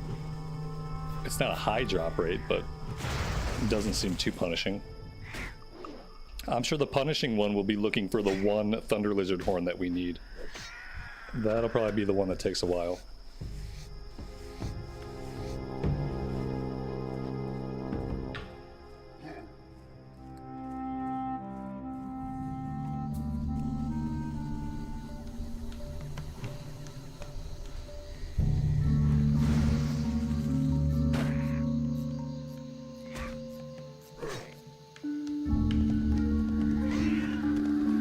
There we go.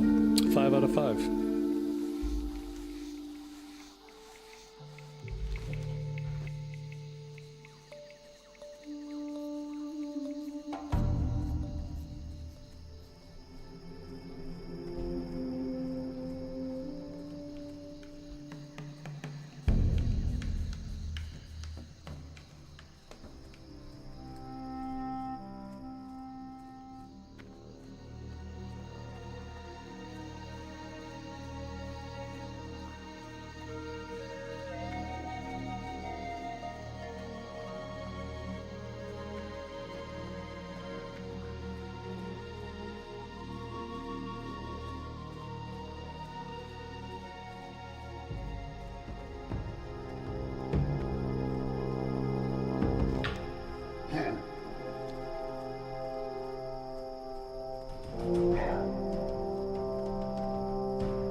Blood and thunder. Down.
Be sad, dog. Good afternoon, man. Welcome to the stream. Hope you're doing well today.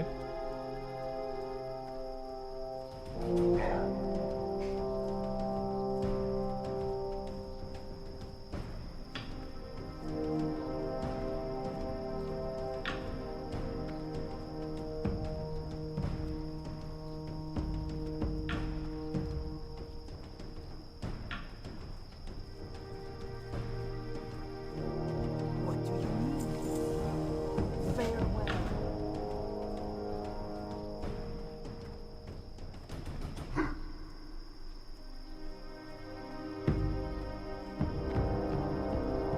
What brings you here? May the eternal sun shine.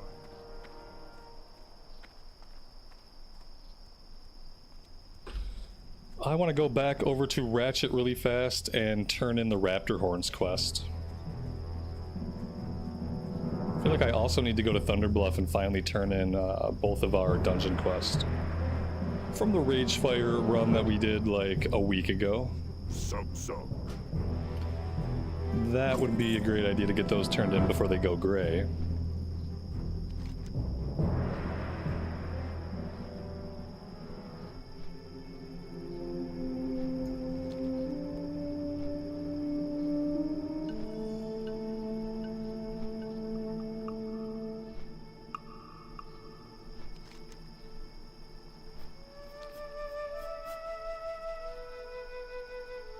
These two quests right here, Berard's Journal and Pyrewood Shackles, these are elite quests. Yeah, there we go. These are the elite village. We can either wait a couple levels and maybe we can solo it, which is pretty tough, or we'll have to find a group, which might also be tough, depending on when we do it.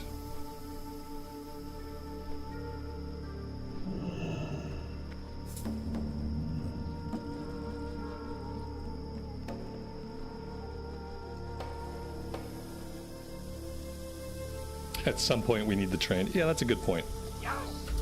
I will try to make sure we train in Thunderbluff. Because we're, you know, almost level 20. This is a Wailing Caverns quest. I should probably take it. We're probably gonna do Wailing Caverns soon-ish. If we have the opportunity to do it at all, it'll probably be soon. Alright, guys, I'll tell you what, I'm gonna put myself on a flight for Thunderbluff, but I am basically out of time for today. I won't be here tomorrow. Tomorrow we are celebrating my son's 10th birthday, so I will be doing that all day, but I will be back on Monday, and we're gonna be back on this character on Monday. I'm having a lot of fun on the Horde side of things in Classic Era. It's been a long time since we played a lot of Horde. And it's been really refreshing, and the zones feel really nice. Everything has a really nice, steady flow to it that I really like. So yeah, we'll be back here on Monday. Thank you guys for hanging out with me today and for all the support. I really do appreciate it. Have a great rest of your afternoon or evening time. And as always, take care of yourselves, take care of each other, and we will see you back in Azeroth very soon. Bye for now.